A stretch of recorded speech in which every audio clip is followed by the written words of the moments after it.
Sport. We begin this broadcast by acknowledging the traditional custodians of the land on which this match will be played today and pay our respects to their elders past, present and emerging. We extend that respect to Aboriginal and Torres Strait Islander peoples listening. The umpire holds the footy up. These are the games that you wait all year for.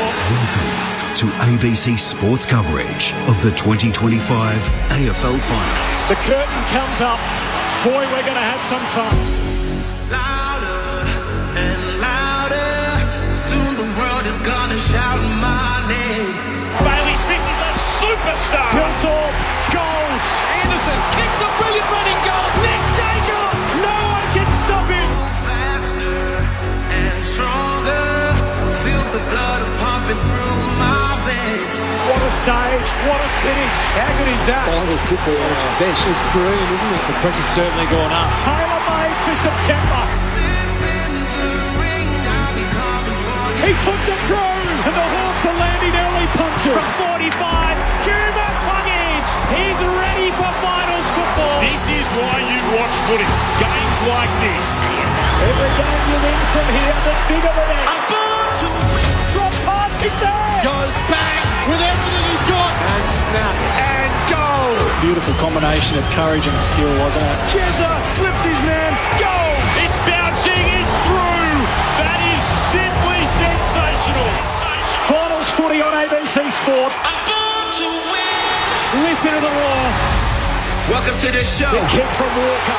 Back on the September stage. That's a big goal. You want to win it all? Kick on goal. Dribbles it through.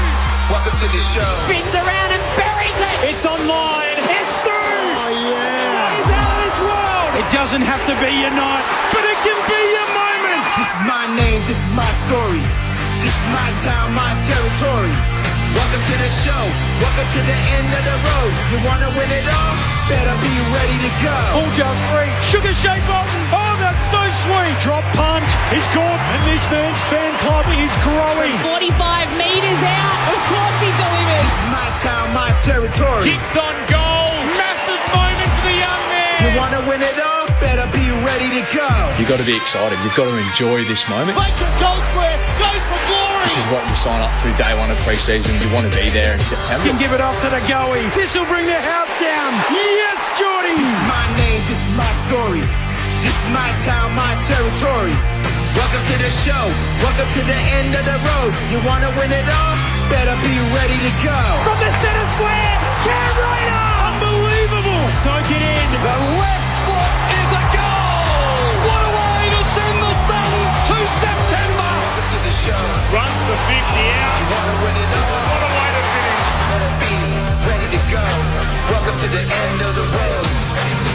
The first qualifying final, Adelaide versus Collingwood, live from the Adelaide Oval. Arcs around from 45 to get the party started. Better be ready to go. The 2025 AFL Final Series. To finish it off, it's good. On radio, on digital and on the ABC Listen app. It is showtime. The on-ramp to the 2025 final series is a gift from the football gods. The two teams and the only two teams that have been top of the tree since round 9. The number one sides on the table. Collingwood, who spent 13 weeks there. Adelaide, who spent the last 4 weeks there and clinched the minor premiership. Number one most of the year versus number one at the end of it. It also doubles as a heated rematch of their late season encounter in the penultimate round. Storylines a mile long. The Adelaide Crows at home, and in the inverted commas, they welcome Collingwood to town for the first qualifying final. It's all here. Finals footy on ABC Sport. The first of our 9-game odyssey throughout the spring. It is the best time of year. My name is Corbin Middlemass. Aaron Bryans is here to call the footy with me. Good evening, Az. Corby, there is an electricity in the air. Crows fans have waited 2,896 days for this moment, a return to September, and they couldn't have a better matchup. An emotion-charged grudge match, Adelaide and Collingwood. You throw that into to the finals pressure cooker, an abundance of storylines as well. Taylor Walker's 300th, the Texas wildcard, 211 centimetres. Mason Cox coming back in as well, the Hail Mary from Craig McRae. There is so much to unpack here, but I cannot wait for what will be a record-breaking crowd tonight to really rock South Australia. As you said, the Texan and the guy from Texas. It's amazing which one you want to look at. We've got obviously the Adelaide Crows, who are untested in September, up against the Collingwood Magpies, who are battle hardened. It feels like whatever form line you want to lead into, and if it is form, certainly in recent months, it's hard to go past the Adelaide Crows. They've won 9 on the bounce. They've won 12 of their last 13 games. Meanwhile, for the Magpies, it's hard to make the same case. They tripped into September, having won only 2 of their last 7. What a gang we've assembled. So myself and Aaron Bryans to call the footy. Tom Wilson's going to join us on the boundary throughout. It is a cool night. It's currently 13 degrees. It will get down to single figures during game time. There's only a slight chance of rain. First of all, a man who's been here for 25 years on the ABC in South Australia. He is a premiership player with the Adelaide Crows, recently off their board. He's one of our favourites on ABC Sport, and Rod Jamison. G'day, Jamo. Corby, welcome. Aaron, thank you. I don't like it. I love it. What a night. It's the build-up this week particularly has been amazing. And for all the reasons you've already highlighted too, and we'll go into a bit more depth around, I guess, the individual players and matchups, but Taylor Walker, 300, incredible. A couple of years ago, everyone thought he was probably done. Alex Neil-Bullen coming to the club and what he's brought, I think he's blown away everyone, not because of the way he plays, but his leadership and how he leads on-field and off-field. And, yeah, I guess the events of what took place a couple of weeks ago here too, so hugely exciting night. Can't wait for it. One of the sharpest minds in footy is recently out of the coaching game with the Gold Coast Suns, obviously, in the time that he spent there. He's part of an AFL system. He's an All-Australian. He's twice a place-getter in the Brownlow medal, but he also returns to the coaching game as the new senior coach of the North Adelaide Football Club, the Mighty Roosters. His name is Josh Franco, and he joins us again on ABC Sport. Josh, first of all, congratulations on the gig. Thanks, Corbin. Evening, Aaron and Rod. Yeah, look, it's one of those things. I must have been halfway through the season. I wasn't really anticipating this, but sort of got the bug back and looking forward to getting back in the hot seat obviously in the Sanford with North Adelaide. It's a slightly cooler seat than the one you sit in here on ABC Sport as well, when you pass judgment for the games, but congratulations on the gig. What a night. A great matchup. As I said off the top, the best team at the end of the year versus the side that spent the most weeks at number 1. Interesting as well, just in the lead into the call, some of the commentary around this is what you start pre-season for way back in November. This is the night. These are the opportunities that players have got ahead of them, and the 8 sides that are lucky enough to be playing finals footy. This is what it's all about. So enjoy the experience, soak it up. The other thing I can't help but thinking, Jamo, you know the rivalry between Port Adelaide and Adelaide over the journey since Port Adelaide came in the competition way back in 1997. I actually woke up feeling excited for Adelaide today. So I'll have to slap myself and give myself an uppercut and get that out of my system, but genuinely excited for this contest. What about game? Your experience as a coach, Adelaide, Gold Coast, Sydney, at this time of a game, pre-game, leading into such a game or a big game, how are you feeling as a coach, and how is the coaching group feeling? Well, look, interesting you say that. Gold Coast, we didn't experience finals. When I was at Adelaide, we didn't. But when I was at Sydney, we were lucky enough to play in a couple of grand finals, 14 and 16, and perennial finals contenders.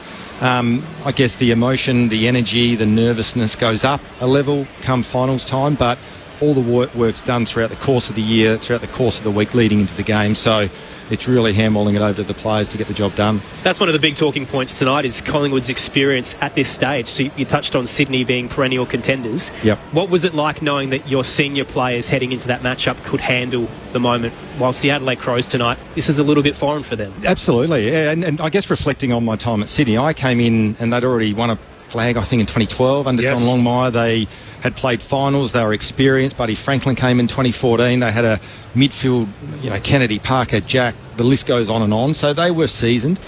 How it's going to play out tonight with Adelaide, not a lot of finals experience in terms of personnel. Having said that, I think the messaging from the coaching staff, Matthew Nix, would have been pretty consistent throughout the week. It wouldn't have been anything over the top. Get the process right, let the outcome take care of itself. They're going to have 16 guys out there tonight that are playing in their first final. Collingwood have only 3. And by way of comparison, so 16 guys in their first final for Adelaide, Collingwood have 16 premiership players. So they've got 16 guys that have climbed the mountain, and Adelaide have the same number that are experiencing this month for the first time as a September footballer. The breaking news is the teams that have just dropped for the remainder of the weekend, so we should start there. First of all, Shannon Neal, Mark O'Connor and Jai Clark are the three inclusions for Geelong, so no real surprises there. Perhaps Jai Clark is the name that stands out. Reece Stanley's the big omission, so Stanley goes out of the team. Mitch Nevitt and Jed Buse have both been omitted. Stanley was reported during the week by Mitch Cleary that he had a hamstring injury, so as a result he misses for the Cats, so that certainly changes their outlook. And given the ins are Neal, O'Connor and Clark, they've tried to use blitz-ups as a forward to try and stretch opposition defences, and now it sort of feels like he's probably going to have to ruck a little bit more, given the fact they haven't named a like-for-like replacement. For Brisbane, Neal and Berry come back from injury, and Reville and Tunstall are the two that miss out there omitted. So they're the changes at Geelong. The elimination finals, both up on Saturday. Josh Kelly, Jesse Hogan and Jake Stringer are all playing. So out of the big six that were a watch, there's no Daniels, there's no Buckley, and Cornelio technically holds his place. He was concussed in the last round. He was a watch during the week, but given the fact he's not listed among the outs, he will play. So 4 of the 6 have made it up for the Giants, where Ralston and Grishevsky are the 3 that miss out there, all omitted. Big news at the Hawks, Jamo. So Mitch Lewis lost his place. So the Hawks were pushing this fall talls theory late in the year. Weddle and Butler are the 2 that come in. Lewis and Bruce are the ones that go out. Are you surprised that the Hawks have decided to drop the fall talls theory right on the eve of September? Yeah, totally agree. I think Weddle is a bit of a gamble, but clearly they know he's played one game back in the VFL, and then Luke Bruce is just an out-and-out goal-scoring champion too, and albeit being substitute, but to come in and knows where the goals are. Gunston has had a monumental year. A couple of selection surprises. And then out at West, Fremantle up against the Suns. 15 years in the making, they make their first finals appearance. As we learned during the week, David Swallow is going to play. Jake Rogers, the young small forward, misses out. O'Driscoll and Dudley, the 2 ins, both forced changes at Fremantle, with Corey Wagner hurt and Sam Switkowski didn't make it up either. So there's all the teams. We'll recap them as we work our way through the night here on ABC Sport. Corbin Middlemass alongside Aaron Bryans, Tom Wilson on the boundary, Josh Franco and Rod Jamison, your call team. And your thoughts throughout the night on 0437 774 774. Final teams have dropped here at the Adelaide Oval as well. No changes for Adelaide and Collingwood. The subs, Brodie Smith, who's donned the vest a few times this season. This will be his 4th in 10 games. And for Collingwood, Rowan Steele, who's had it the last couple of weeks. In his 4th game, the West Perth product out of the mid-season draft, will don the vest once again for Collingwood. Just while we're on the news, I've got a little to bring you as well. The Adelaide Crows are anticipating that their next final will be on a Friday night. So that's regardless whether it'll be week 2 or week 3. So the Adelaide Crows will be playing the Friday night final. If they lose tonight, it'll be a Friday semi next week. If they win, it will be the preliminary final. So that is interesting for a number of reasons, because it's all designed to give teams a 7-day break leading into a prelim. So what often happens is that you're not reseeded. So for example, Collingwood won tonight, they would become the number 1 seed. They would get the Friday night prelim. That's not happening this year. We will reseed, given the fact that both elimination finals are played on the Saturday. So this might be hard to follow for a number of people, but I'll try and explain it as simply as I can. So if Adelaide win tonight, they get the Friday prelim and the longer break into a potential grand final. If they lose, that Friday prelim will go to the winner of Geelong and the Brisbane Lions. So that will be the Friday night prelim in week 3. That'll mean that Adelaide will play a semi at home next Friday night, and then we'll have 5 days into what would be a road preliminary final if they win through. So expect the Crows to be on Friday night footy in the coming weeks, either in a week 2 semi or a week 3 preliminary final. You can take that to the bank. Just repeating, as Aaron said, no late changes here. Brodie Smith and Rowan Steele are the respective subs. Big shout out to our man, Michael Moldhouse, the games record holder, of course, coached more games than anyone else in VFL, AFL history. He is the coaching icon and involved in a scary incident in the early hours of the morning where he fought off 2 armed men trying to break into his East Melbourne home. He sustained minor injuries as a result. He was able to wrestle free of the intruders, and he fronted up on ABC Melbourne earlier today to try and explain exactly what went on. I wasn't sleeping. And I knew then it was, but I just heard this really metallic sound. And I thought, that's odd. I've always known I've had this thing near my bed. So it's just to help strengthen your arms for tackling. It's not really that dangerous, but it's solid. Somehow my instincts just said, take it. So I grabbed that and I went to the stairwell, the door, and I thought, who would be there? As I pushed the door, it was total resistance. There was 3 blokes behind there, and I banged into them, and one had a sort of like a crowbar type thing to leverage the door open, and the other one had a screwdriver, and it became a bit of a push and shove. At the time, I knew that I couldn't let him in under any circumstances. It's only me and my wife, and if I got knocked down, she's totally defenceless. So I was able to get them down the stairs by swinging this thing, and got them down 4 flights of stairs to the basement. That's when the confrontation took place, and the only way out really was me getting the door open because they couldn't get the door open, and I knew how to get the door open. So it's like herding cats, quite frankly. Get them away from the door in a suggestive manner, and I was able to, get the door open. And as we passed by, one sort of lunged at me a bit and sort of hit me in the chest with the screwdriver. And I was able to wrestle the crowbar out of the hands of this other bloke. And once I had that, then I had 2 weapons, and they didn't hang around. They ran down the street. Incredibly scary incident, and thankfully Mick and the net, while shaken, are okay, and he's planning to work with us tomorrow night for the MCG final. So a lot of love to the Moldhouse family tonight. Did they ascertain whether they were Collingwood supporters? I have no idea. They would have got a hell of a fright, I'm sure, running into to Mick Moldhouse. I tell you what, for the fittest 72-year-old you could ever possibly run into, and as you heard in terms of that chat, most people would think, right, I've got him away from the door, I'll go back inside and they're on the outer and we'll call the cops. Mick had flipped the momentum. He thought, you know what, I'm going to try and hold these guys in until the police get there.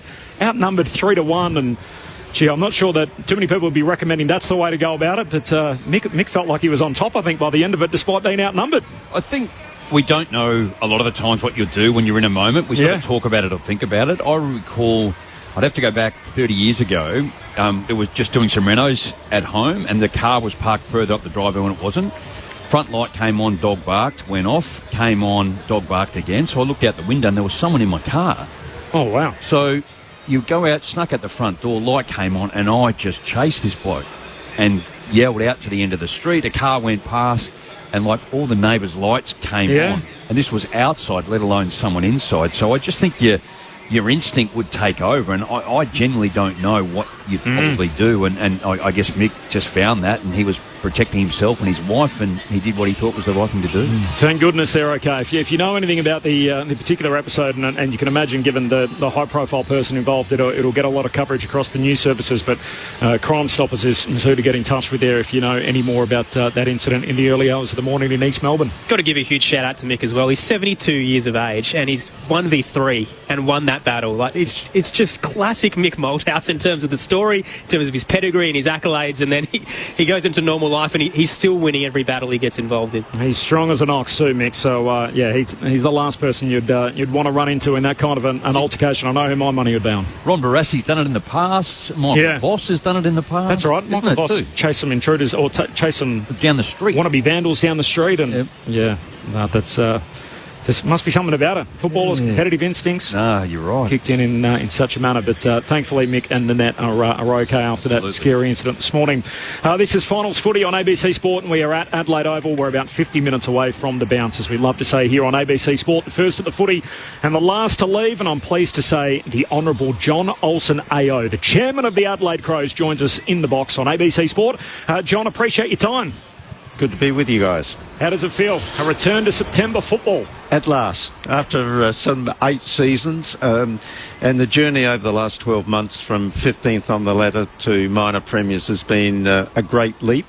And I think the faith that we've shown in Nixie as a coach and stuck with him, backed him in during the course of last year when there was a lot of pressure on us to look at, and it got personal in some sections of the media, but the board stuck behind him, and that faith in Nixie's been played back in spades this year. Was there ever a moment where you thought maybe we're headed down the wrong path? No. and I'm pretty confident the whole board thought that, and certainly Tim Silver's the CEO. We had faith in Nixie, and I referred to him several years ago as a new age coach. He had a style about him that resonated with the younger players, had a game plan that they worked on consistently and focused on that. That is now delivered. We were showing up last year for lack of depth in our squad with some injuries, and therefore bringing in Alex Neil-Bullen, Peatling, Cummins as finals players and a premiership player, and Alex Neil-Bullen has put some depth into the squad, and now this year people have been fighting for their position on the deck. Good folk to have. It's a fascinating matchup. It also doubles as a heated rematch after the events, obviously, of 3 weeks ago. Is there much anxiety as a football club as to how your fans are going to approach this tonight? I think they're very passionate fans. They'll turn up in force to support the club. But I also hope they also respect everybody in the ground. We're here to watch a great game of footy, an intense game of footy, but at the same time, just respect every other person in the ground at the same time. Did you feel the need at any stage to try and add a little bit extra education, perhaps, to try and push that message harder? No, I don't think so. By and large, behaviour at this ground over the years has been pretty good. Number of incidents is quite low, and I would expect that to be the case again tonight. Did you handle the Rankin episode as well as you could have as a club holistically? Yes, I think so. And Isaac has owned the issue. He's apologised. He's spoken to both the men and the women's squad. He spoke to the women players earlier today. So he's fronted up. He's not the victim, and he acknowledges that. And when you needle through a game, the discipline's got to be there, just not to break loose with it. So we've always got to do better, and we pride ourselves as being an inclusive club, a welcoming club, and put our arms around people in the club who are doing it tough at any particular time. And that's part of the culture that Adam Kelly, Matthew Nix have built right across the club. And everybody's bought into that. And I think that's really important. And that's played in to the success of the club and Matthew Nix as a coach over the last 5 or 6 years. Just last one from me on that. I mean, my criticism of the club was, could the football department have done more in the lead-up? Were you guys as a board asking that same question? And what I mean by that, if a player was getting suspended for 5-6 weeks for a sling tackle or a slam tackle, well, you'd go out on the track and you'd train it. So, zero hindsight, there were 5 players that were suspended for significant periods before Isaac Rankin's incident. Should you have done more as a club to prevent that happening at such a key moment of your season? Well, you can always look back when an incident happens and say, should we do more? And yes, perhaps we should be doing more. And there's an education program. It's been in place. It's consistent with what other clubs are doing. But that, as I mentioned a moment ago, we can always do better. And we strive and pride ourselves on exactly that. Recognise an issue, do something about it. And actions are more important than words. And that's where we'll get to. Crows Chair John Olsen with us on ABC Sport in the lead up to the first qualifying final. Spoken a lot about the crowd, John, and hopefully another record number tonight. 80,000 members, so the third year in a row that you've broken your membership tally. Yeah. The concern in the build-up, and this happens with finals around the country, is you've got 50,000 seat stadium and there's 80,000 members that want to get in. Out west, they have a tiered system when it comes to finals ticketing. Adelaide didn't have that, so Collingwood and both the Crows were thrown into the same pool last Thursday, and it was a bit of a chaotic mess for a couple of hours. Yeah. Do you feel like now that you feel like you're a contender and you're in a nice period in terms of your window that maybe next year you'll look at doing it differently? Absolutely. That conversation has actually been had. And following the ticket sales period, the issues that we dealt with, and I can tell you, trying to fit 80,000 people into a 53,000 seat stadium presents its problems, and particularly where people get timed out. There's a whole raft of issues with it. But in terms of gold membership versus silver membership through 3 game membership, etc. We've had discussions with the AFL. It can't be changed this year, unfortunately. But we will look to work with the AFL that next year, presumably be playing the finals again next year, that we'll have a system that will better respond to the need of our membership base. You touched on the depth as well of the squad and bringing in some recruits to bolster your list, but you did so off-field as well. I think some of the criticisms coming the football department's way was that Matthew Nicks didn't have enough support in the early years. Yep. You add in Murray Davis, who's been tremendous. Yourself and Tim join alongside Matty Nicks, and suddenly there's that three-headed dragon. You talk about Phil Thorpe and Fogarty and Walker, but off-field you've got a pretty strong football department. Yeah, well, last year, not only did we address the depth problem last year, as you've indicated, we brought Murray Davis in to back up Matthew Nicks. It was clear Nixie was working from it early. His first one almost in the club in the morning, the last one to leave, and we needed to provide him with better support. And that has enabled him during the course of this year to have greater one-on-one connection with individual players and talking them through.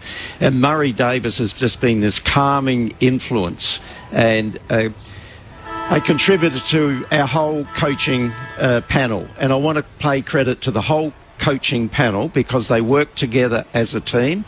So we addressed the issue of the coaching panel. Then we looked at the board and football experience on the board. Roo, who's been doing heavy lifting, and Rod Jamison. Roo doing heavy lifting for quite an extended period of time, is due to retire off the board through term limits. And so we brought in Neil Baum. Need no explanation about his background and experience, supplemented by James Gallagher, who's been a list manager at St Kilda Footy Club prior to coming back to South Australia to live. So we built in list management experience, football experience at the board, Murray Davis and the coaching panel, and then on the deck with the playing squad. So across the board, we addressed a range of issues. And I think it's played out pretty well for us this year. John's got a run. Have you got anything for him, Jamo, before we let him go after your old duels across the board table? No, they were quite cordial, actually. We challenged each other. How are you feeling? I mean, it's one to sit outside and watch a club you like, but when you're in the four walls of a club and you're involved and you've seen where we've come from to where we are. It's exhilarating. It's exciting. The hard yards the club did in the rebuild, and rebuilds are never easy. They take too long. Everybody's impatient, but to now gone through that phase and seeing light at the end of the tunnel and playing our first finals here, nervous energy is built up to well, it's gone over the roof. As you get to the first bounce. Yeah. The last time you held a pretty important office in this town, the team obviously was able to lift the trophy on 2 occasions as the Premier. You're now the Chairman of the Footy Club. Which one's more prestigious, the Chairman of the Crows or the Premier of the State? I like Chairman of the Crows. I remember you saying when you first came in to that extent, Corby, too, like you were the Premier and you sort of watched, but when you became Chair of the club, like you had a lot of people that wanted to give you some advice. Yes. Premier, you'd walk down Rundle Mall and people sometimes would say something to you, helpful and unhelpful, but sometimes, or just avoid, politics and religion. Footy, everybody has an opinion. No one is inhibited in giving you their opinion and then don't understand why you don't act on that opinion. But that goes back to when you're in the inner sanctum, such as the board or the footy department, interacting with the squad, etc., you understand things that externally you just can't explain.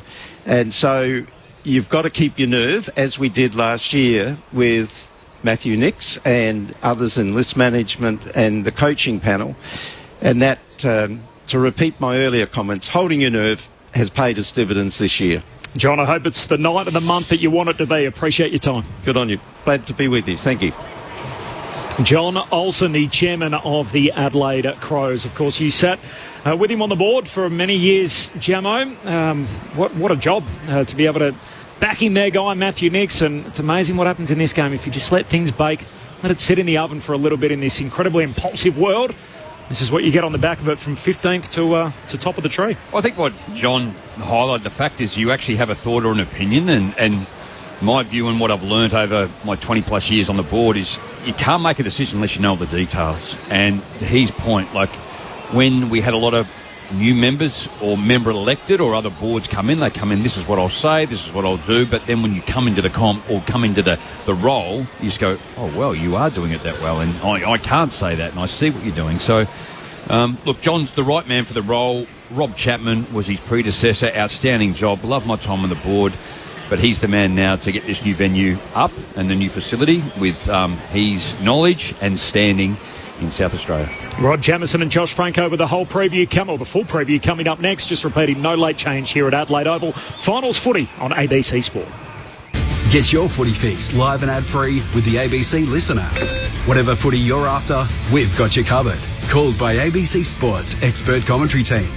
ABC Sports coverage of the footy on the ABC Listen app. September means finals footy. He curls it through for a magnificent goal. But at ABC Sport, it also means we're counting down to the summer of cricket. Mr. Smith thumps that through cover point and away for 4. Starting September 30, the Women's ODI World Cup. Big 6 from Phoebe Litchfield. Plus Australia versus India in the men's ODI and T20s. The WBBL, the Big Bash, and the biggest rivalry in the game. The Ashes. The Ashes. Stark rumbles in and bowls it down. He's bowling! First bowl! ABC Sport and the ABC Listen app. Your home of cricket this summer. ABC Sport. On ABC Sport, this is the 2025 AFL Finals. Kicks the full forward. Phil Thorpe! Unbelievable! And the pride of South Australia are ready to make some noise. Nick Dacos runs onto it. He couldn't bang through a third, can he? You bet he can! The whole build-up to this game is huge, and so it should be. It's a final. It's spring. This is when you want to be involved. This is my name. This is my story. This is my town, my territory. Welcome to the show. Welcome to the end of the road. You want to win it all? Better be ready to go. The kick from Walker. Never looks like missing. He's a marksman. I played my first game against Collingwood. Now I play my 300 against some. It's funny how footy works. Welcome to the show. It'll be a fierce contest. We're now at the start line of the real stuff. Ready to go. Welcome to the end of the road. The first qualifying final, Adelaide versus Collingwood, live from the Adelaide Oval. Arcs around from 45 to get the party started. The 2025 AFL Final Series. To finish it off, it's good. On radio, on digital, and on the ABC Listen app. It is showtime. The Crows return to finals footy for the first time in 8 years, up against September's most recurring character, the Collingwood Football Club. Back here again on the September stage. The two teams that have shared top spot on the table since round 9. The Magpies with the longest stay there for 13 weeks. And of course the Crows ending the year as the minor premiers. It's all in front of us tonight. Adelaide and Collingwood on your air. Finals footy here on ABC Sport. Corbin Middlemass and Aaron Bryans on the call. The All-Australian Josh Franco. The Crows premiership player Rod Jamieson and Tom Wilson with us on the boundary tonight. It is a cool night. It's going to get down to single digits, but there is only a 10% chance of rain, so that is good news. Both teams are out on the park conducting their preliminary warm-ups. As any late changes? There are none. So Craig McRae's Hail Mary, Mason Cox will be starting for the Magpies. Rowan Steeled it on the vest once again after he did so against the D's a couple of weeks ago. Brodie Smith will be the sub for Adelaide tonight, so no late changes for them either. The fourth time he'll be the substitute in 10 games. Big story for Brodie, so there's only a couple of players left who featured in the 2017 Grand Final. Unfortunately, he wasn't one of those. He did his ACL in the qualifying final all those years ago. So this is his chance now to really entrench himself into the lineup and maybe be there come the big dance in 3 weeks' time. He's Taylor Walker's most common teammate across his 300-game journey, so they played 220 of those games together as he notches that one up tonight, Brodie Smith, but will start as the sub. Rod Jamieson and Josh Franco will go inside the Pies camp shortly. Tom Wilson will catch up with Josh Fraser, one of their assistant coaches. So many ways to attack it tonight. I mean, do you look at recent form? And if you do, how do you go past Adelaide? They've won their last 9. In the same period, Collingwood have won 2 of their last 7 leading into the final series. Or do you look at finals experience? And if you're leaning into that, you can't go past Collingwood. They've got 16 premiership players out there tonight, and the Crows have 16 guys that are playing in their first final. What do you lean into more, Jamo? I'm leaning towards form in terms of most recent and current, I think, and you can't detract from the finals experience. But again, I think the last 7 Collingwood have only won 2, and they haven't been able to get across the line. I just feel they're a little more disjointed, a little bit disconnected, particularly in the back half when they were so dour and so good in the first half. And then the firepower up forward. I'm just watching down here in the warm-up. Jordan De Goey, Bo McQuarrie and Jamie Elliott were having a shot, and they had 6 shots and they missed all 6. Then Jamie Elliott's just snapped one in a pocket. So they're just feeling their way, and I think that's been their real struggle or Achilles heel in more recent time. From an Adelaide perspective, there's areas of the game they obviously need to improve, and that's their clearance when they last played them. But I feel that the maturity of the group, which backs up their form, I think the occasion of such enormity here, Taylor Walker's 300th, Alex Neil-Bullen's 200th, I think they're right in their sweet spot. I really do. So I think it's set up for them. What do you reckon, Josh? I tend to agree with you, Jam. I guess when I look over the course of the season, and I have personally been really bullish about Adelaide, they look really balanced and strong behind the ball.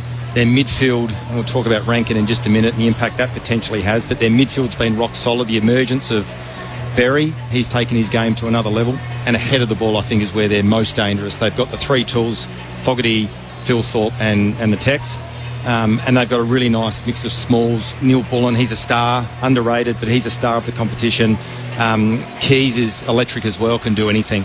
So I've been really, as I said, bullish and really positive around where Adelaide can take their season. Their form coming in has been good. My concern for Collingwood at the moment too is you talk about recent form and how they're going to find the winning formula to kick a score. So I guess it's sort of the battle of the different forms coming into this competition. But again, going back to Adelaide, the loss of Rankin I think is significant. You touched on the clearance game.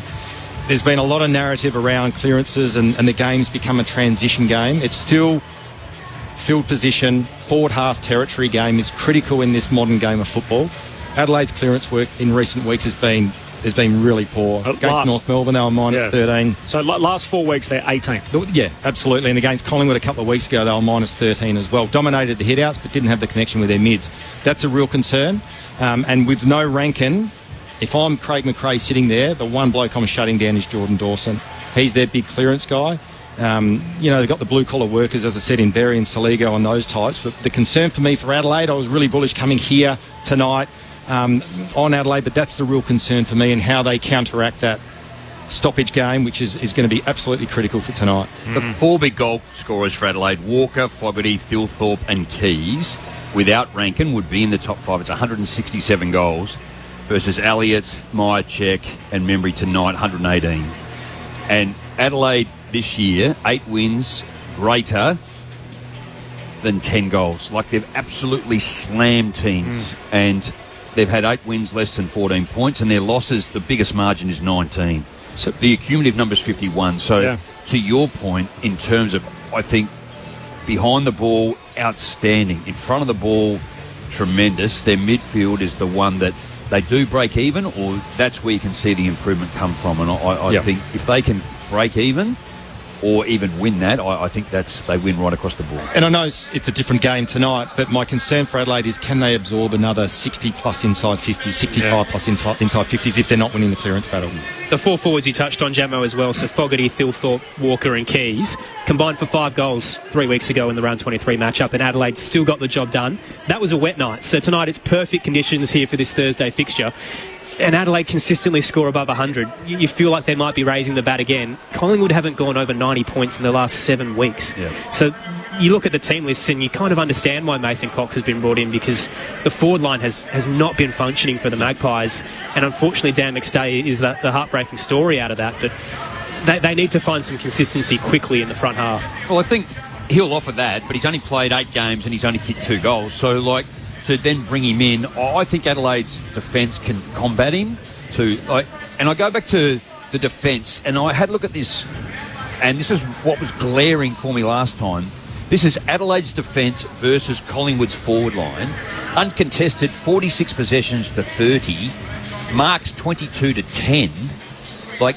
Disposals 93 to 59. So even though Collingwood had so much football, Adelaide's defence was just outstanding and incredible. And then once they win the footy, they're the number one team to go to the other end and score. I think it's fair to say Adelaide played pretty tight that night too, didn't they? Yeah. They almost played a little timid where, I mean, this is where it feels like if you're making the case against the Crows, you're leaning on the occasion's going to be too big for them, basically. So what makes you think they can play free tonight, knowing that there's even more at stake? They've broken the hoodoo now against Collingwood, and there's a huge prize on the line, which is a home prelim in a fortnight. Well, I just think, why wouldn't you? Like, you've got nothing to lose. You win, you have a week off. You lose, you still play here, and you're still in the game. And I know it's greater than a home and away, but here you are at your home venue. You've just beaten this mob only a couple of weeks ago. You've got everyone is in incredible form in terms of its ability to be able to assist, and it's an all-in. They are so singularly focused around it. Now, I'm not detracting from what Collingwood could put up. Like, they have defeated the Hawks, Adelaide, Freo and Brisbane in the early part of the year. So they can take it to you. But in the last 7 to 8 weeks, I just haven't seen them being able to do that. And then just to flick it, to bring in a tall, and then the other player that they brought in as well, in Will Parker, he's in his 9th game, and he's probably going to defend I don't know who, and that's the role he might play. I just think they're hoping that something will change and flick, and they can find the form that they had in the first part of the year. So he had Ben Keys 3 weeks ago, kept him goalless. Ben Keys hasn't actually kicked a goal in 11 games on the Magpies, so maybe that's a similar matchup to try and lock down someone dangerous in the front half.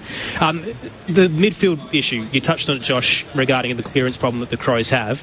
What's the smoking gun? Because it feels like Isaac Rankin is almost unable to match that output. And last week they tried Sid Draper, who was there for a third of their centre stoppages, and now he's omitted. He just didn't fire a shot. So what is the solution tonight when you don't really have a run of form to blood somebody? Well, I think that there's probably a couple of ways you can battle this. Like initially with Rankin going out of the side, he's not a huge clearance winner. But what he does do when he's on ball, you've got to give him respect and you've got to give him attention. So it does potentially divert attention off a Dawson. Now with him not there, the focus, in my opinion, will be pretty heavily on a Jordan Dawson because he is their clearance king. You stop his influence on the game and you stop his influence around the stoppage scenario.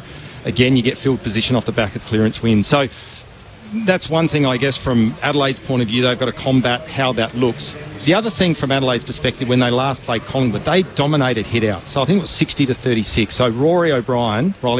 60 to 36, yep. There you go. So O'Brien was dominant in the air. So again, one tactics they can use is just try to get field position, knock the thing forward. So you're not trying to get perfect connection, which Collingwood mids can pick off and capitalise and cash in on that. So knock the ball forward and get momentum going forward. The other thing is, which they'll no doubt look at throughout the course of the game if they don't start with it, is bring a forward up to stoppage to try to get more density around there. But no doubt the coaching staff at Adelaide will have some, I guess, tactics up their sleeve. But if you're dominating the hit-outs, in my opinion, I reckon just get momentum going forward and put them under the pump. We got plenty more time to flesh this out. Rod Jamieson and Josh Franco on ABC Sport as we count down to the bounce. We're inside the last half an hour. Just repeating, there's no late change here. So Brodie Smith is the sub for Adelaide, and it is Roan Steele who's going to be the sub tonight for Collingwood. Speaking of the Pies, let's duck inside the Magpies camp, and Tom Wilson is down there. Tom. Yes, thanks very much, Corbin. Down here, boundary side, with Collingwood assistant coach Josh Fraser, who's been good enough to join us. Josh, you've qualified for September. You're here. How are you feeling about the team's chances tonight? We feel good. We're excited to be here. Obviously, here a couple of weeks ago, and we tend to play okay in Adelaide, so we enjoy coming across. But, obviously, September's arrived, and we're thrilled to be a part of it. Did you use the break as a bit of a reset? You've only won 2 of your last 7 after being so far ahead in the competition. Is that what you got out of the break? I think it was a chance for us to get some extra work into individuals, to look after some individuals, and I guess to continue our process around getting our game in better order. But again, I thought our best performance over the last 5 or 6 weeks was on this ground against a really good opposition in Adelaide. So we think that our game's continuing to evolve. We think we've gone to work on some parts of it over the last fortnight that we hope will hold up tonight. What did you learn from that night? Well, I think clearly our connection inside 50 wasn't the level we wanted it to be.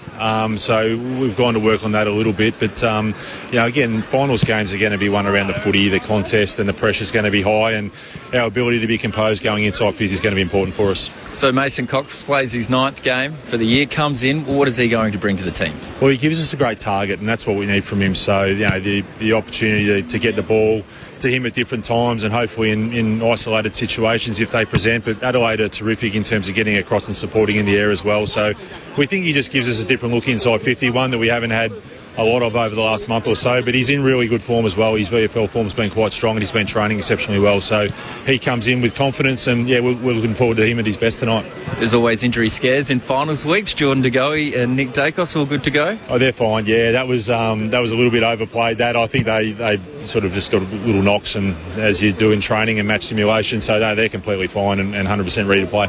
You talk about playing well in Adelaide. You do play well against the Crows. They've only beaten you once in the last 12, and that was the most recent encounter.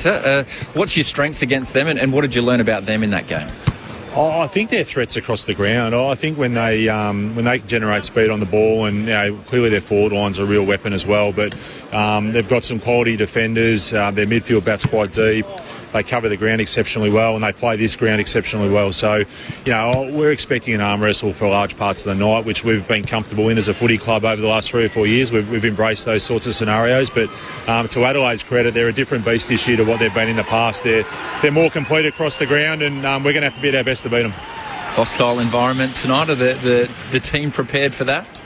Well, in a funny way, we actually enjoy it and we embrace it, and I think it's great theatre for the game, and these are the games you want to be a part of. So, again, we were quite excited to find out we were coming back across here, and the atmosphere in this venue itself's outstanding. So, again, it's another opportunity for us, but we are used to playing in big games, and I think that's an advantage that our playing group does have, but away from home it's a different opportunity, so we're looking forward to it. Do you have to talk to the players about it being hostile out in the ground? It was obviously very controversial last time, a lot of chatter, and Isaac Rankin's been suspended for a homophobic slur. Do you have to talk to the players about not crossing the line, and was it mentioned this week? Hasn't been mentioned. I think we've got great confidence and trust in our group. We've got great experience out there. I think this is the other thing. We've got a lot of players that have had finals experience, and we just trust our guys to stay calm and measured and play to our strengths over 4 quarters, and we can't control necessarily what the opposition do, but we think our guys are mature and experienced enough to handle that.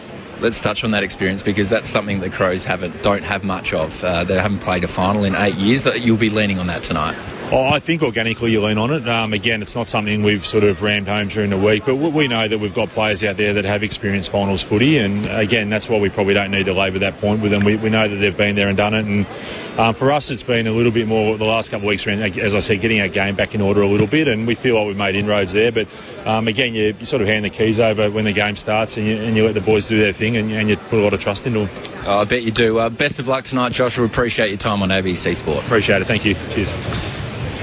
Thanks to Josh Fraser from the Magpies camp and our own Tom Wilson down there on the Boundaries Edge. The Magpies about 4 minutes away from making their way out. We did speak to John Olsen about it earlier in the broadcast, the chairman of the Adelaide Crows. Should the AFL, and particularly Adelaide, given it's in front of their fans primarily tonight, should they be worried about crowd behaviour tonight, particularly with the most recent encounter so fresh in the memory involving Isaac Rankin? Well, I think Josh touched on it too. I think you're asking your players to be calm in the environment and on field, so in amongst it. So you'd like to think that as mature people around, whether you're from whatever club, and Collingwood and Adelaide tonight, you'd like to think that it is a game, and a lot of the time it's sometimes more than a game, but you've got to be really smart, and I guess the demographic that's in the crowd too, that's what you've got to be aware of. You'd hope not, wouldn't you? Yeah. You'd hope there wouldn't be any ripple effects on what happened a couple of weeks ago. I always think about it as, how do you explain it to a 6 or 7 year old that's coming to the footy with their parents, for example? If all of a sudden, a player tonight that is the subject of the homophobic slur gets roundly booed or jeered by a largely Adelaide crowd, what happens to that 6 or 7 year old that says, hey, mum or dad, why is that player getting booed? Well, I think what are they meant to tell them? Hey, they received a homophobic slur on field, and now the crowd's booing them. Yeah, well, there's been examples in the past, isn't it, too, where you've actually had players point out the crowd on the fence and their age when you find out they're either 12, 13, 14 or 15. So I guess what we need to reflect on too is maybe a 6, 7, 8, 10-year-old 12 hasn't heard or seen what has happened here on round 23 as well, and so they might not know. But if they are calling that out, then you'd hate to think they've actually been exposed to some sort of environment. That's there's no tolerance of it. It'll be a terrible way to get booted out of the footy too, I guarantee that. So if people are listening along and they're thinking about having some kind of involvement tonight, I think if you if you are using that kind of language, you won't be in your seat for too long. So the club and the league have combined to arrange for extra security tonight, and it's worth noting it's going to be a heavily viced crowd. So even though Adelaide and Collingwood went all in terms of the tickets that were on offer last Thursday, the AFL has told me that it was 5-1 the way of Adelaide. So 45,000 Crows fans, 5,000 Collingwood fans, and a lot of those would have travelled over today as part of the Collingwood bus. That the club actually paid 50% of the fare to get those from Southern Cross Station at 7 a.m. over here for the game, and then they're returning tonight at 11 p.m. and arrive back in Melbourne at 6 a.m. tomorrow morning. It's a great thing the club's done, isn't it? To split the bill and basically given that the airlines jack up the flights this time of year, and a great way to get as many of their fans across in an affordable way as possible. I'm going on a golf trip in November, and I booked return flights for $230. Wow. And that's to Melbourne. Yep. And then it's one way, $1,000. Like, that is insane. That actually has to be something put in place, surely. Got to be. Got to be. Andrew Stevens, Hayden Meyer, Simon Meredith and Jacob Mollison are the 4 umpires tonight. They're all in yellow. And the first one's out on the ground as we await the arrival of the Magpies. 3 of the 4 from round 23 as well, with the couple of infamous crow throws. So we'll see if the crowd gets behind them tonight. But I think there were both parties that were a bit aggrieved with those umpires the last time these two sides met.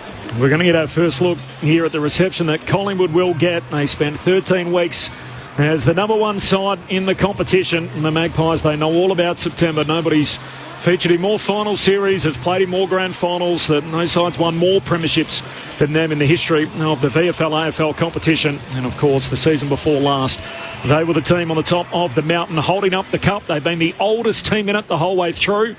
And in all 23 games, now 24 games they've played this year, they have been the older of the sides.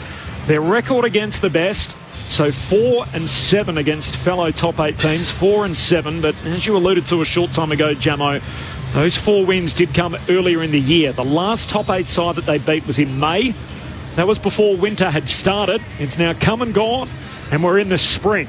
So it's been a minute since they've beaten a top 8 team. Yeah, so look, again, they haven't, and I think that's the challenge. And we heard then Josh Fraser just talk about, they feel they're in better order, and round 23 was probably the best game they'd played in that 7 or 8 week block too. So if they can find something, emulate that, but I don't know if just bringing in Mason Cox is going to be the answer for him up forward. Well, the other thing that never ceases to amaze me in this game of AFL footy is how fickle media people are, supporters are. After round 22, when Collingwood played Hawthorn, everyone was writing them off. They're too old, they're too slow. We saw them here in that round 23 game against Adelaide, where they got back to somewhere near their best. So I guess my question probably to you, Jamo, without notice, are they lacking leg speed in the midfield? You got your Pendlebury, side bottom, those sorts of players. Do they lack a little bit of genuine zip in there? I think their efficiency, which I've loved by them in the first half of the season, with the way that they would play, they would normally go in to a forward 50 and score, and they haven't been able to do that. Last time they played here, they went in 71 times, only scored 8 goals, and with that, Adelaide were able to intercept on 37 occasions. It's just a phenomenal number. Yes, they went in that many times, but they just couldn't find the target they were after. If you couldn't tell by that reception in the background as Jamo was talking, the Magpies have made their way out onto the ground. They're predominantly in white with the black stripes and the white shorts on. Don't you love that? Mixed, to say the least. The Magpies reception. We are told as many as 15,000 Collingwood fans are in the house tonight. There's not too many of them making much noise there. 16-7 is their record, and just to your point, Josh, there's really no surprise that when McCreary and Hill have been missing from this lineup, they have struggled, and they don't quite have that same toe. Fortunately, McCreary has come up despite his foot concern, so he is playing tonight, but Bobby Hill obviously still absent for personal reasons. Look, Bobby Hill, he's the big out for Collingwood. And you go back to that round 23 game against Adelaide where they had the 71 inside 50. Sometimes that's a blessing, sometimes it's a curse because of the balls living in your front half. There's that much density and it's hard to find avenues to goal. Hence probably the reason why Mason Cox comes back into this side, but they lack a little bit of genuine class at ground level. So obviously the Bobby Hill is a big out, but McCreary, Schultz, a little bit of speed around the footy. And applying that forward 50 pressure will be invaluable to the Pies tonight. Well, I think, just to add to that forward pressure, they had 32 tackles, Collingwood, on the inside 50 to Adelaide 6 in round 23. So I just think that Collingwood threw absolutely everything. They haven't got much more to punch, you know, like they're almost punch drunk in the end. Yeah, and this is the thing that concerns me about Adelaide. The game breaker in that last quarter was Isaac Rankin, who turned the game on its head. So that's the concern for me without Isaac Rankin present at the Crows. The home team are here. They're back in September for the first time in 8 years.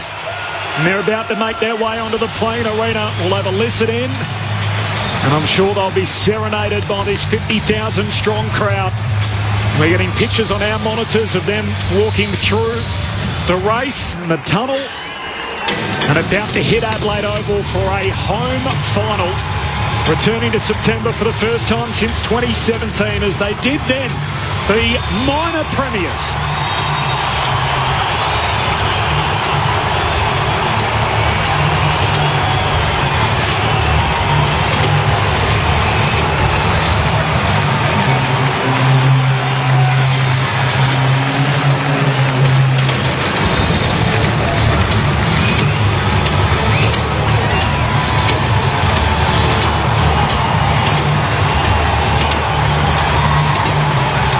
Two stragglers at the back. Alex Neil-Bullen with his young child and Texas 3 kids.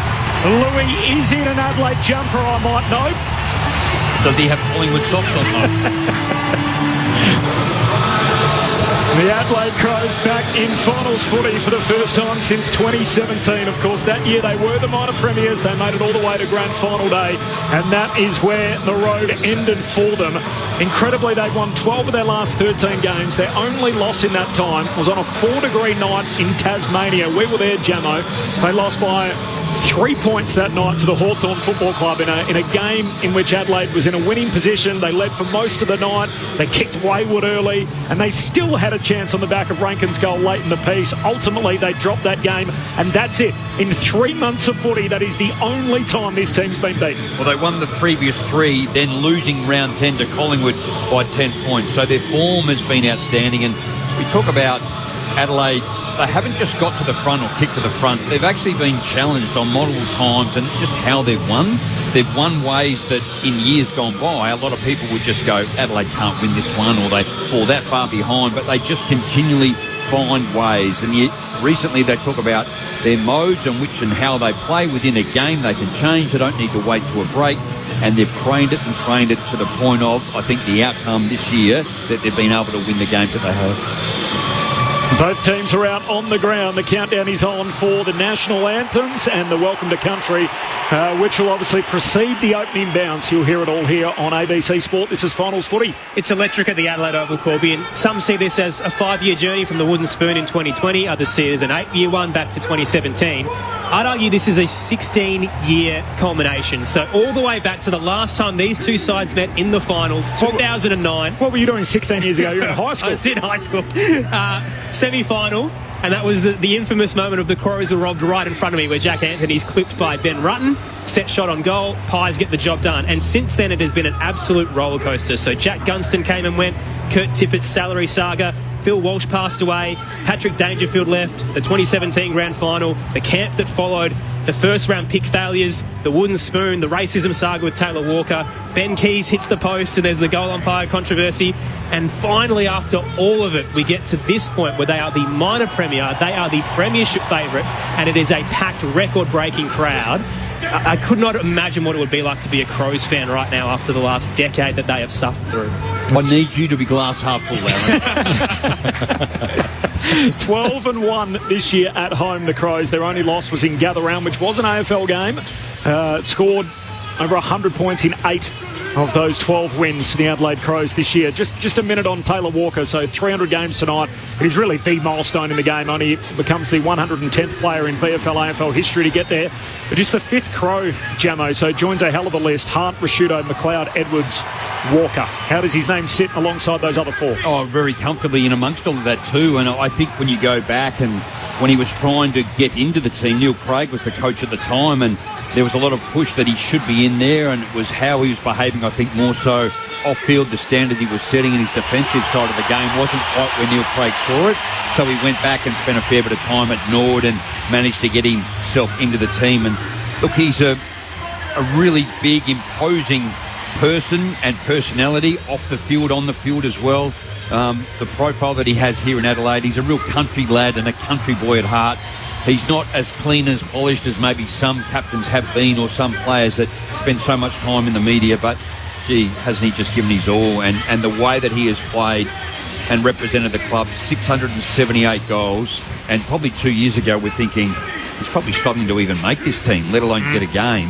And now here we are right in 2025, and you're probably saying, let's sign him up for another year. And you can manage him, play him. He takes a key defender, and he can contribute both on the field and with the leadership. Well, Gemma, I was lucky enough to be his line coach as the forwards coach in 2018.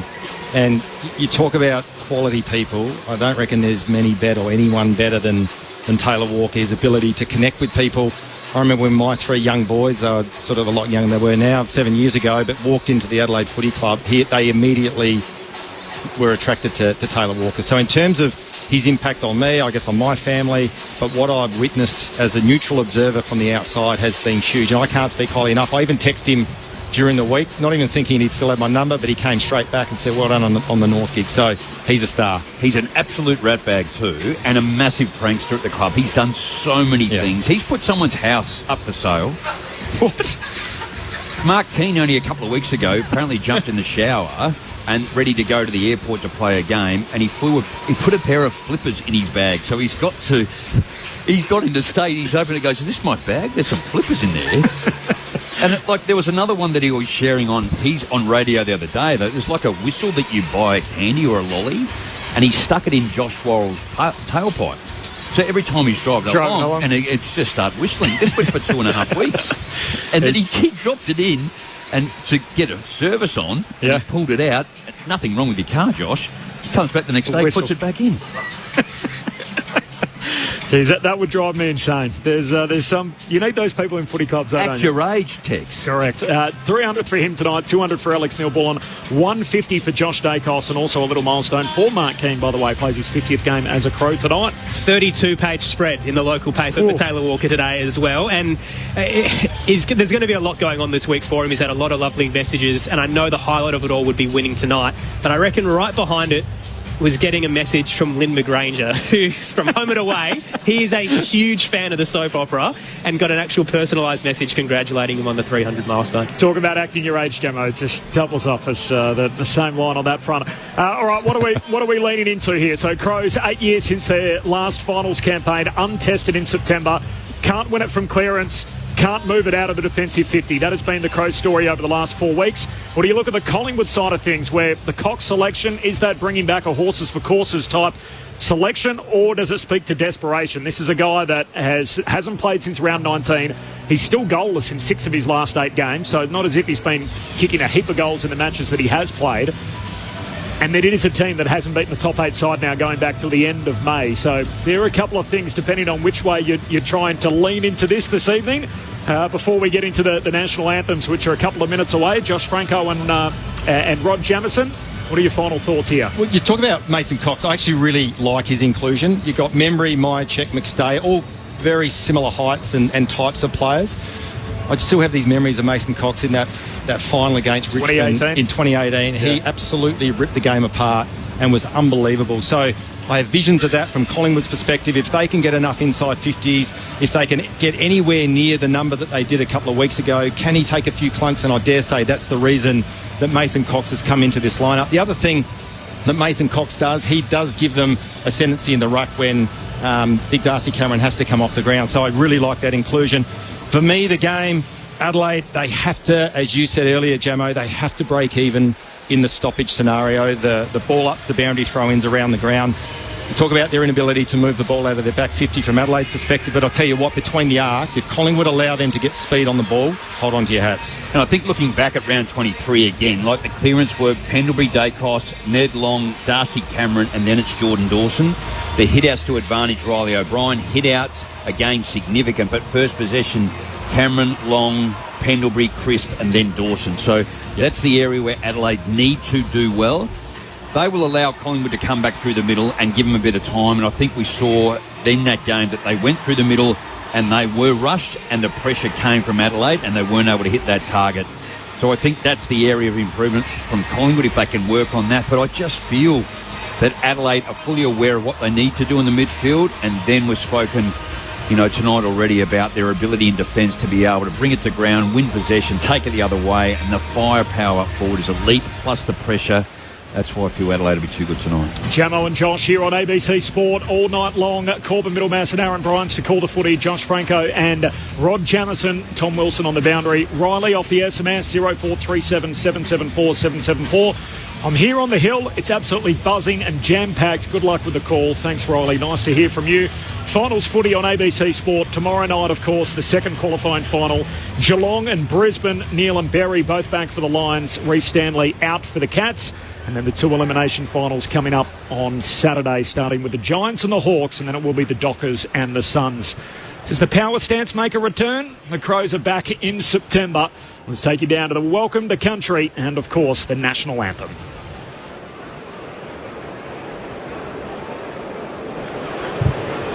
Looks like we're just about to do a wedding ceremony down there with that lady in that white dress, isn't it? She looks stunning.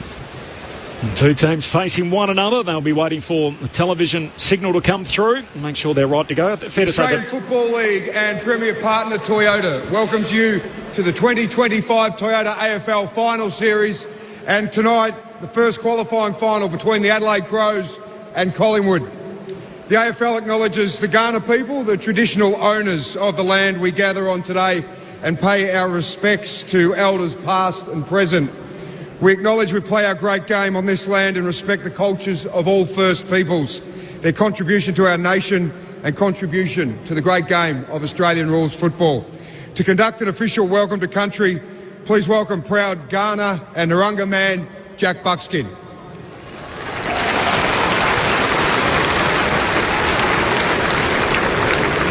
Yankana Mena, Namani Purachi. Gana Benjini Kaganya Pundu it Pin Kunowich Bakanding I Tangawilta Ghana Naranga Werangumil. Yalakangarlu Tanda Nyanga Tikandi Ghana me and a Yaiti Yartamatanya. Maruechangarlu Kubuki and a mini Yalakangarlu Wangandi, Manina Burning Arluku Yartana. Kumari Yaiti Mini Yalaka Manina Burning Arluku Yartana, Narlukubuki and a mina Mukabang Yaita Tekama. I welcome you on the Kaurna country on behalf of Kaurna people, and pay respects to our other countrymen that have come and joined us here on Kaurna country here today, and all the visitors that have travelled this amazing state. On behalf of Kaurna, we stand on a land known as Tarndanya, the dreaming place of the big red kangaroo. And on behalf of all Kaurna people, we're honoured to welcome you in a protocol that is important for us to acknowledge the spiritual ancestors of the land, but the spirit that comes to this space with everybody that's travelled. Inside you is a spirit, and today our spirits get to share this beautiful country together. Ngachalia, welcome. Thank you, Jack. And if you're able to, could you please stand and remove your hats?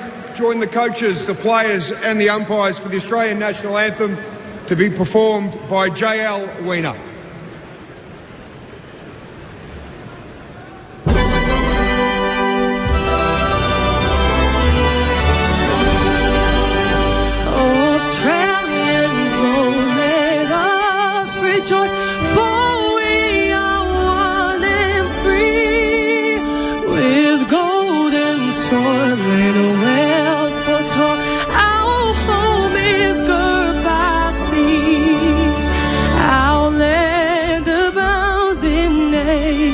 Gifts, our beauty, rich and rare.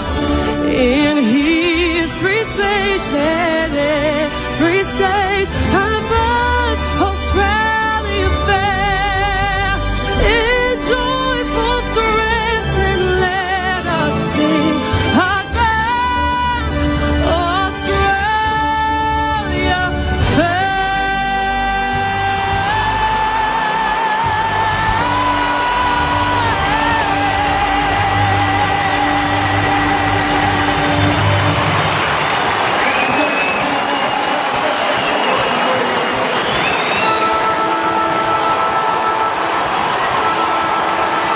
There's nothing quite like it. The roar after the national anthem ahead of the first final and the new season about to begin. It's all in front of us. The first qualifying final, Adelaide and Collingwood. The winner gets the week off in the home prelim, while for the loser they will find themselves in a sudden death semi next weekend against either GWS or Hawthorn. Now, Matty Samet is boasting an undefeated record in games that he's played at this year involving the Adelaide Crows, and so how could he not be here for the biggest game of their season so far? Here is Matt Samet, the saxophonist.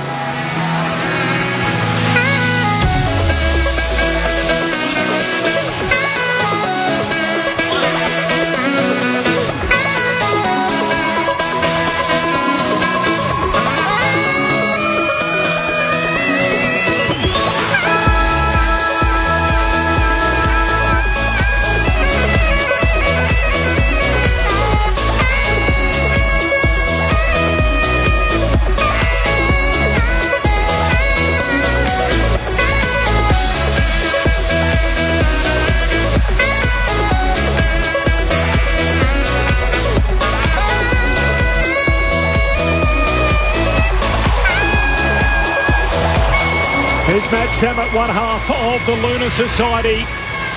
The captains have just met at the coin toss. Tom Wilson is the fifth member of our team. He's on the boundary. Tom, good evening to you. Good evening, Corby. What an atmosphere it is down here. And Jordan Dawson, the Adelaide skipper, has won the toss and he's kicking to the riverbank end of the ground, the same end he kicked to when they beat Collingwood back in round 23. Unbelievable atmosphere. The saxophonist has a perfect record and the Crows will be hoping to take it to another level here tonight. Two changes for both teams. Max Michelani and Luke Pedler back in. Billy Dowling and Sid Draper out for Collingwood. Mason Cox and Will Parker. And the benches for you to start off the game: Luke Pedler, Zach Taylor, James Peatling and Mitch Hinge for Adelaide. For Collingwood, Will Parker, Ned Long, Bo McCreary and Brodie Myercheck. And the subs are Brodie Smith and Rowan Steele. Should be fantastic. The conditions are perfect. It's currently 11 degrees. Could get a little cooler around 7, but it's going to be a fantastic night of footy. Thanks, Tom. We'll chat with you closely throughout. Give us a tip then, Josh. Oh, look, I think Adelaide, interestingly as well, just looking at Adelaide ahead of the ball, Michelani starting forward. Jamo? Yeah, I think Adelaide will be too good tonight by a bit. A modern-day rivalry as good as the game has. And after 207 regular season games, only 9 remain. The race for the premiership begins in earnest. It's finals footy on ABC Sport. The first qualifying final, Adelaide versus Collingwood. You're with Aaron Bryans. Dawson and DeGoey, Josh Dacos in the middle as well. O'Brien stares down Cameron and here we go. The Pies Ruckman wins it down, but it's sharp by Berry. Straight out of the middle for the home side. Adelaide inside 50. Philthorpe on the charge. Copped an edge from Frampton, hits the deck. Big man for the Crows. Philthorpe hands it to Nilborn. He jammed it forward and only found Maynard in the right back pocket. And 50 as well as the man on the mark encroached. Nick Murray's gone to Mason Cox, Collingwood through the middle. He'll play on early down the spine. Berry cut it off in front of Houston. Puts his head over the footy, played for high. No free kick. Neil Bullen now rushes another kick towards the 50. Collingwood well set. Frampton takes it, gives it to Quaynor, then Pendlebury. And now to the broadcast wing, presenting as Schultz. Pendlebury, the wily old vet, in pre-game interview said, I'm sure they'll be nervous in their dressing room. They've got so many guys that haven't played finals footy before, just making sure that that's an advantage Collingwood have. The short kicking game, Schultz to Pendles and now to Maynard. And cheers for Maynard. He's all about qualifying final night. Kicks down the line. Cameron the target, not the D. Spills down the Crows way, picked up by Cumming and he's ushered over the boundary line. The umpire might have caught a ball up just before it went out, so it'll be a stoppage regardless. Tell you what, Corbin, though, you can feel the energy up here, can't you? Oh, yeah. Hot start. Game on. Adelaide Oval sparkling tonight for the first qualifying final as Laird's tackled DeGoey and Cameron bring him to ground. Crows in their home strip, so the tricolours with the navy shorts and Collingwood all in white with the black stripes. Throw a blanket over them, close to the benches. Cameron down, was looking for Nick Dacos. Bobbled its way to Chris, tries to barge through O'Brien, who won't let him go. And a ball up to come close to where we started. Still left half forward for the Pies at the moment. Quick reset, tossed into the air. Andrew Stevens to get us back underway. DeGoey tracking. Nick Dacos will walk it over. Boundary throw in to come. Now, the Josh Dacos injection is interesting, Josh Franco, because you mentioned Collingwood didn't have speed on the ball the last few weeks. Yeah. They've put him in the fourth term and they've dominated against the last two sides they did so. Yeah, speed at ground level 2. Now he starts at stoppage tonight. From the boundary throw in, Cameron palms it down. He's Schultz. He's tackled straight away and a ball up again on the wing. Also, Corbin, just looking ahead of the ball for Adelaide, Michelani, who started forward, as we predicted through the preview, he's spending a fair bit of time high at the stoppage. Stoppage to start. O'Brien palms it down. He's Nick Dacos, scoops it up, trying to wrong foot Saligo. Kicks off his left. Schultz takes the sprawling mark. That's a phenomenal kick, Nick Dacos. Lost his shoe in the process, goes back, collects that as Schultz goes long inside the forward 50. Out the back, here's Elliott, he hugs it to his chest. And Jamie Elliott, their leading goal kicker, has got it at full forward. Well, tell you what, make no mistake, that kick from Nick Dacos, you can't overestimate and oversell how important that was. His ability on the wrong side on his left to change the angle of the kick, which set up that forward entry to put the Adelaide Crows defenders under the pump. Elliott took a mark on his chest. Jamie Elliott, his accuracy is down over the last month, 20% on the season. Their leading goal kicker all year leads the way. Collingwood strikes first. And Jamie Elliott kicks the opener in the qualifying final. One straight. The Magpies, the home team, yet to score. 3 and a bit minutes in. Finals footy on ABC Sport. Well, they're entering into forward 52. Just that contest, high ball at the time. And as a defender, you want to go and get to the contest. You sometimes follow your immediate opponent in. But Jamie Elliott was the one that just measured, read the football well. Hugh Bond, his immediate opponent, got sucked in. And it went over the back. And I think the other thing as well, Jamo, their speed of entry as well put the Adelaide Crows defenders under the pump. It wasn't slow. It didn't allow their mids to get back to support their back six. And terrific play there, as I said, from Nick Dacos with that change of angle with that kick on his opposite foot. But Elliott, great finish. Pies are up early in round 23 as well. 25-point advantage. Can they continue this hot start in the qualifying final? Bounce in the middle. Cameron stays down and wins it, but it's roved by O'Brien. Gives it to Saligo. Another exit for Adelaide. Backtracking was Michael Annie, slipped through his mitts. Perryman now picks it off for the Pies. A tumbling footy to the eastern side. Dawson's happy to leave it, take his time, take advantage of the shepherd from Curtin. The skipper will backtrack.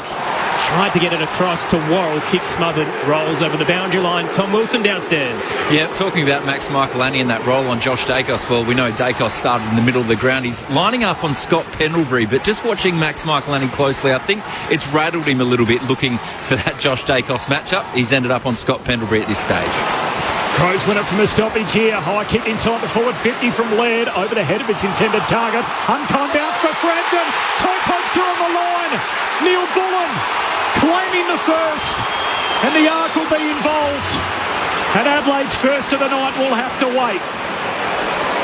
What about the kick of Laird just coming through the contest? Launched it deep from the half-forward line. Soft calls are behind, Jamo. A barrel. Yeah. Called it behind. Well, the other thing as well, Jamo, just with that clearance, with all the byplay that's going on off the ball with matchups and all the rest of it, Laird found himself at the stoppage, and as you said, was outstanding in clearing the footy. There's a little bit of daylight there between there is the boot and the ball. I'd want to probably go back even further. Do you reckon it was who did it come off before all that? Frampton. Yeah, because I think it sort of came off maybe even Neil Bullen's foot prior to that. Yeah, he certainly didn't toe poke it on the line. Oh, hang on. There's another angle, and the Crows fans think the ball is tumbling off the boot of Neil Bullen. I'm not sure you can overrule that. And the other camera doesn't support that. It shows that there's a gap between the ball and the boot. But I'm with you, Jamie. Take it back one frame before and see who had the last touch before the goal line attempt. Here we go. They're listening to the call. It's off his back. The shoulder of Frampton. Yeah. And the toe poke on the line missed from Neil Bullen. Didn't quite get anything on it. So it'll be a rush behind. That's the first of the night. First score for Adelaide. After Jamie Elliott gold at the other end, so we're half a dozen minutes in. Collingwood one straight, Adelaide one behind. Place is heavy. Cannot spot a spare seat. Finals footy on ABC Sport. The kick from Neil Bullen landed on Frampton's back, and then it's gone through, and he's tried to kick it again and just missed it, hence the behind. Pendlebury plays on from the defensive goal square. Searching kick to left half back. Here's the early fly from Cox. Did enough to tap it down to Josh Dacos. They're surging the Pies. McCreary looks inboard. Had to be pinpoint to side bottom and wasn't. Bond tracks it. Little backflip. Trying to get it to Worrell, who spins through McCreary. The Crows with some composure. And Saligo back towards the benches. Clean mark taken from Murray far from home. He'll bang it towards the 50. Walker's there, just bobbled out of his mitts. Maynard pounces, hands it to Pendlebury, and now Quainer in the right back pocket. The jeers of the crowd as he exits to right half back. Pies by 5, and they have the ball at right half back. So if you're wondering why Isaac Quaynor is getting booed, he received a homophobic slur from Isaac Rankin, and for some reason he's getting jeered here at Adelaide Oval tonight as Lipinski off the back flank goes long down the wing, trying to break it up. Elliott spills down to Membry, hand pass away to Houston, handball to Nick Dacos on the wing. Goes back to older brother Josh, kicks down the boundary line, bouncing footy out in front of Elliott, and he knocks it out of play. And so one of the boundary throwing half forward here for Collingwood, kicking to the Cathedral end or the hill end of the ground in this opening term. 5-point lead for the Magpies. 8 minutes into the opening term. Finals footy on ABC Sport. How good was Hugh Bond then too, just on that last play when they came inside Collingwood, just the smarts to smother the footy, get it back. Josh Worrell was able to clean take up. Voice of Rod Jamieson alongside Josh Franco. O'Brien taps it down, tracked by Josh Dacos, who can't get there in time and rolls out in front of the Odie stand. Collingwood by 5 in the early stages. Hot crowd to kickstart this final series. O'Brien looking for a measure of revenge against Darcy Cameron, who pipped him in round 23. O'Brien wins it down just wide of his skipper. Tumbled to De Goey. Ricochets out to Josh Dacos. He'll arc around centre wing on the eastern side towards the 50 for Collingwood. Membry's the target. Elliott flew off hands. Front and square is Laird. Hands it to Curtin. Around the body. A rushed exit. Straight down the throat of Darcy Cameron. Forward to the logo. Adelaide have done that 3 times now, both twice inside 50 and one on the wing. Back to Frampton. Last final, and the only final he played in, by the way, was the 2023 Grand Final. It was a late inclusion that day. Came in and played that memorable role on Harris Andrews. He goes wide with the kick and finds Perryman. He had his choice of Adelaide last off-season. His childhood colours. Goes long to half forward. Cox caught at the back. Ball hits the deck. Saligo bursting away for Adelaide. Kicks down the wing. Fogarty can't trap it on the hop. Perryman the 1-2 with Pendlebury. Down to half forward for the Pies. Handball out in front of Chris. The AFL's Iron Man dabs it into the pocket. Elliott collects, tackled. Ball comes free. Ball stays alive. Just inside the boundary line. Retrieved by Laird. Hand pass to Neil Bullen. Short kick finds Pedler. Marks at half back for Adelaide. Pies by 5 points, 10 minutes in. Just his 8th game this season. Big final. His kick is poor on return. Just floated its way to Neil Bullen, and McCreary cut it off with pace. Knocks it over the boundary line on the broadcast wing. And Jamo, to your point, Adelaide just lacking a little bit of composure with ball in hand, feeling the pressure of the game. The hack kick forward again on that occasion, the turnover. Boundary throw in centre wing. 21 disposals Adelaide, Collingwood 30. Collingwood going at 74% at the moment. Magpies by 5. Cameron down. Laird first to the footy, wrapped up by Nick Dacos, who crocodile rows him towards the boundary line. Doesn't quite get him over the paint though. And really important, Adelaide, if they do win the stoppage, to have some composure going forward. Mike Lanny, as we said, high at stoppage, which means Frampton's +1 behind the ball. Cameron down looking for Chris, picked off by Dawson. Another hat kick forward, and this time it's out on the full. Collingwood free kick in the dual Australian. Darcy Moore has it just wide of the benches. They lead by 5 points in the first qualifying final on ABC Sport. Adelaide well set up behind the footy. Shorter kick. Darcy Moore, the contest kick to half forward. Collapsing in the pack is Dawson. Ball spills down towards Laird. He's tackled on a ball up. Quite a few clearances and stoppages already in this game. Adelaide 4-2, so they have reversed the trend. We'll see if that can continue. Finals footy on ABC Sport. Collingwood with the only goal so far. Crisp whacks it forward. Cummings kicks smothered. Spills to McCreary. Handball to side bottom. Gives it off to Nick Dacos. Oh, the little champ. Pops it through from the pocket. Pies have the first 2. Collingwood 2 straight 12. Adelaide 1 behind. And Collingwood out to stun Adelaide Oval a dozen minutes in. They lead it by 11 points. Finals footy on ABC Sport. Gemmo, just looking at probably one of the key stats, and we've highlighted that, you mentioned it, Adelaide's lack of composure with ball in hand, particularly with the amount of pressure that this game has started with. The kicking efficiencies of Collingwood 71%, Adelaide just the 33%. And as we said, between the arcs they're setting Mike Lanny high, so it's absolutely critical that Adelaide hit targets but have composure with ball in hand. They can't afford to turn the ball over because Collingwood at this point in the game are looking pretty dangerous when they enter forward 50. Just the way they set up to at the moment, they're actually on the attacking side and they seem to be winning, and not necessarily if they do grab it, they've got an out at the contest, or in that position they're just tapping it forward which is wrong-footing Adelaide too, and there's space for the Collingwood player to run into. Nick Dacos and Pendlebury combined for 21 touches in the first quarter in round 23, and they've got 8 already here. Out of the middle, towed away by Cameron. Charging onto the footy was Schultz, but overran it in the end. Ripped out by Curtin. Little ship kick hits Thilthorpe. He wants to go. Rolls inboard towards the 50. Walker's one out. The kick was too hot. A heavy one that's plucked by Darcy Moore. Looks for an exit for Collingwood. Well weighted to McCreary. Put it down though.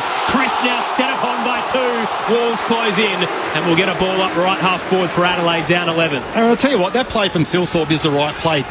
Took the mark, rolled on. It just didn't hit it to Taylor Walker's advantage side. And Moore took the easy intercept. Pies with the first 2 goals. Finals footy on ABC Sport from the stoppage. Berry, high kick inside 50 for the Crows. Thilthorpe in the pack.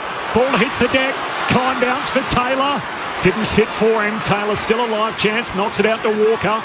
Not to be. Falls Collingwood's way. Maynard. Hand pass away to Josh Dacos. And a relieving kick out of defence. Worrell takes the intercept mark half forward for the Crows. There was outrage in South Australia when he missed a blazer.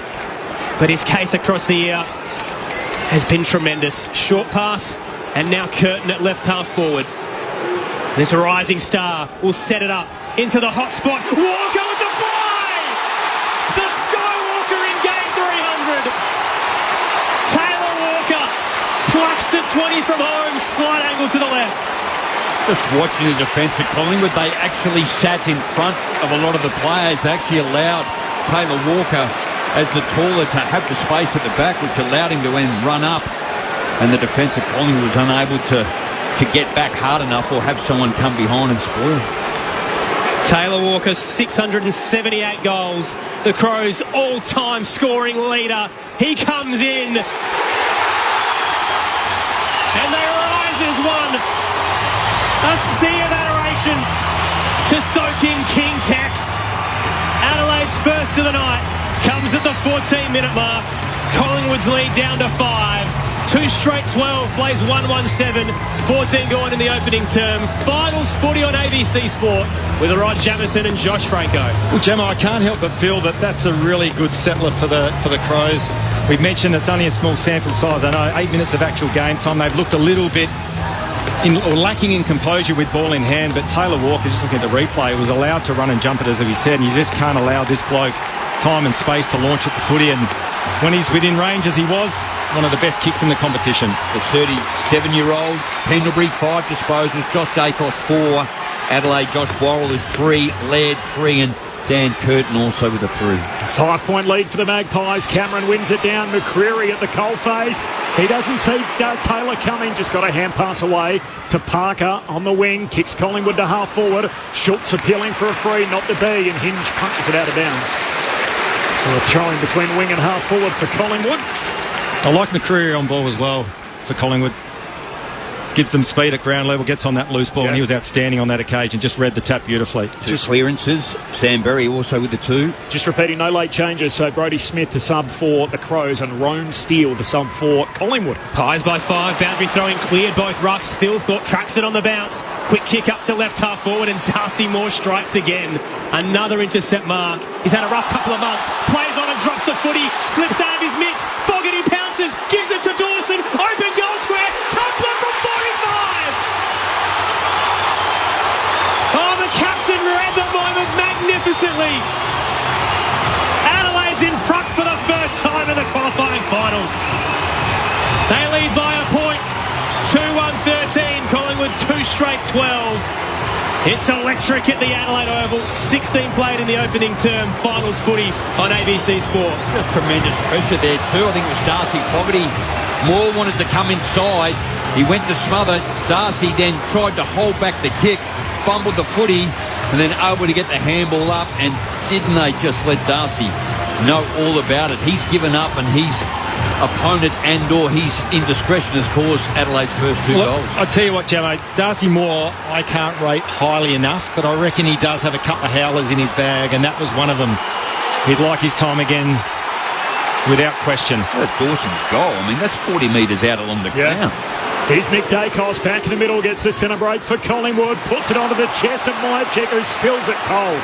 Ball comes down to Millerer. Hand pass to Hinge. Kicks across the half-back line. Finds its way to Curtin, who's off and running.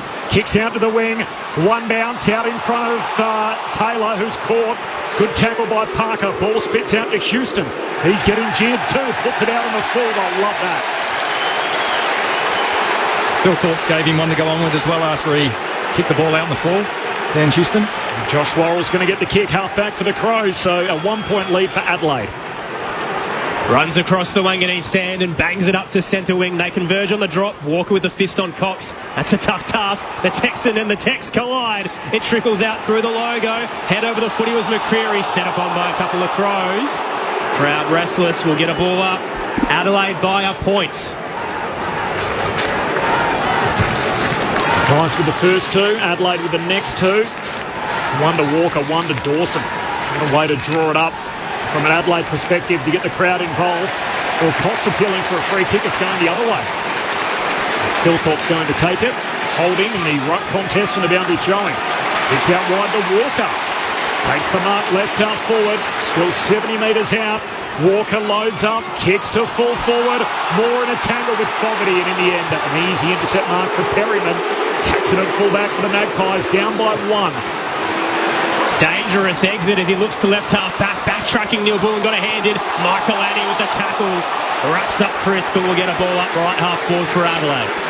The real team defence for Collingwood at the moment, isn't it, too? They're trying to get back when that contest is there. Darcy Fogarty, Darcy Moore one-on-one, but there's another 2 or 3 Collingwood defenders pushing back as well. Crows by a point. Cox down to Long, handed it back to Chris. Kick smothered. Ricochets into the 50 for the Crows. Collingwood have numbers. Perryman gets it wide. Long tries to squeeze a kick up to left half back. Whistle as it tumbles towards the pack. And a free kick for a hold to Adelaide. Cubon. Big night for him. Just his 12th game. Entrusted down back. Bond bangs it in. Moore in the pack. Got hands to it. It collapsed. Free kick Collingwood. That was there. I saw it off the ball. Taylor Walker, 2 hands in the back of Frampton. Crowd not happy, but well spotted by the umpire. This bloke's starting to hurt him, Nick Dacos, too. He's got it on a string again tonight, Nick Dacos. Back pocket here, possession 5 already. He's already kicked the goal. Looks for Pendlebury. Difficult option. Spills down to Cox. He left it behind. Peatling steals it. Hand pass back inboard for the Crows. Scrap on again for the footy. Parker knocks it out of the rubble. Lipinski to Nick Dacos. Handball to Quaynor. Back to Lipinski. He flares it out wide. On the wing is Houston. He's another one in the Crows fans' scope tonight. Goes short and finds Schultz, who marks it half forward, trying to keep a bit of speed on the ball. Hand pass back to Houston. Kicks inside 50. Wanted Elliott. He's getting it free for a push. And Elliott will get it wide out right half forward for the Crows. For the Pies, sorry. That is incredibly soft. Well, the other thing is we spoke to Josh Fraser before the game and he talked about the connection inside forward 50. Dan Houston's the one they want the ball in the hands of. It's definitely for the Pies, not for the Crows. See what they do here, Jamo? They just try and convert you to their way of thinking. As a coach? Even I'm saying the Crows at this particular juncture. Here we go. Jamie Elliott wide out. Has to kick at 55. Decides to lay it up instead. Centering kick to go. He leaps up. No mark. Falls down in front of Long.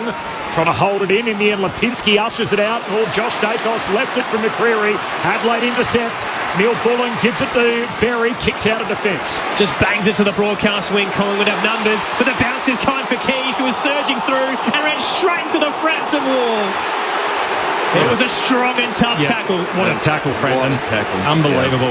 Yeah. Keys gave him the don't argue as well, but stood tough and stuck it. Well done, Billy Frampton. Bit of afters, but it's freed up the Pies on the broadcast wing. Frampton spots Perryman, who dances and dodges, breaks the ankles of Peatling into the 50, Cox direction. Fist came in from O'Brien, hits the deck. It's a dangerous area. Myercheck dumped.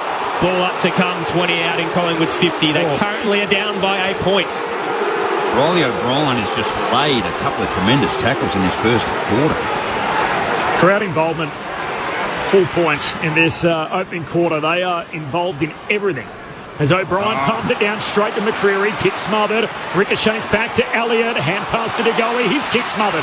Millerer with the 1%er. Dawson to get out of here. Kick up to half-back and Quaynor. Don't boo him. You should be booing yourselves. Isaac Quaynor at left half forward with the footy. And the man on the mark 51 metres out. Come on, I tell you what, Adelaide dodged a bullet there. McCreery was left all alone at that stoppage, got his hands on it, couldn't finish. Now, as we said, Quaynor with the opportunity. Probably outside his range, take his best kick. In his 81st consecutive game, one of their 16 premiership players in tonight. Quaynor out to the right, kicks a home run, drop punt right to the line. It doesn't quite get there, and it's helped through on the line as Worrell is pushed over with the footy. A minor score for the Magpies. It ties the game 2-1, 13 apiece. 23 minutes in. Gemma, that's probably one of those kicks from Quaynor. Just hit the top of the goal square, outside your range, long point, not what they want. Crows can now reset with a kick in. That's the one where you want Mason Cox. He's the player that you just put it out, let him lead up onto it. Mark King gives it everything. Up towards the centre square. Jordan Dawson floats it from the side. It's a vintage move from the skipper, and he looks for the switch. Out to the logo on the eastern wing. Bounces in the path of Curtin. Time to track it. Schultz closing. Kicks up to left half forward. 2-on-2. Quaynor dispatches Pedler and takes the intercept mark. Matched up on Isaac Rankin 3 weeks ago. Many of the Crows faithful will blame him for the absence of their star mid. Quaynor up towards the logo. 2-on-1. Adelaide have the outnumber. Front position. Brought to ground.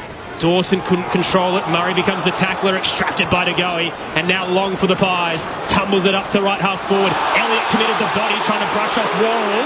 Doesn't matter, Adelaide will win out.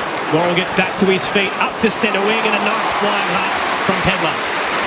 I'll tell you what, that was a mark and a half too. Under all sorts of pressure there from Quaynor. The lefty heads down to half forward, and Darcy Moore intercepts across that half-back line, and Collingwood are stringy nose together. They are, Corbin. I'm just looking at the numbers. 9-1. Collingwood intercept marks. Adelaide just the 1. I know what Matty Nix will be addressing a quarter time straight away. As Moore goes long down the wing, flying from the back, Myercheck, not to be, spills down to Long, hand pass to Schultz, handball inside, missed his intended target. Lipinski breaks it up with Worrell, pushes it inside the forward 50. Pies collect through the goalie, tackled, umpire says, I'll have it. Richard from Quaynor, I think, Richard from Geelong, I think it's poor form that the Adelaide supporters are booing Quaynor. 0437 774 774, the SMS number. Tossed up, Cox down, straight to Pendlebury. Hooks it from 45, not enough curl. Sits up on the behind line, tracked by Membry, but not through by Keane. Collingwood hit the front again by a point. Tom Wilson downstairs for ABC Sport. Yeah, the ball just refuses to go out, so it's affecting key rotations for both teams, especially the Crows. Jake Saligo has been stuck on the bench for the last 10 minutes. Kingstown, second lead change of the night. Pies by 1. Fogarty the target coming out of defence. Their free kick was paid, and in the end the upset, Peatling took the advantage. So Adelaide have to mop it up. Bond gives it away towards Curtin, who kicks short on the wing. O'Brien the target, punched away by Cox, and then a shove to O'Brien.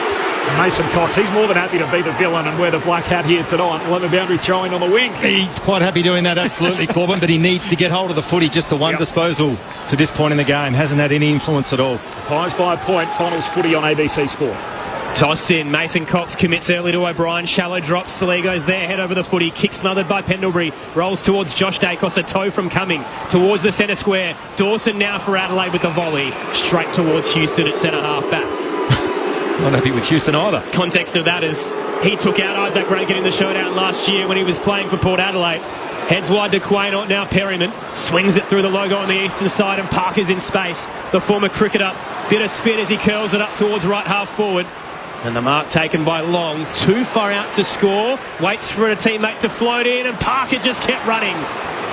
Launches back, takes it at its highest point.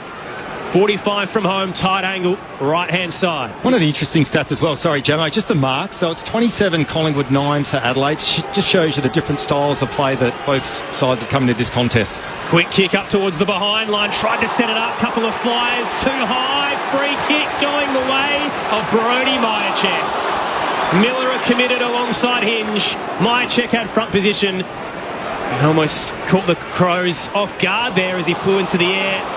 Maybe even some tunnelling in the process. Regardless, Brodie Myercheck's getting the set shot 10 out. And even further to that, Adelaide haven't really looked composed with ball in hand, have they? And that's obviously highlighted by the intercept marks from Collingwood. But Collingwood, on the other hand, sort of maintaining possession through a kick mark and looking quite dangerous with their ball movement. Held goalless 3 weeks ago against Mark Keane. Brodie Myercheck comes in and misses to the right-hand side from 15 out. Collingwood Forwards lead 2 points. Time on in the first of the qualifying final. That's a big miss. You got to take those moments in an away final. Laird marks the kick out, then goes long down the wing, spills to Saligo of the Crows, takes on side bottom, feeds it further forward, sprawling effort, Josh Dacos, hand pass close to the boundary line, Nick's there to scoop it up. There's that telepathy between the pair, kicks back inboard, dangerous kick, spills to Berry, taken high, front on by Long. Free kick for Berry on the wing and the Crows. Really, Josh Dacos doesn't normally, he's more composed, albeit under pressure. Dangerous kick in the middle of the ground. Long inside 50, ball spills front and centre, Keys passing through, knocked off it. Parker, ball held to him on the bottom of that pack, and the ump says, I'll have it. So Pies by 2, deep into time on here, opening turn, finals footy on ABC Sport. 2.5 minutes remaining, first quarter, deep in Adelaide's forward. Tossed up, O'Brien looked for the overhead tap. Josh Dacos surging by, left it behind. Fogarty tries to wrestle his way out of the grip some more.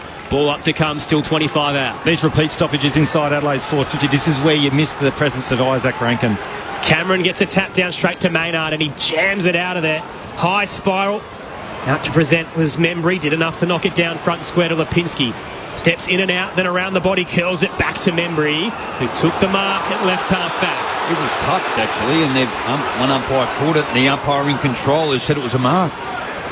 Former Saint gets some relief, but the ball didn't come straight back to him, so the Crows have some time to set up on the broadcast wing. Collingwood by 2, finals footy on ABC Sport. Membry, first final for him since 2020, of course a late out in 2023. And had some Kilda elimination final against the Giants, goes long down the wing and knocked out of play. Still side bottom, normally prominent, only one disposal. Jordan De Goey with the 2 for Collingwood.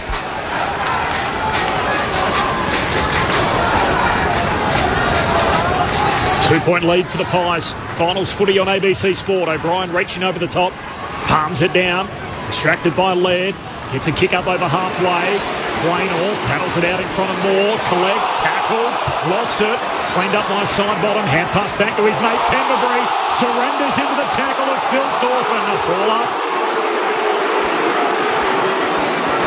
That's better pressure by Adelaide too, just that 2 or 3 handballs back to Collingwood, and the big tackle, shut it down, stun again. Cameron stands underneath the drop, tapped it straight to Berry though, wrapped up by De Goey, pops out to Laird, drives his head into De Goey, and we'll get a ball up where we started. Collingwood by 2, closing in on quarter time. Ben Keys hasn't touched the football. O'Brien down, straight to Berry, awkward bounce, then a fumble. Cameron tries to rip it out, Berry kept fighting. Ball toes its way towards O'Brien, he knocked it straight to Pendlebury. Side bottom gets his second touch. A sweeping handball for the Pies up towards the centre square. Josh Dacos bowls over hinge, bobbles up. Tapped down by Long. Adelaide keep fighting. Keys soccers it out of there. Philthorpe wasn't expecting it. Late surge out of the 50. Cut off by Collingwood's Maynard. Did well despite losing his footing to break away. Play on and kick up to left half forward to Myercheck. Fist came across though from Murray. Worrell tracks it on the broadcast wing. Kicks over halfway, finds Fogarty. 40 seconds left in the quarter. No one stands the mark. Fogarty between wing and half forward. Forward 50 fills up. Phil Thorpe the target over his head, and then intercept mark for Cameron. Gee whiz, Jamie, some of their entries inside forward 50 from Adelaide's perspective have been pretty poor. Yep. Again, on that occasion, Fogarty just didn't give his forwards an opportunity to contest that ball. Cameron long down the line. Punched away and out of play. Mark Keane puts his fist through it. The other thing that's happening, as we said, Mike Lanny's coming high to the stoppage, which is giving Collingwood a +1 behind the ball. So behind the footy, Collingwood look pretty stable with the extra. Tom Wilson on the boundary.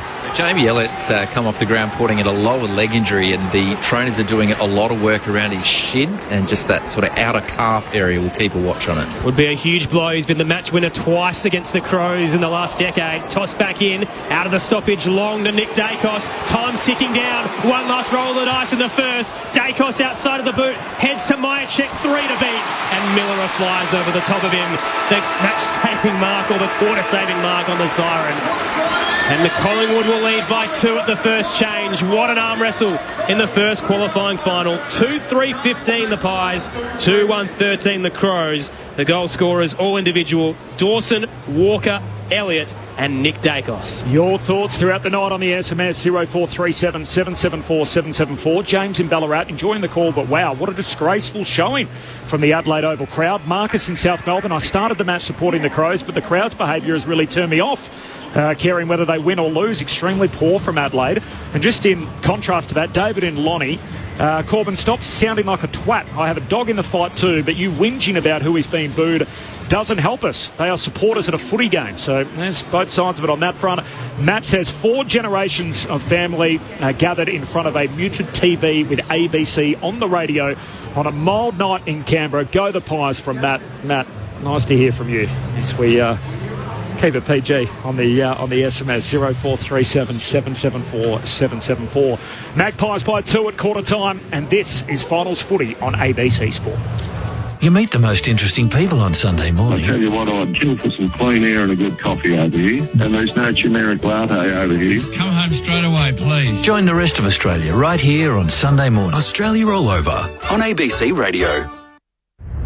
This is ABC Sports coverage of the 2025 AFL Finals. AFL on your radio, ABC Sport Digital, and on the ABC Listen app. Nick Dacos scoops it up, trying to wrong foot Saligo. Kicks off his left. Schultz takes the sprawling mark. That's a phenomenal kick, Nick Dacos. He's shoe in the process, goes back, collects that as Schultz goes long inside the forward 50. Out the back is Elliott, he hugs it to his chest. Their leading goal kicker all year leads the way. Collingwood strikes first. And Jamie Elliott kicks the opener in the qualifying final. Crisp whacks it forward. Cummings kicks smothered. Spills to McCreary. Handball to side bottom. Gives it off to Nick Dacos. Oh, the little champ pops it through from the pocket. Pies have the first 2. Short pass, and now Curtin at left half forward. This rising star will set it up into the hot spot. Walker with the fly! The Skywalker in game 300. Taylor Walker, 678 goals. The Crows' all-time scoring leader. He comes in. And they rise as one. Philthorpe tracks it on the bounce. Quick kick up to left half forward, and Darcy Moore strikes again. Another intercept mark. He's had a rough couple of months. Plays on and drops the footy. Slips out of his mitts. Fogarty pounces. Gives it to Dawson. Open goal square. Tumbler from 45. The 2025 AFL Finals Series. On your radio, ABC Sport Digital Radio, and on the ABC Listen app. Sounds here from the opening term of the final series in 2025. You can hear it all here on ABC Sport. What an opening, a packed house at Adelaide Oval, the Crows and the Magpies, and it is Collingwood by 2 points at quarter time. The All-Australian Josh Franco, the premiership player from the Crows, Rod Jamieson, with their thoughts on that opening term of footy. Collingwood by 2.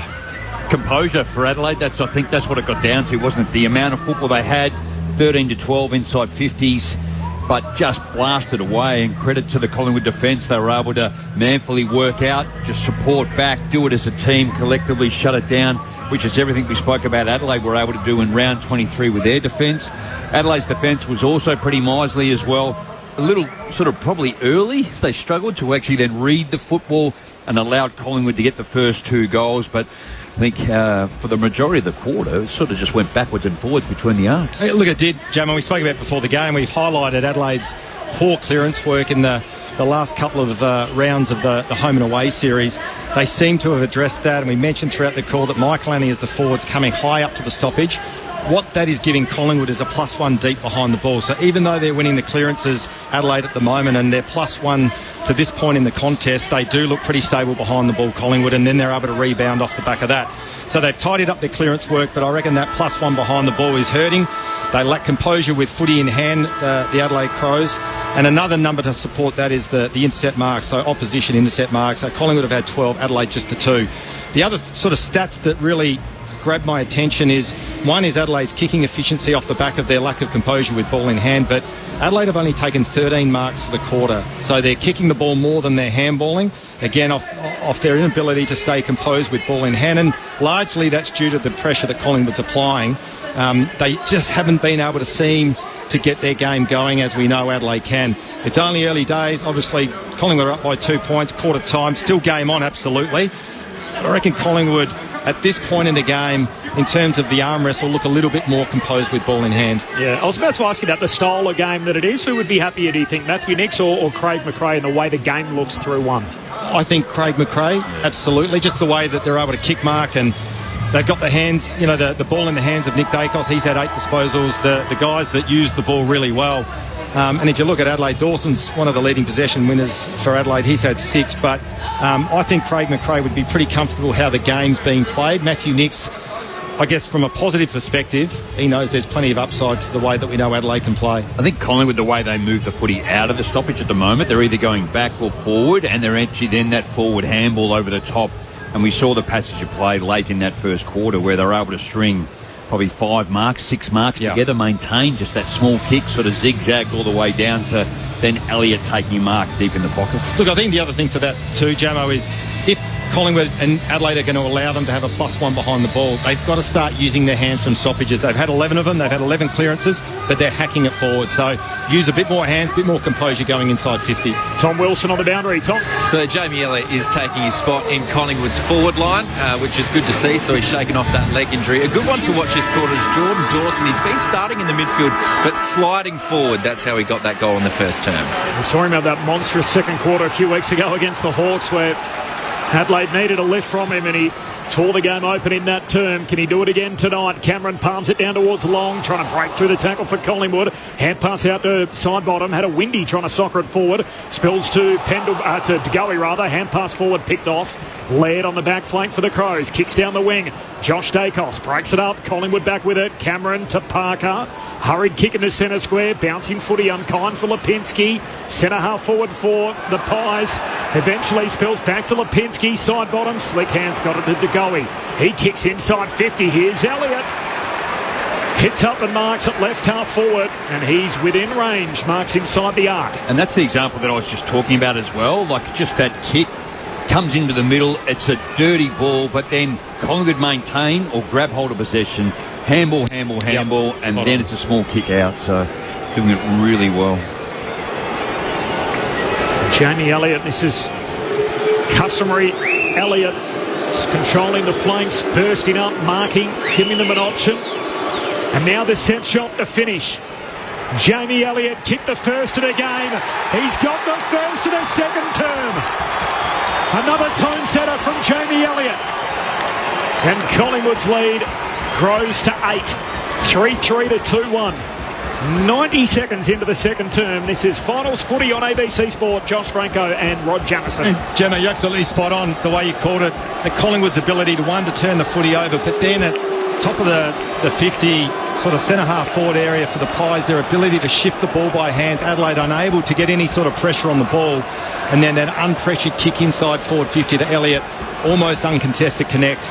And I'll tell you what, this bloke is an absolute superstar of the competition, Jamie Elliott. He's a game breaker, he's the X factor, and he's a goal kicker. Just the way you give him, you sit on his shoulder, he'll lead you up to the football. You just give him some space. He's got the ability to jump on your shoulder, and then he can kick him from anywhere. Collingwood by 8. O'Brien down. DeGoey's there though. Gathers at his bootlaces. Off a step. Kicks up to right half forward. McCreary wrestling there with Hinge. They both leave it behind. Coming through an underground handball from Lipinski. Got it back to Chris, but it's sharked. He tried to move it forward and Worrell was there. Anticipated the disposal and bangs it up to left half forward. Maynard now against Fogarty as it rolls towards the 50 and ricochets off the shins of the defender. Crown won't deliver it, they'll give it. No, he's kicked it out on the full there, Aaron, too, just in the contest. Came off Brayden Maynard, but what about the kick from Worrell?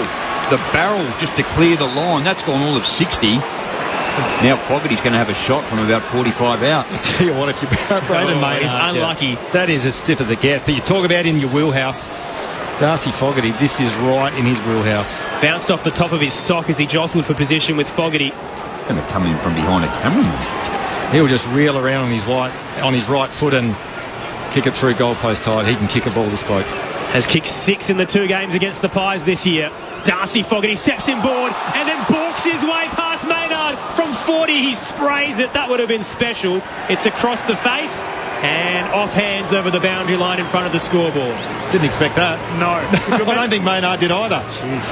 Let's go back to one of the showdowns when they talk about Taylor Walker's goal. Alira Lee was on the mark on the right, went around on the left, kicked it from 45. Just set the crowd alight. He bought everything he sold there, Braden Maynard. He'd be lucky, or fortunate, I'm sure, that kick didn't go in from Darcy Fogarty, who would be seeing a few replays. And the boundary throwing, we're going to have a ball up here going nowhere fast. Deep inside 50 for the Crows. It's well done, Jordan to go. In that centre clearance, he actually worked his way around on the attacking side and then won the football for Collingwood. O'Brien palms it down. Keys hands it out. Side bottom Soccer's been into his own mate Perryman. Ricochets back to Josh Dacos. Surge kick out towards half back. Late to arrive. Cox close to the boundary line. It trickles out. Ump says throw it in. And some ground made for the Magpies. Quick sample off the SMS. Ben from Brisbane. Thanks to Corbin for calling out the booing. That's why I listened to the ABC call. Peter from Adelaide. Let's face it, Adelaide footy followers, Crows or Power, just boo everything. Collingwood shouldn't feel special. A bit more on that theme coming through. 0437 774 774. Pies by 8 off the boundary. Throw in Laird, a little 1-2 as he combined with Worrell. Now into the 50. Fogarty dispatched his opponent Maynard. Hits the deck though. Rolls towards Neil Bullen, 45 from home. First to it was Nick Dacos, rode the contact, pops out to Long and now side bottom. Bangs it up towards centre wing, it's tumbling wide of Myercheck. Keane will get there first. Myercheck closes, but he shrugs him off. The Irishman did well. Popped the pass to Laird. He's just in front of the Bashir stand. Trailing by 8 the Crows. And their all-time disposal leader, Rory Laird, will share it short and wide. And Isaac Cumming, the former Giant, has it in his 8th final tonight. First for the Crows. Inside 50, more in front of Walker. He's starting to return to form, Darcy Moore, and why not on the biggest stage? They just don't look threatening at all, do they, Gemma? Every time Adelaide enter their forward 50, it's either the long bomb getting intercepted, just no method. Well, Moore turns it over himself here. Intercept mark for Mark Keane. Tell you what, this bloke as well, for a 50-game player that's come from Ireland, how much composure does he show with ball in hand? Part of the All-Australian squad. I think he said to Alex Gilbullen and Taylor Walker, who's going to cheer me off? Kicks out towards half-forward, playing his 50th game as a Crow. He turns it over too. So poor kick. Kick to kick at the moment, intercepted by Perryman. He goes out wide with the kick to Elliott. Long into the corridor. Lipinski tries to knock it down into the path of De Goey. That worked out okay. Paddles it out in front of him. Laird knocks it away. And here's Michael Annie off the back flank. Kicks looking for Cumming, just out of his reach. Maynard couldn't trap it. Cumming gets a second go. Finds his mate Tex. Lifts a hand pass over the top to Fogarty. Pokes it into the pocket, and here's O'Brien. Tight angle, right forward pocket, but the ruckman is going to have a look at it here from about 25 out. What I will say is, I reckon Darcy Cameron made the call. I'm going to go forward and let O'Brien take the shot on goal. The crowd here calling for running across the mark, and yet side bottom is within his rights to follow Walker there around the back, so that's what he's doing, and that's why he's able to do that.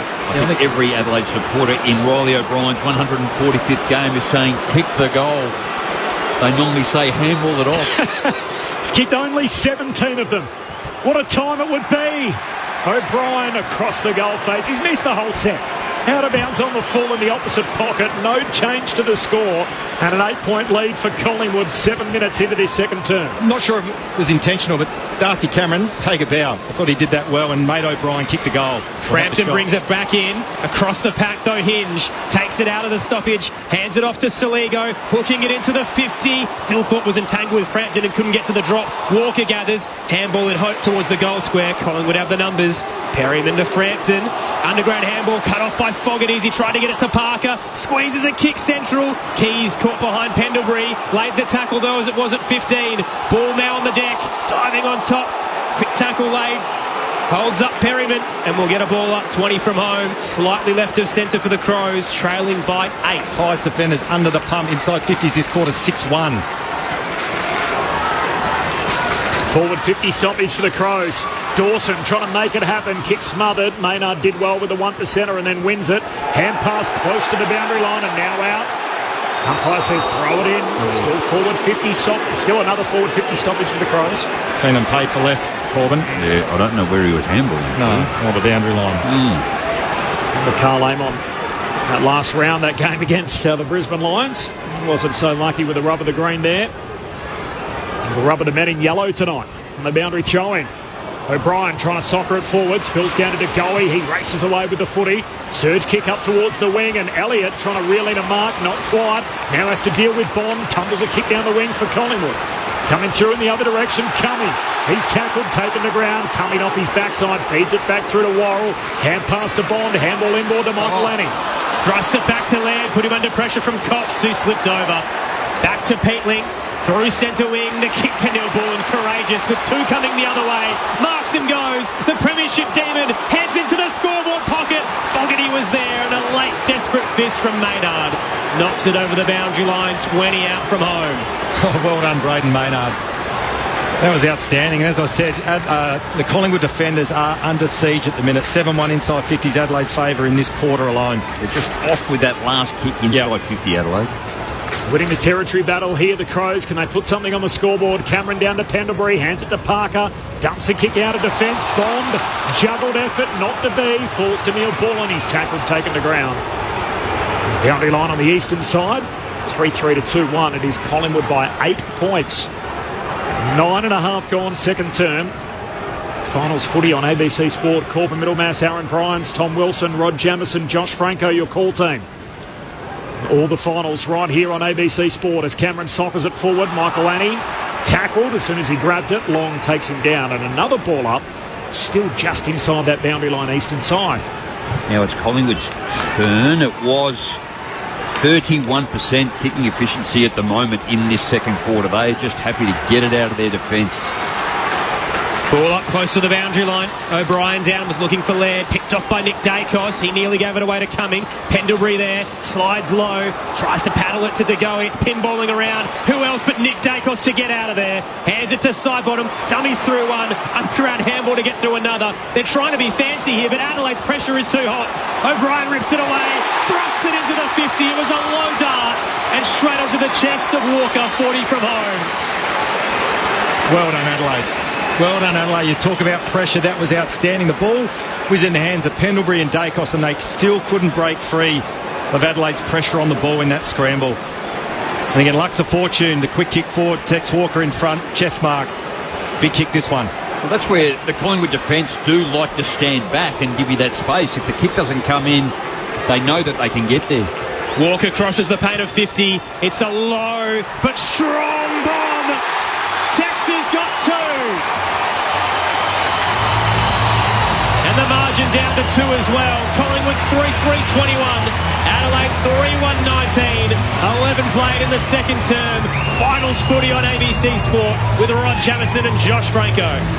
Well, Gemma, Adelaide at the moment, they're dominating this quarter of footy, dominating field position, dominating inside 50s, and eventually, if you can put that much pressure on the opposition back six, particularly if you can get a bit of space inside your forward 50, as Adelaide did on that occasion, eventually the dam wall breaks, and it did on that occasion.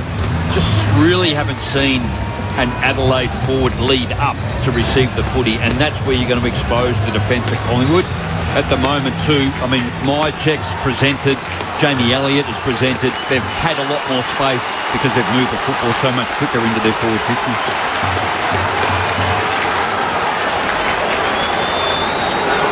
Back to a 2-point game, a goal each in this second quarter, which is a dozen minutes old. Finals footy on ABC Sport. De Goey trying to get it going forward. It's a second look at it. Handball out wide. Nick Dacos slides in. Pack forms behind him. Umpire says hold happen.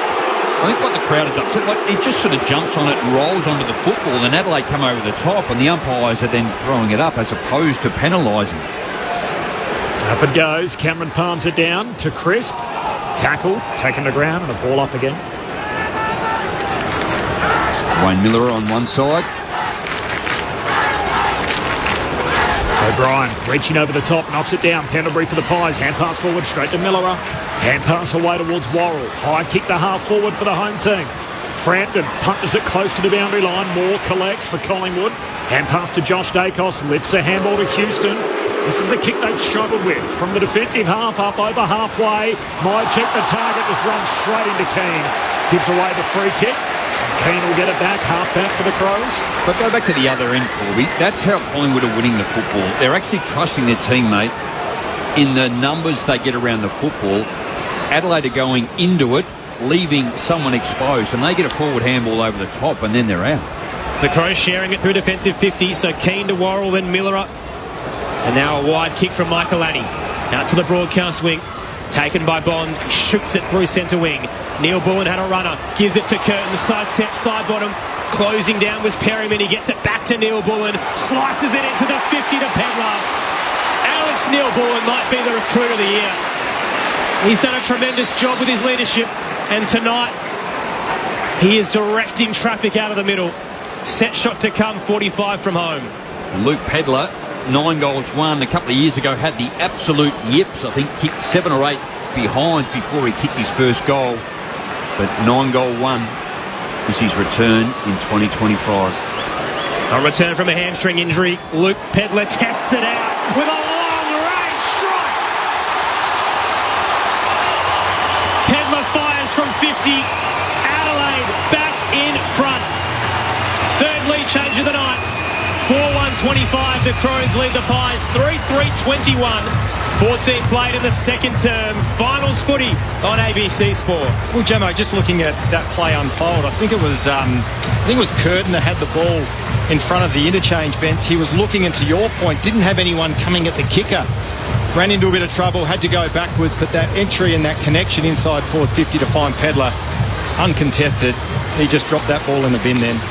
That's a better way that Adelaide want to play, a little unconventional to win the footy back, Alex Neil Bullen, but he was able to just spot up with a bit of space because the Collingwood defence were pushing back.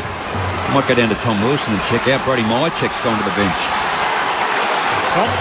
Yes, we're getting some work from the doctor. We've got Jamie Elliott, who we know has had some work done already. He's standing in the way of the doctor, so it's kind of hard to see what's happening down here. But once I get a clear view, I'll give you an update. Thanks, Tom. We'll come back to you as there's a free kick in the middle here going Philthorpe's way.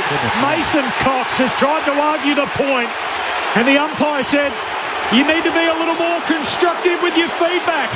Come with me, and he's marched 50 metres downfield. And Philthorpe, who earns a free kick in the middle, is now in a goal-scoring position. Corbin, I think what happened there, I'm not sure it was verbal feedback.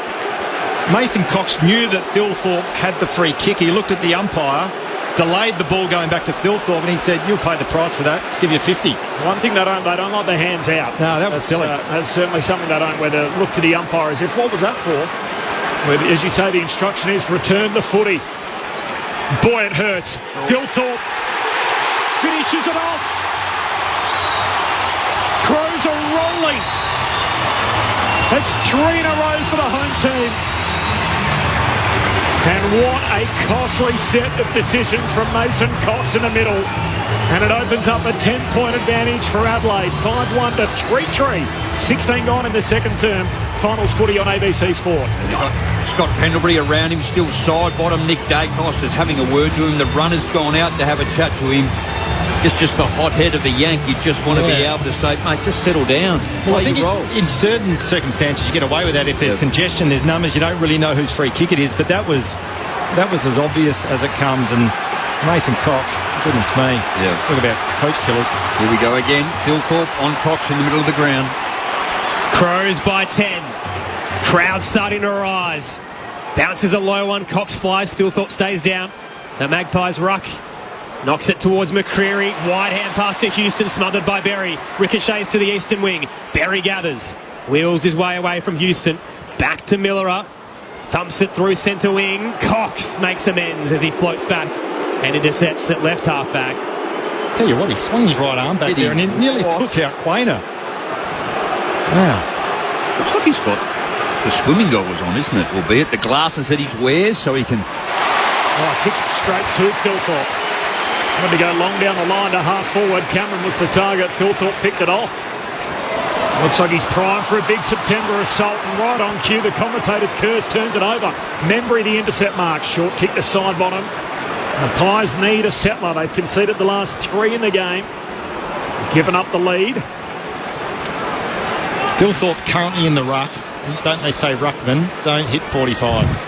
And they've been so good with their kicking and changing that 25 hit up, still side bottom. Here's an elite kick. He's looking for someone to lace out. Kicked a goal from a similar spot famously in that 2023 grand final. But the 34-year-old leg still got it in him. Kicks all the way to the line. Trying to mark it down there. Cameron spills it through for a rush behind. So Adelaide by 9 points, 18 minutes gone in the second term. Tom Wilson on the boundary. So Myercheck is getting his ankle re-strapped. He's just going for a little run along the boundary. A bit proppy at the moment, but I'll let you know if he gets back on the ground. Long exit to right half forward, and Walker flies over the pack. Almost a surfboard as he clunks it in front. Kick down the line, quick as he tried to get the overlap. Didn't hit Peatling, and Quaynor is there. And the boos continue from this hostile crowd. Quaynor directing traffic now at left half back. Aggressive kick. Heads to the corridor. Michael Lanny backtracks, got a hand in, but out the back door is Lipinski, and he checked his kick well. Could have blazed away, and instead passes it short to Schultz. He stepped off his line. It won't matter. Good vision. The walls closed in. Could have panicked, and instead centres it to Sidebottom, who's 35 out, slightly to the right. Tell you what, that kick from Quaynor, very, very aggressive, wasn't it? The sort of long 45 back into the corridor. You turn it over where the ball was landed, and it's coming back with interest, but Collingwood were good enough to win possession, go inside 50. Still Sidebottom a little bit closer than his previous kick. Should go back and nail this. Big kick for Collingwood. Adelaide's defence too loose at the moment, just giving, I guess, the wings and also the forwards too much space. They are an elite kicking team when they get hold of the football, and they are on, and they haven't been too bad in this first quarter and a half. It's taking a long time at the moment too, isn't it? Carson Cameron might be coming off for the blood rule. And he's taking his time as well. So shot clock has stopped as still Sidebottom takes some time to assess his set shot. Here he comes, the veteran of the Magpies. Sidebottom crosses the paint of 50, starts left. Does come back enough. He squeezed it through at the Riverbank stand end. Still Sidebottom's first of the night. The margin's down to 3. Adelaide 5-1-31. Collingwood 4-4-28. Time on in the second term. Finals footy on ABC Sport. Just 10-3. It's the glaring one, isn't it? Adelaide inside 50s at the moment. They haven't been able to. They've got 3 straight goals, but Collingwood have been able to return with 2-1 from their 3 inside 50s. That's the sort of football we know Collingwood can play. Tom Wilson on the boundary. So firstly, Brody Myercheck is back on the ground. He's a bit proppy with that ankle, so one to watch. And while we had a pause there, Darcy Cameron, just with the blood rule, he's been patched up right next to Craig McRae, who's been coaching down on the boundary all night. I think he hit his head on the goalpost, actually, in that last contest. Right. He's trying to take the mark from the Sidebottom kick. That last one going through for a goal. An interesting goal in the context of the game. Crows by 3. To go to Crisp. Hurried kick forward. Neil Bullen can't trap it. It'll work out though. Saligo for Adelaide. Hand pass out on the wing. Miss Taylor. Picked up here by Josh Dacos. Handball to Schultz. Tackled immediately. Ball comes out just inside the eastern boundary line at Zach Taylor again. High up and under. Moore plucks it. Picks it over the top of Fogarty and takes the intercept mark. On display tonight is intercept marking. Sorry, Corby, I'm frustrated watching Adelaide kick it just high up in the air into their forward half, let alone how Matty Nixon, the coaching group, will be feeling. Moore with a rocket all the way to the attacking edge. Bit of a shove on Myercheck by Keane and off hands out of the pack. It stuck towards the Bashir stand. Boundary throw in to come through centre wing. And to your point about opposition intercept marks, Darcy Moore, he's had 5 for the game, so influential down back. They're a good team to watch around the clearance work, Collingwood too. Just the way that they back their team in and to win the football. We've spoken about it in this first half, whether it's back or to the front, they continually win. Here's another one too. Adelaide by 3. O'Brien down, but picked off by DeGoey. Gives it to Long, then Josh Dacos. Check side entry, it'll land in the hole. Fist came late from Murray. Picked up on the bounce by Dawson, rolled it to Neil Bullen. Clean in traffic as this chain ends up in Murray's hands. Heads wide, at 3 Crows to pick from and missed them all. Bounces forward of Walker and over the line. And it'll be tossed in right back where we were in front of the Bashir stand. And even to your point, Jamo, you mentioned it earlier this quarter, their ability, Collingwood's, to handball forward. Almost without any vision. They just have trust in each other to get that forward handball, then they're out. That's been a feature of their clearance work tonight. Finals footy on ABC Sport. Crows by 3 from the boundary throw-in. Ball comes down towards Saligo, tackled by Schultz. Disposal directed to the boundary line, and the ump says insufficient intent to keep it alive. And the Saligo hand pass to be penalised, so DeGoey free kick. And he's got it right on halfway for the Magpies. Heads down to half forward. pack involved. Cox forced to spoil from the back. Spills down to Houston. His kick smothered by Curtin. Miller are looking for a play on it. Spills to Schultz. Toe pokes it inside 50. Myercheck clean collect. Got it forward to Elliott. Snaps from the pocket. Jamie Elliott misses. A little too much bend across the goal face and a minor score.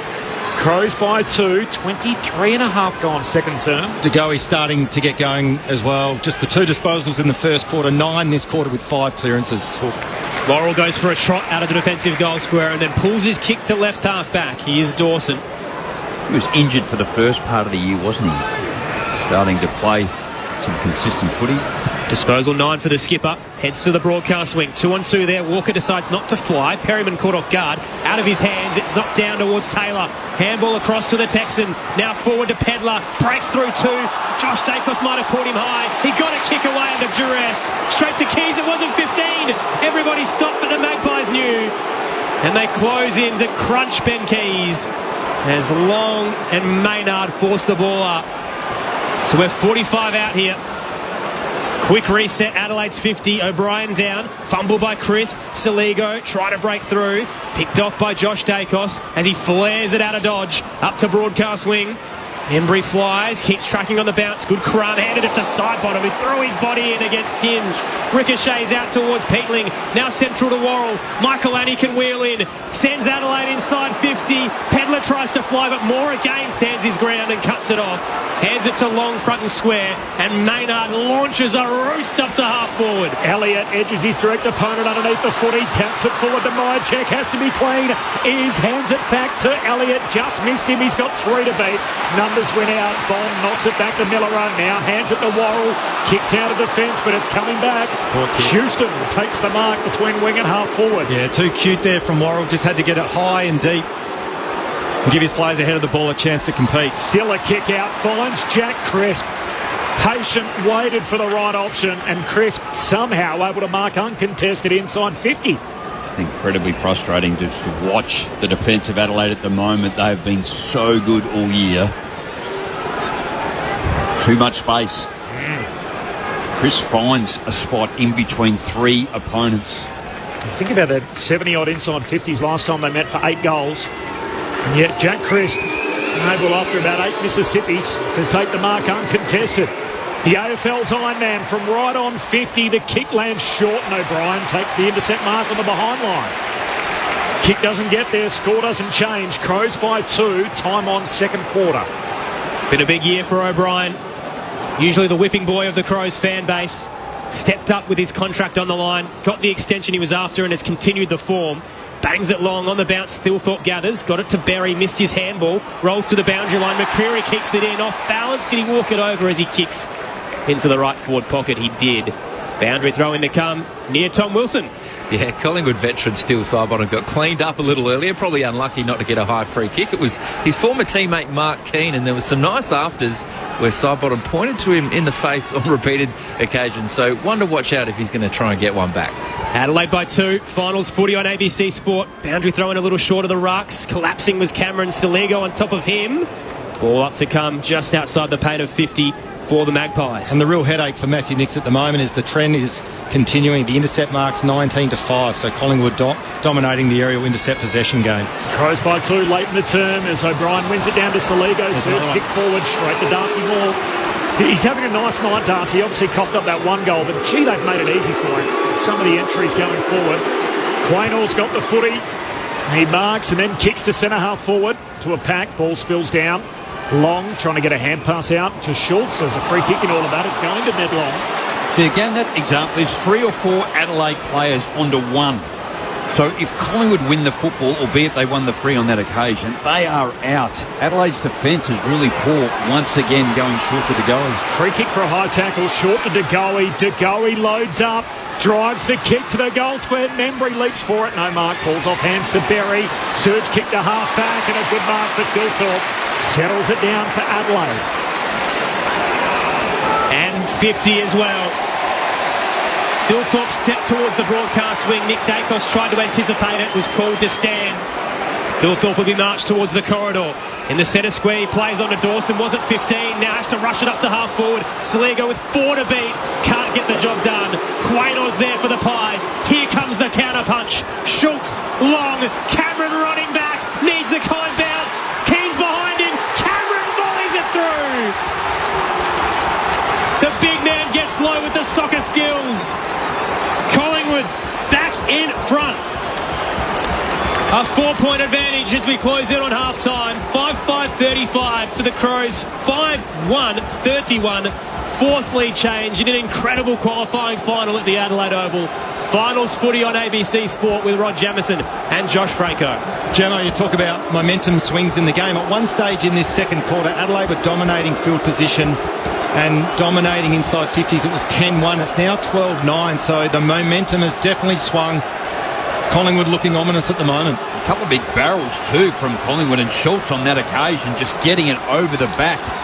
So again, you set up as a defence and you think, okay, I've got myself covered, but just with the footy and the turnover in the middle, Darcy Cameron was able to just go turn around and sprint for goal.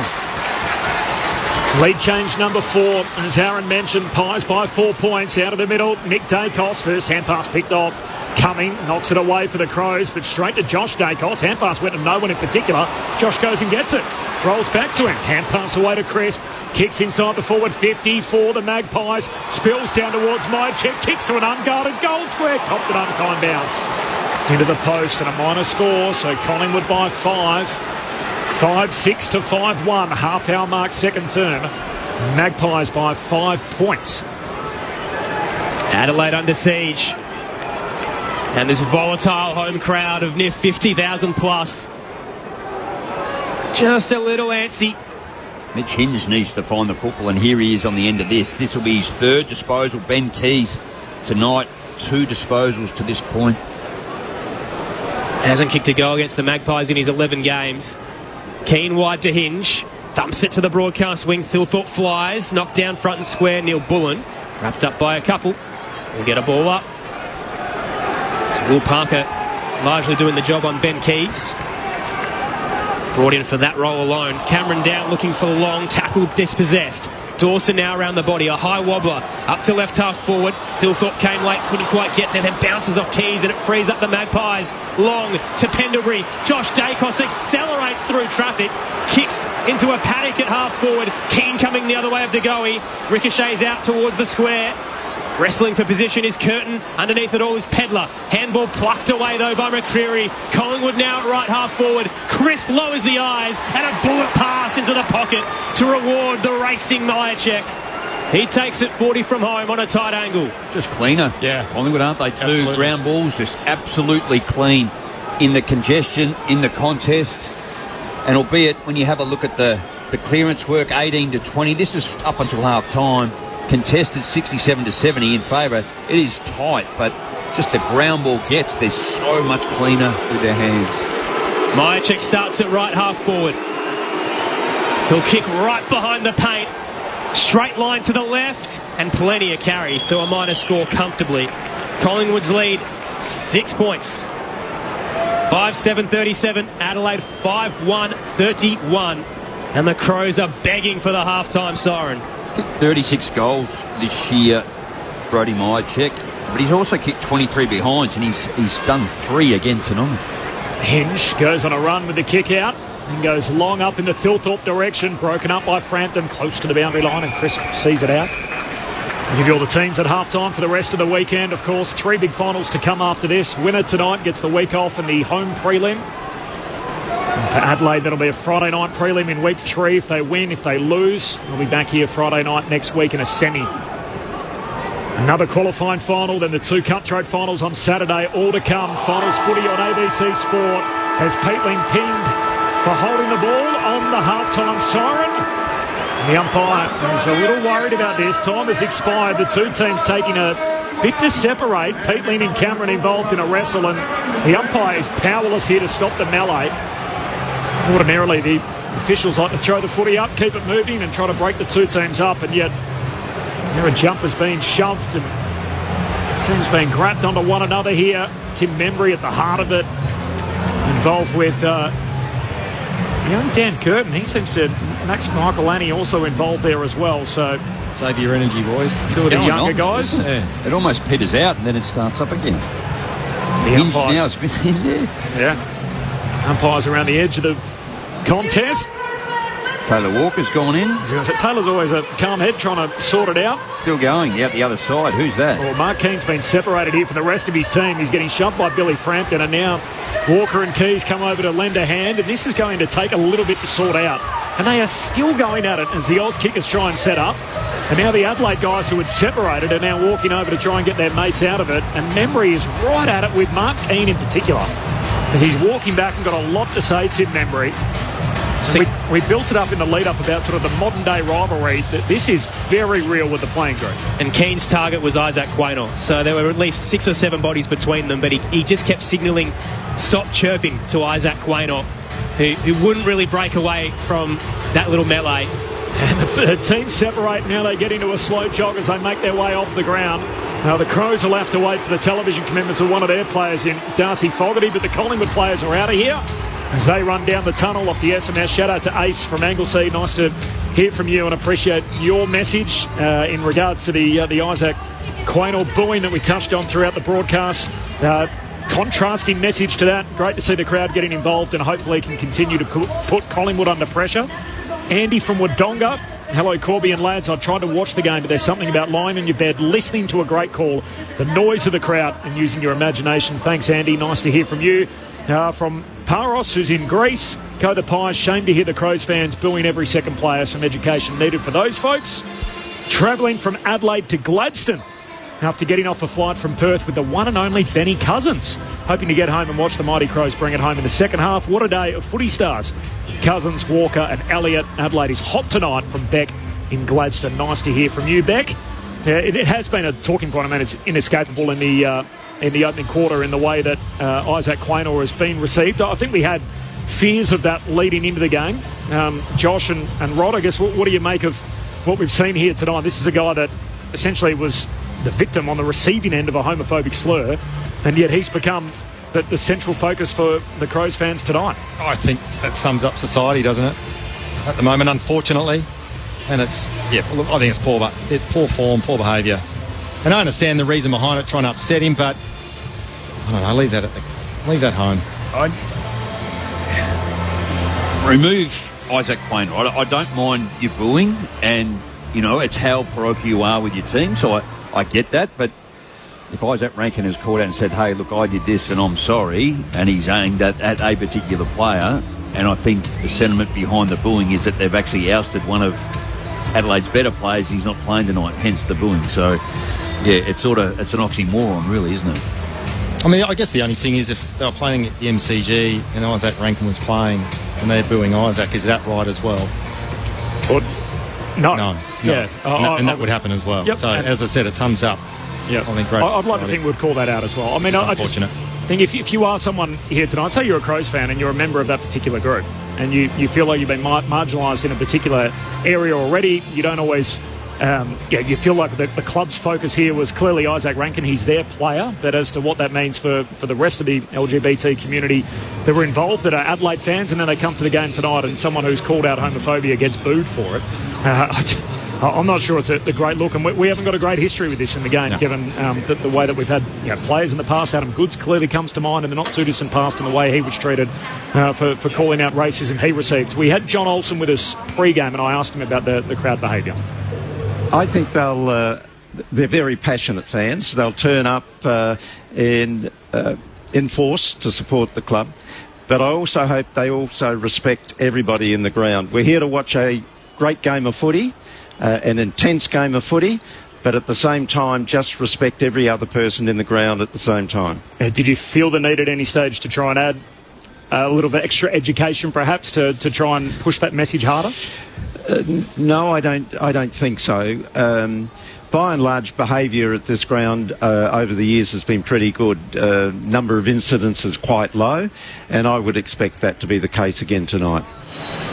So it was John Olsen, pre-game, the chairman of the Crows. Your thoughts on the footy, Rod Jamieson and Josh Franco at half-time. It is Collingwood by 6 behinds. Not 6 points, 5-7 to 5-1. They lead by 6 behinds at the half.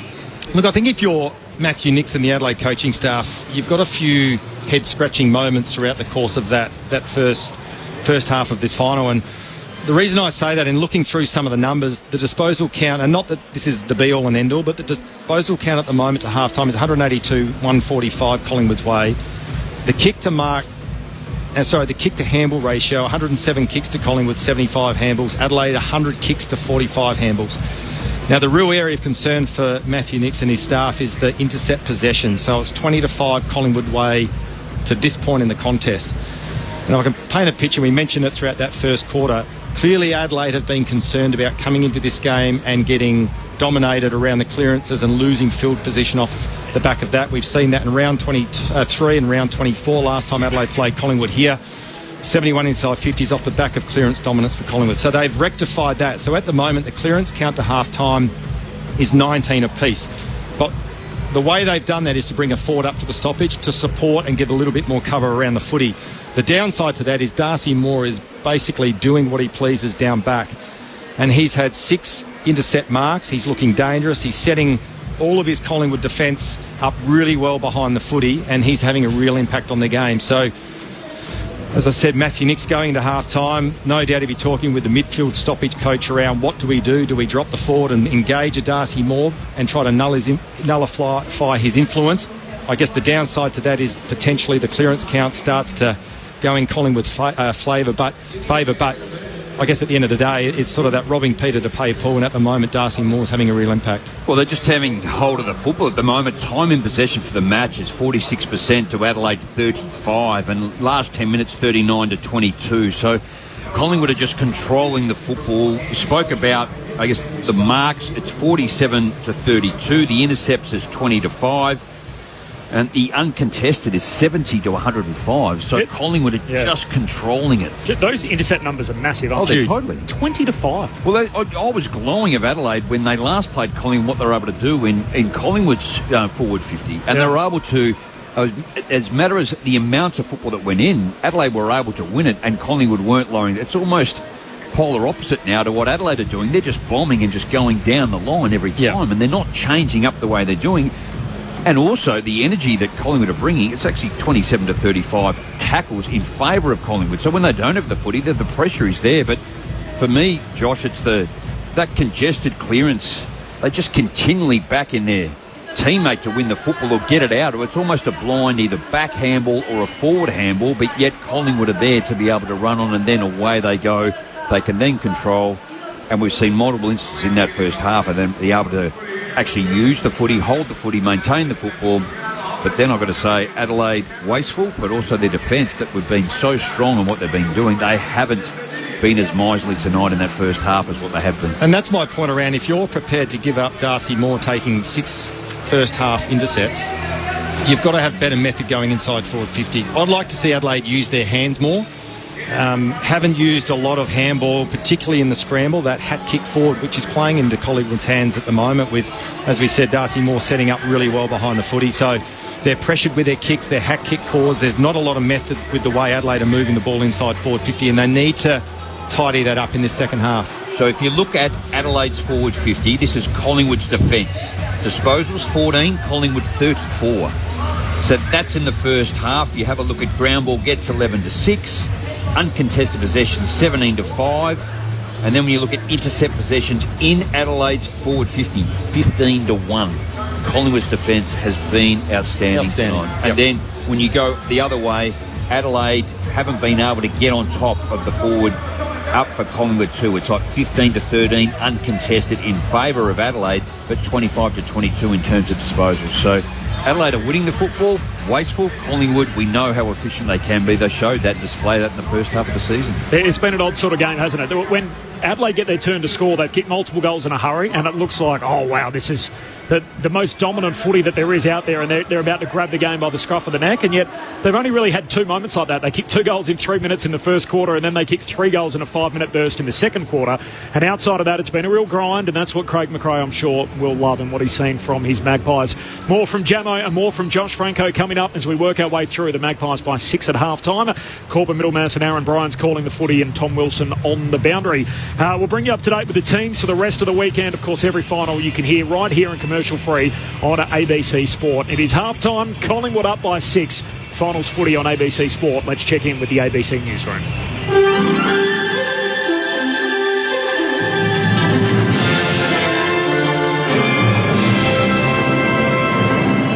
ABC News with David Rowlands. The aged care watchdog says the government's reforms are missing the systemic changes recommended by the 2021 Royal Commission. A report by Inspector General of Aged Care, Natalie Siegel-Brown, was tabled in federal parliament today. It says a 3-month waiting period and limits on the number of available home care places are inconsistent with the Royal Commission's call for a system of universal entitlement to care. Ms Siegel-Brown says the government is implementing pockets of reform when transformational change is needed. In the main, it's been changes to the existing system, when in fact what the Royal Commission was calling for was transformational change. A lot of that would require a complete paradigm shift in our aged care system. Police have charged another 3 people following an alleged attack at a First Nations protest camp in Melbourne on Sunday. Police allege several people were injured when a group of about 30 men stormed Camp Sovereignty, with victims kicked, punched and attacked with a pole. A prominent neo-Nazi leader and 2 other men were arrested on Tuesday, and a 29-year-old man was arrested yesterday. Police say 3 other men in their late 20s and early 30s were charged today, facing offences including violent disorder and unlawful assault. Former Victorian Premier Daniel Andrews has defended his decision to attend a Chinese military parade in Beijing. Joshua Allen has more. Mr Andrews has come under widespread criticism for his attendance at the parade commemorating the 80th anniversary of China's victory over Japan in World War II. He was filmed shaking hands with Chinese leader Xi Jinping and posed for a photo with leaders including Russia's Vladimir Putin and North Korea's Kim Jong-un. In a statement, Mr Andrews says he was invited to attend the event and has said for years that a constructive relationship with China is in Australia's national interest. Mr Andrews says he has condemned Putin and his illegal war in Ukraine from day one and was banned from Russia as a result. 9 newspapers have welcomed the High Court decision not to hear an appeal by war veteran Ben Roberts-Smith in his long-running defamation case with the group. Mr Roberts-Smith lost the case when the federal court found that allegations he was responsible for or complicit in the deaths of 4 detainees in Afghanistan were substantially true. Nine's Tory Maguire says the High Court decision has vindicated the brave soldiers of Australia's SAS regiment who spoke the truth in telling their stories at great personal risk. She noted the challenge the court action had posed for journalists Nick McKenzie and Chris Masters. Police in Portugal say the death toll after Lisbon's famous funicular tram derailed has risen to 17. The BBC's Alison Roberts has the latest. The city's mayor, who visited the scene and also visited some of the injured in hospital last night, has said that he is in shock and that he is determined to find out what caused the accident and ensure that it never happens again. There are multiple investigations going on. The company that runs the funicular, as well as Lisbon's buses and trams, has opened its own internal inquiry. The criminal police were in action already last night, and the public prosecutor's office has said it has opened a criminal inquiry. Police have put down a large mixed-breed dog that attacked a Hunter Valley teenager in New South Wales, leaving her critically injured in hospital. Giselle Wakatama reports. A 16-year-old girl was flown to hospital with critical injuries to her head, neck and body after she was attacked by a dog at a friend's home in Singleton in the Upper Hunter Valley. Police say passers-by intervened, pulling the dog off her while calling for help. She was treated by paramedics at the scene before being flown to Newcastle's John Hunter Hospital. Singleton Mayor Sue Moore said the community is shocked by the attack. Obviously, the bystanders did a great job in what they could do. As I said, just terrible situation all round for people involved. Inquiries are continuing. Legislation to criminalise coercive control has passed through South Australia's Parliament today. Talia Fay has the details.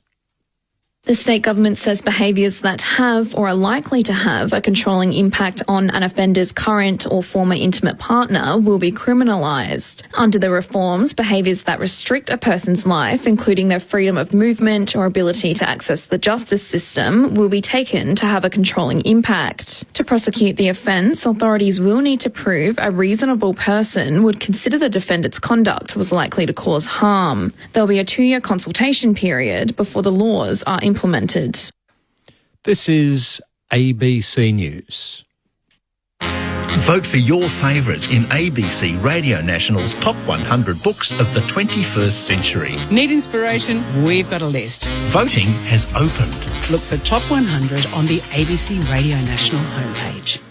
September means finals footy. He curls it through for a magnificent goal. But at ABC Sport, it also means we're counting down to the summer of cricket. Mr. Smith thumps that through cover point away for 4. Starting September 30, the Women's ODI World Cup. Big 6 from Phoebe Litchfield. Plus Australia versus India in the men's ODI and T20s. The WBBL, the Big Bash, and the biggest rivalry in the game. The Ashes. The Ashes. Stark rumbles in and bowls it down. Bowled it. He's bowled it. First bowl. ABC Sport and the ABC Listen app. Your home of cricket this summer.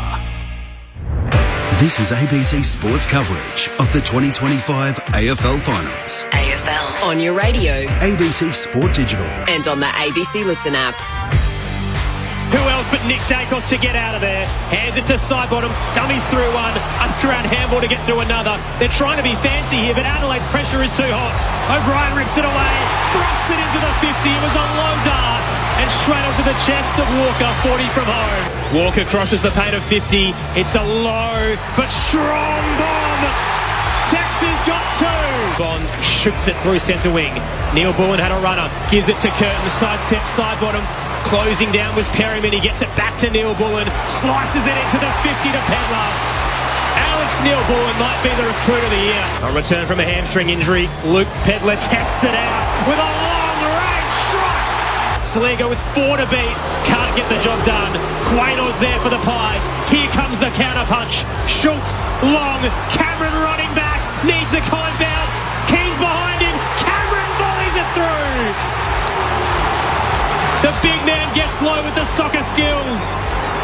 Collingwood back in front. The 2025 AFL Finals Series. On your radio, ABC Sport Digital Radio, and on the ABC Listen app. It's what we wanted. There's no doubt about that. A grind in the first qualifying final. 5 goals each, but it's 5-7 to 5-1, and that is the gap in the game. Collingwood by 6 points. 4 lead changes. It has delivered so far in front of a raucous crowd here at Adelaide Oval. Finals footy on ABC Sport. Corbin Middlemass and Aaron Bryans calling the play-by-play. We've got Josh Franco, the All-Australian, the Premiership Crow, Rod Jamieson and Tom Wilson, one of the best in the game on the boundary for us. The rest of the weekend, so Geelong and Brisbane tomorrow night. The big news out of the Cats camp is that Reece Stanley is out. So this was reported by Mitch Cleary earlier in the week around the concern with his hamstring. He's out. So that has huge ramifications for the Cats. They've been playing Mark Blitzarms as a forward. That obviously has been thrown upside down. You would expect he's needed as the main ruckman tomorrow night, the first choice ruck for the Cats. The ins are Neal, O'Connor and Clark. The outs are Stanley, Nevitt and Buse. Meanwhile, for the Brisbane Lions, they get Neal and Berry back, both returning from injury. Reveal and Tunstall are the 2 that miss out. The Saturday games, of course, elimination final Saturday. Kelly, Hogan, Stringer, Cornelio, the 4 that made it up for the Giants. So the first 3 of those are the ins, and Cornelio holds his place after being concussed in round 24. Where Rouston, the rising star nom from the penultimate round, he's been omitted along with Grzyewski. Meanwhile, Mitch Lewis has been dropped at Hawthorn, so they've gone against the full tools at the last moment. Bruce has also been omitted. Has he played his last game of AFL footy? Weddle and Sam Butler, the 2 ins. And then Fremantle and Gold Coast, the nightcap over in Perth, the last of the finals in week 1. O'Driscoll and Dudley come in for Corey Wagner and Sam Switkowski. Meanwhile, for Gold Coast, David Swallow comes in. Of course, he's retiring at season's end, and Jake Rogers is the man that misses out. All of those games you can hear right here on ABC Sport, of course, all weekend long. Bill off the SMS. The Crows are not playing effective, smart, accountable footy. It could get ugly for them from Bill. Well, the only thing, Bill, is that Adelaide have to get better with the way that they played in that first half. They haven't played like that all year. You can also spin it the other way and say, hey, they're 6 points down and they haven't played their best footy. And when they've played and got it going in patches, they've looked dynamic, kicking 3 goals in a 5-minute burst in that second quarter. The second half is upon us. Finals footy on ABC Sport. It is Collingwood by 6. Into the third quarter we go. Aaron Bryans on ABC Sport. Game on a knife's edge. Cameron down, straight to DeGoey. Tackled quickly, got a handball forward. Was looking for Nick Dacos. He had to bring down Saligo. Won't relent either as he continually spins him and gets him. That's tough. Holding the ball. Free kick to Nick Dacos, and Saligo's in all sorts as well. On his haunches, Nick Dacos sends it towards the 50. Floating into space is Crisp. He's right inside the paint on a tight angle. Serious concerns here for Jake Saligo. So we saw Chris, actually kick a goal from here in round 23, wasn't it, too? Late in that last quarter. What's he do? He's calling for the square. Is he going to go short? Points to the hot spot, sets it up to Mason Cox. Got the fly and it dropped it. Oh, big Mason, that was your moment. Front and square, head over the footy is Elliott. And he's caught in a sandwich, ball up to come 35 out. Yeah, you don't get too many opportunities like that as a key forward, do you?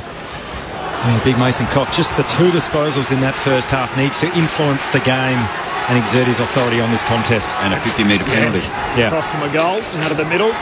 Nick Dacos at the stoppage. Hand pass to Schultz. High up and under. Cox hands to it. No mark. Spills down to Murray's direct opponent. Nick Dacos turns him over in the tackle. Umpire waits and eventually says ball up. Free kicks were even at half-time, by the way. In early stages here. Third quarter action. Collingwood, the number 1 third quarter team in the competition. Off hands, it spills down to Long. Hand pass to Sidebottom. Surge kick forward. The vet dobs it. Sidebottom's got 2 and Collingwood have the last 3 in the game. It is the Magpies who double their advantage. Collingwood by 12, 6-7 to 5-1. And Collingwood have kicked the first goal in all 3 quarters, 2 minutes into the third. Finals footy on ABC Sport. And that is the exact clearance that we're talking about, that Collingwood have done so well in that first half, and here we are 2 minutes into the third, and they've done it again. There's something I didn't think I'd hear, Jamo. Collingwood early in the third quarter in packed house at Adelaide Oval. Well, I think the other thing as well from that stoppage is one person you wouldn't want to leave free is a still Sidebottom. And just looking at the replay, no one within 4 or 5 metres of him, just the feedback handball and a terrific finish. Collingwood by 12. Poor defence from Adelaide at that stoppage. Finals footy on ABC Sport. Wayward bounce, favoured Cameron. O'Brien got there late to try and impact the hit out. Roll towards Saligo. Tackle late on Cameron.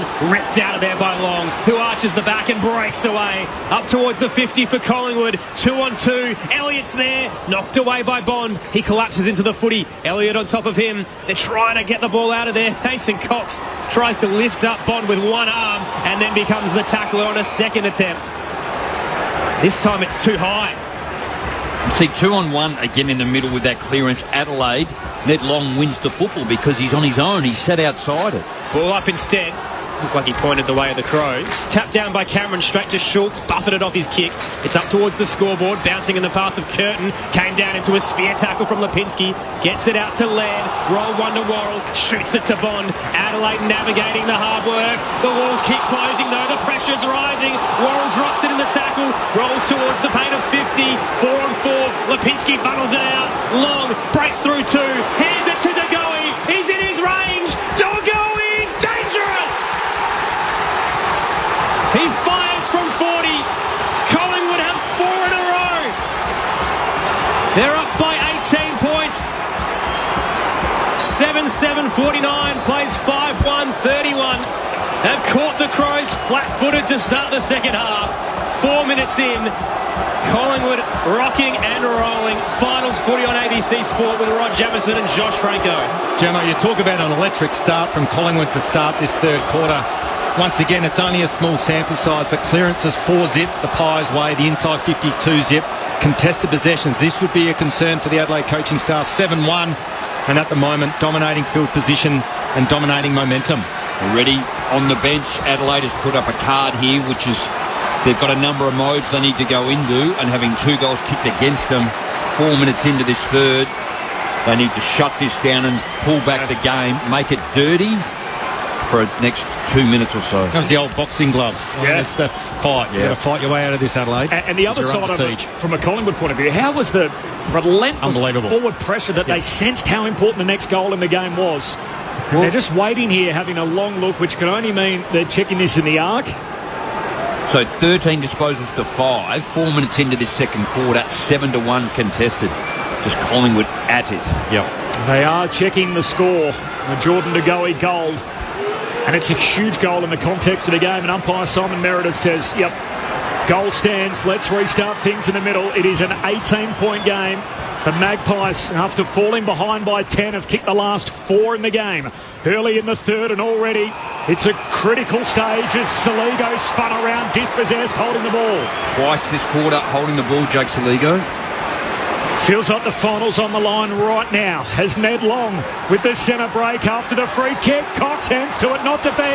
Down to side bottom. Side bottom! Doing what needs to be done! The September specialist. And the Magpies have kicked 5 unanswered goals. It is Collingwood by 24. And Steele's side bottom has 3 in a final. And Collingwood have a 24-point break. 6 minutes played, third term. Finals footy on ABC Sport. Josh Fraser said that, and also Craig McRae. They just give him something different. It's a target.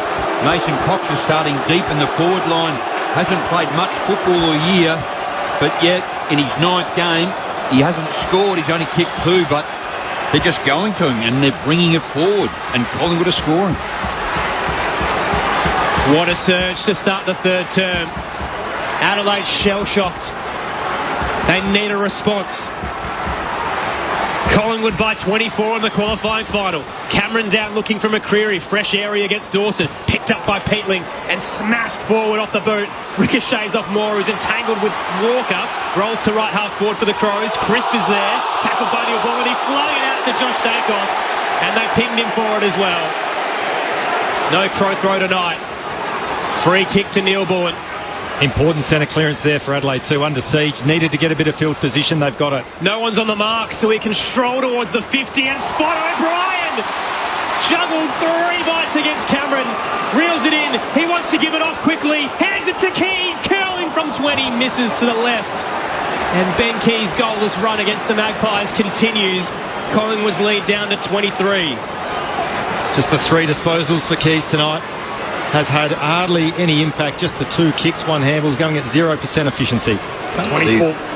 Sorry, Corby, they left Jordan De Goey on the attacking side once again in the middle of the ground at that last centre bounce. Maynard goes long down the wing. Cox claims the mark and it's paid. Hand pass to the boundary line for Crisp. Floats a hand pass forward for the Pies. Here's De Goey. Slips out of a 2-man tackle. Got it to Crisp. Handball away to Nick Dacos. Kicks laterally to Quaynor. It's good a game if I've seen Jordan De Goey play for quite some time. 23 points Collingwood's lead. Game high was 24 before that last score. Short kick for Nick Dacos. He's looking inside 50. Is there a mark there? Yes, but it's wearing an Adelaide jumper and the intercept mark for Peatling. He goes laterally with the kick, still inside the defensive arc and finds Laird. Crows with it all to do. They've conceded the last 5 goals in the game after leading by double digits themselves in the second term. Into the left back pocket to Bond, and now Worrell in front of the Wanganeen stand. Has to be precise down the line and is. As he rewards the lead of Zach Taylor. Looking for options. Collingwood is zoned ahead. He'll set it up centre wing on the eastern side. Flying across was Curtin, slipped through his mitts. Neil Bullen though out the back. Turns inboard, kicks towards the 50. Philthorpe entangled with Maynard. Almost had a junker tug in there, but couldn't get it out. Frampton pounces on the half volley and hacks it out of dodge. Straight down the throat of Curtin. Still on the eastern wing, Adelaide. Looking for a clean entry. Mitch Hinge will have a runner. Dishes it off to Worrell. Searching kick inside 50. Walker brushes off Quaynor. Too strong, too good. And he clunks it straight in front. 35 out. Well, I really like that play from Adelaide. I reckon they're playing 2 straight line. The ability, I think it was Worrell, to change the lanes and hit that little lateral kick to get speed on the ball. Quick entry inside forward 50 and Walker did the rest. That was really good play. Almost the blueprint for Adelaide to get back into this contest. He's led the Crows through the highs and the lows. And tonight, they need him to stand up. Walker crosses the paint of 50. Strike is heading right and continues to fade. Collingwood's lead down to 22 points. 9 played in the third. Finals footy on ABC Sport. There's a long way to go, but these are big moments in this final right now. Yep. And I guess we were discussing prior to the game starting. Yeah. You actually don't want a small game or goals scored. You actually want Adelaide need to get going to score big. It's a big miss. Long kick down the wing. Hinge punches it away. Favours Adelaide though as it ricochets back to Peatling. Kicks to half forward. Good use of the body. Taylor got rid of Josh Dacos. Takes the mark. It's all okay and Taylor's got it 70 out. Samberry's on if he wants to hit him in the middle. He looks in that direction. Centering kick punched away by Quaynor. The kick meant for Dawson. Spills off hands down to McCreary. Collingwood scoop it back up. Handball away to Maynard. Short kick to Crisp, who marks Pies by 22. 10 minutes gone in the third. Once again, I'm not sure about that entry inside 50, Jamo. 35 out directly in front of goal. You turn it over there, it comes back with interest. Longer, deeper. Get some real pressure on the ball. Crisp down the line looking for De Goey. Front position. Held his ground against Laird. So is that finals inexperience, playing the player rather than the best option at the time? I reckon. I'll kick it to Dawson. Yep, absolutely. Yep. De Goey steps in and sets it up on the paint of 50. Elliott's got a free ride and rises high but can't reel it in. Keys is there front and square. Hands it to Peatling. Squeezes it through traffic, a tumbling ball, but straight to Frampton on the eastern side. He'll send it back in. Collingwood have numbers everywhere. They were queuing up in front of the light tower. Schultz takes the mark and sends it back inboard to Nick Dacos. He loves punishing the Crows. Averages 32 touches against them, and this will be his 16th of the night. I reckon that's the common theme that we've seen from Adelaide in terms of their ball movement. No composure with it, just the hack kick forward to space. Collingwood set up really well behind the footy, and I don't know who was on Schultz on that occasion, but he was 25 metres in the clear. Just the handball in that back half too. So Keys wins it, Peatling kicks it, but he goes wide as opposed to Taylor Walker in the middle of the ground. Nick Dacos, methodical approach, gives it everything from 45. It's curling right to left, sits up on the behind line. Mark attempted to be taken by Keane, and I reckon it will be a minus score, but we might be heading upstairs here for a Holton play. Well, Keane pleads his case, but the umpire is going to soft signal it as a behind. Well, it is 1 point in the game, and like the replay or monitor in front of us, it's gone through for a behind. So. But they're the stuff you want to get it right. So Collingwood's lead back up to 23 points. They'll move to 8-8-56. Adelaide 5-3-33. 12 played in the third term. Finals footy on ABC Sport. Next goal, incredibly important in this final as the kick out goes wide and mark taken by Curtin. Kick out duties for Mark Keane. And Curtin finds it in the junction of the boundary line in the 50. Collingwood with the last 5 goals. Long kick down the wing. Dawson the target. Spills front and centre. Pies win it. Houston shoots a hand pass under pressure. Quaynor critical touch but knocks it straight to Keys. Adelaide the other way. Hand pass to Berry. Kicks looking for Thilthorpe. No mark. Spills through to Maynard. Got to be quick. Just got his kick away to Lipinski. Hand pass to Quaynor. Kicks in the middle of the ground. McCreary's out. Things open upfield for the Magpies. They're all running downhill. McCreary goes long looking for Schultz. Hands to it, no mark. Worrell did well, outnumbered. Got it down towards his mate in Curtin. Hand pass to Bond, and he can kick it out of defence for Adelaide. He's looking for Pedler. Frampton comes late with a double fist. Smashes it towards Nick Dacos. A rare fumble. Adelaide gather into the defensive 50. Crunching tackle. Frees up Nick Dacos to squeeze a kick into Elliott. That was a tremendous effort. My goodness, what a hit. Tell you what, all you can say is, wow, that was unbelievable from Collingwood. Who was the big tackle? Who was the tackler then? Schultz. Was it Schultz? Unbelievable closing speed and impact. Physically outstanding. And then the work of Nick Dacos, just the composure with ball in hand, which Adelaide have lacked all night, was outstanding to find Elliott.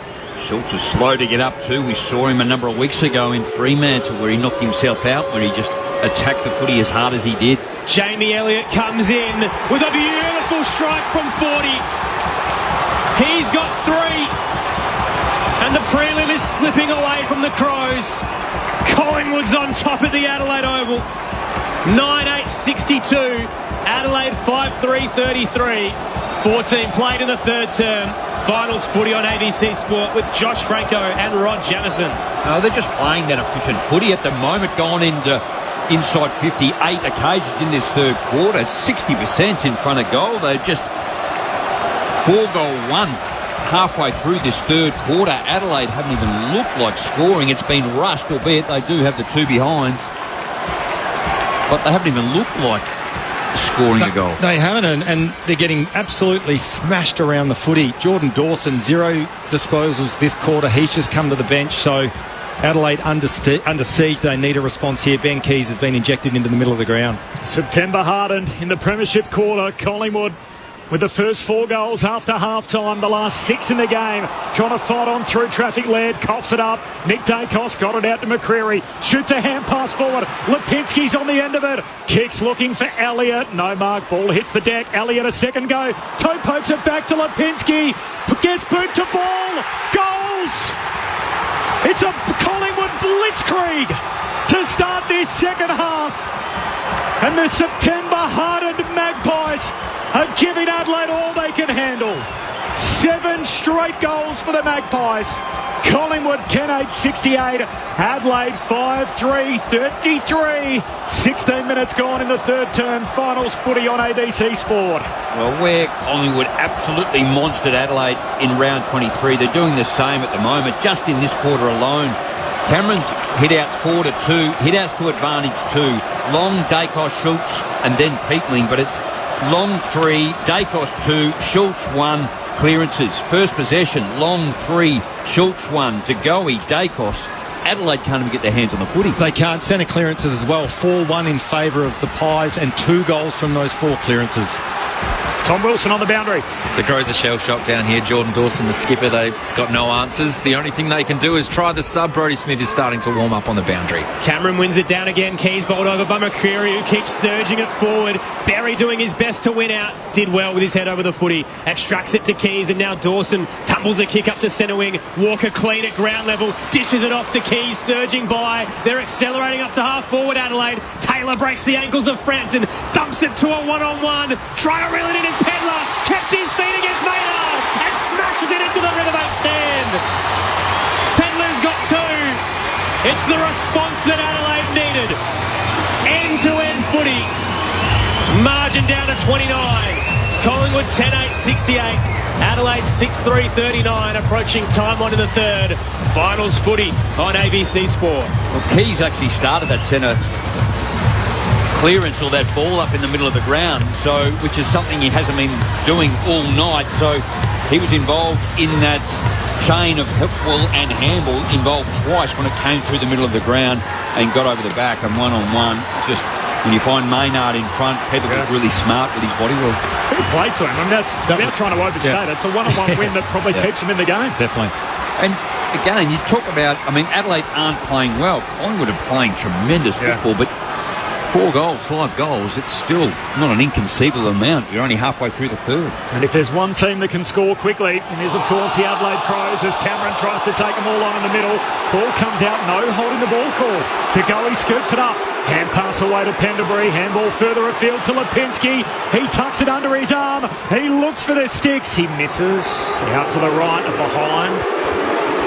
Trying to get that goal straight back. Instead, he'll have to settle for a 5-goal advantage. 30 points, Collingwood's lead, 10-9-6-3. 18.5 gone, third term. Keane places it wide to Worrell in front of the scoreboard. Cathedral in the backdrop. Taking too long. They've got players available with that first option. Here they go down the line to a contest. Crows fans putting up their prayers. Exiting kick. Ricochets out to Hinge. Tried to roll one through traffic. Plucked away by Parker. Uses Pendlebury. Collingwood towards the corridor. De Goey bounces off Miller and retreats back towards Cameron. The composure from the September specialist as he places it wide on the 45 to Frampton. He's true centre wing in front of the Bashir stand. Collingwood by 30. And big Billy Frampton against his old mob. His second final. Heads towards the 50. It's too long for Cox, who didn't fly. Out the back door is Myercheck. Tackled as he kicked from 40. Gets the unkind bounce into the post. Gee, that might have been curtains. Instead, it's a 31-point lead and 4 misses on the night for Brodie Myercheck. How good's De Goey been, Jamo? We mentioned him only the 2 disposals in the first quarter. Has had 18 for the game. Hugely influential. Makes a margin 31, 19.5 gone, third term. Hinge, long kick to Walker, got his name written all over it. Pressure from Parker, he's going to get a free. Front on contact, and Walker will get it middle of Adelaide Oval. Crows have kicked the last in the game after falling 35 behind. Big moments here late in the third.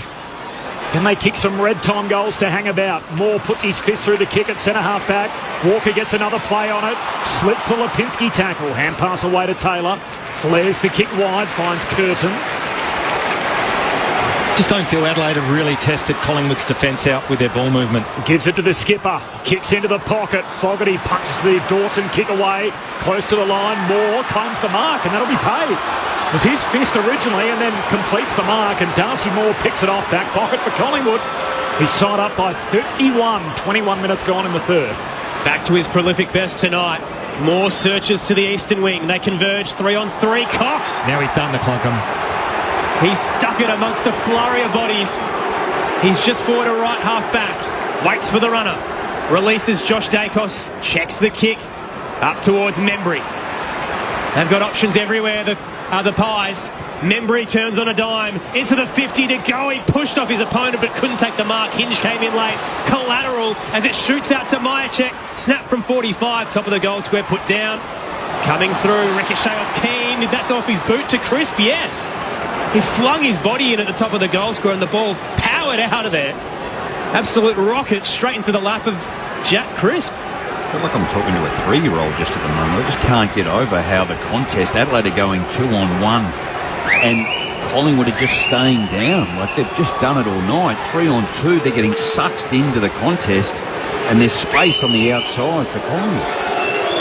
In his 15th final, Jack Crisp starts it right, coming back a little, sits up on the goal line. Cox tries to paddle to keep it in, but a bit of backspin into the left-hand upright.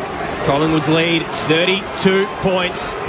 Still 6 to go in the third on ABC Sport. 5-goal-4 this quarter to Collingwood, 1-goal-2 to Adelaide. Amazing numbers. And that 5-4, by the way, from 12 entries for Collingwood. And they've gone in, they've more often than not scored. As Miller remarks, the kick out goes long to the wing. Frampton picks it off. Hand pass missed the target. Crows a chance now as Sligo puts his head over it, taken high. Bounces straight back up, takes the free. Lays a hand pass off to Michael Lanny. 2 of the 16 out there for Adelaide playing their first final. Finds Walker. He's got a bit of experience. Out muscles Quaidall. Goes long for home but misses. A couple of misses in the quarter now for Taylor Walker after his 2 first-half goals. Makes the margin 31 points. 31 points Collingwood's way. Time on in the third. This is finals footy on ABC Sport. All the footy action all September. Right here on ABC Sport through the ABC Listen app. Josh Dacos called to play on from the defensive goal square. Long bomb towards Darcy Cameron out the back is Neil Bullen. Kept it in with a snap, a hit and hope. Front position was Peatling, couldn't control it against Maynard. Handball comes out the way of Long. Got it back towards Maynard. Coming the other way was Neil Bullen. Hands absolutely everywhere, but the Pies are clean. Crisp darts inboard, shoots it towards the defensive edge to De Goey, looping over the top to Long. He steps inside, tackled by Hinge, but got it to Quaidall. Collingwood just keep pressing. Adelaide's pressure wins out. Turnover to Saligo, darting pass towards Fogarty. He's just outside his range at right half forward. He waits, floating in the hole. Pedlar, the most unlikely hero. He stood up when they've needed him in this term. And he takes the mark against Frampton, 25 out. What an important contest there, centre wing. Jamo, Collingwood's hands, they looked like they were going to get out. And then just the turnover, the entry inside forward 50. Pedlar, is he lining up for his third, I think? Needs to go back and kick this when we talk about scoreboard pressure and closing that gap. Huge kick. Just worked incredibly hard to get to the space. Adelaide then lowered the eyes, looked to the space. Frampton couldn't get there. Hearts in mouths. Pedlar comes in. Kick looks good. And the Crows aren't done yet. Luke Pedlar has 3. Margin down to 25 late in the third term. 10-11-71 Collingwood. Adelaide 7-4 46. Finals footy on ABC Sport with Premiership Crow Rod Jamieson and 4-time Showdown medalist Josh Franco. Well, they've displayed it all year and it's in there and you see glimpses of it at the moment, but credit to Collingwood because they're not allowing Adelaide to play the way they want to play. They're actually forcing them to play the way that Collingwood want them to play, which is just kick long, go down the line or even kick long down the middle of the ground. When you actually get space in your forward 50, change the angles, put it out in front, your defenders do not have a chance. We've seen that from a small forward. Pedlar with his third, Jamie Elliott up the other end for Collingwood. Fair play to this young man. Pick 11 a couple of years back. Luke Pedlar in his 8th game for the year, but 2 big-time goals in the third quarter. He's got 3 for the night. Tough southeast boy from South Australia. And keeping Adelaide in the qualifying final as De Goey hands it to Cameron, kicks out wide for Elliott. They get a bit more bang for their buck, the Pies, after a dominant third term. Centre clearances this quarter, 7-1 the Pies' way. Still 4 minutes on the game clock in the quarter. Kick goes wide looking for Houston. Ends up out of play. Says spin it in.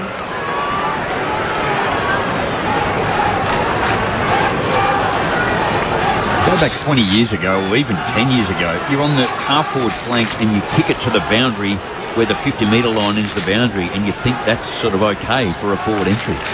Brodie Smith and Rowan Steele, the two subs, neither of them activated so far. From the boundary throw-in, Nick Dacos couldn't trap it, spills to Curtin, high up and under, Josh Dacos underneath. Peatling tried to pluck it over the top, not to be. Falls down to Berry, nice work, runs straight around side bottom. Got a hand pass to Dawson, never gave up on it, Maynard. And he's been pinged for a throw. I think it was the first one against Berry. And Maynard rewarded middle of Adelaide Oval. Short kick to De Goey. And the Collingwood superstar says, just pump the brakes. How good was Maynard? That is the sort of stuff that any coach or teammates love. Yeah. Just the pressure. And these guys are finals hardened. They've got 16 premiership players out there. Adelaide have 16 guys playing their first final. And they're just playing a mode now, Collingwood. Short to Will Parker. Now the long kick into the pocket. Easy to be picked off by Michael Annie. Had it broken up last moment by Membry and then taken out of play. Crisp sees it out, so a forward 50 stoppage. Boundary throw in, forward pocket for the Pies. Big 3 minutes here for Adelaide. Can't concede a goal here at this D50 stoppage for the Crows. Collingwood by 25 points. Isaac Cumming, Riley Fieldthorpe have not touched the football in this third quarter. Tossed in, O'Brien down, Worrell there. Got it at his bootlaces. Sweeping handball to the broadcast wing. Maynard again. Bounces off Fogarty and then brings Fieldthorpe to ground. He keeps fighting and takes out his own teammate in the process. Adelaide will win out. Little chip kick. Fieldthorpe to Keys, who's bowled over after he took the mark. And the noise of affirmation wins out. Tom Wilson downstairs. So the Crows have activated their sub after that Luke Pedler goal. Brodie Smith's come onto the ground. Mitch Hinge, they were trying to get him off for a good 5 to 6 minutes, but he was on the other side of the ground. He's been subbed out after just 7 touches. Ben Keys marched towards the 50. He's going to be right on his mark here. Mentioned it a few times, but goalless in 11 games against the Pies. So why not cash in when you get a gift? Opens the angle from 50. It falls short on the line. Tapped down by Cameron. Playing on was Perryman, but he turned into trouble. Tackled. Pops out to Quaynor. Collingwood survived the pressure, but it might be coming back here. Now, has it gone over the line all the way back, or is it Quaynor caught high? They've gone high contact is the call. So a free kick to Isaac Quaynor, and this will unravel the hostile home crowd. 2.5 minutes remaining in this third quarter. Adelaide need to just apply the pressure, keep it in. Tick, tick, tick, late in the third term. Collingwood with 7 in a row at one stage. Adelaide have kicked the last 2. Long down the line. Spills to Cox. Cox claiming the mark. Says no, and then held to him and a ball up. 60 metres out from the Adelaide goal. Trying to scratch and claw their way back into this qualifying final. Cameron's kick smothered. Ricochets out to Worrell. Kicks inside 50. Peatling claims the mark and he's got it right half forward for the Crows. And hands it off. Dawson. Won't be paid. The umpire said, nope, time off, so it's going to come back. I'm trying to claim a mark now to Curtin in the goal square, and the umpire said, no, it's coming all the way back to Peatling. He's a player that needs to get going as well, Fred. Like, just the 7 disposals hasn't had an impact at all. Important kick, though, coming up. Played in 3 finals or losses. Lays it off towards Murray. Murray kicks it absolute home run. Drop punt right to the line, and it's marked. And Darcy Cameron with the intercept mark on the goal line. And for a bit of added drama, we're going to check it in the arc. He's had just 1 goal in his 66-game career, Nick Murray. That would have been huge. How's the size of the kick? Would have had to kick that 60 metres off the boot. And he got it all the way to the goal line. I love the way he plays, Corby, too. You know, like he's just a big, angry man, hates being beaten. He's come back from a knee.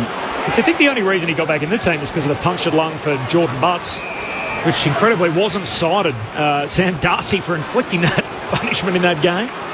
So mark paid for Cameron, gives it to Pendlebury, Pies out of defence. 30-second final tonight. He kicks it in the direction of Cox. Couldn't control the mark despite being in front position. Hits the deck. The Magpies pile on top and force a ball up as they pull Josh Worrell off the canvas. It's a big 1 minute 25, isn't it, to end the third quarter? Ties by 25, Adelaide with the last two. Cameron down. Picked off by Dawson, fumbled under pressure from Long. Cameron dives low but can't reel it in. Laird gives it away. Tunnel ball through Cripps to Long. He's wrapped up by Neil Bullen. He caught him in the chicken wing. Escorts him over the line. Boundary throw in and a bit of afters. De Goey wasn't happy with the tackle. Neil Bullen gets stuck into him in return. It's getting hot. You can sense the frustration from not only the crowd but the Adelaide Crows. They need to fire a shot.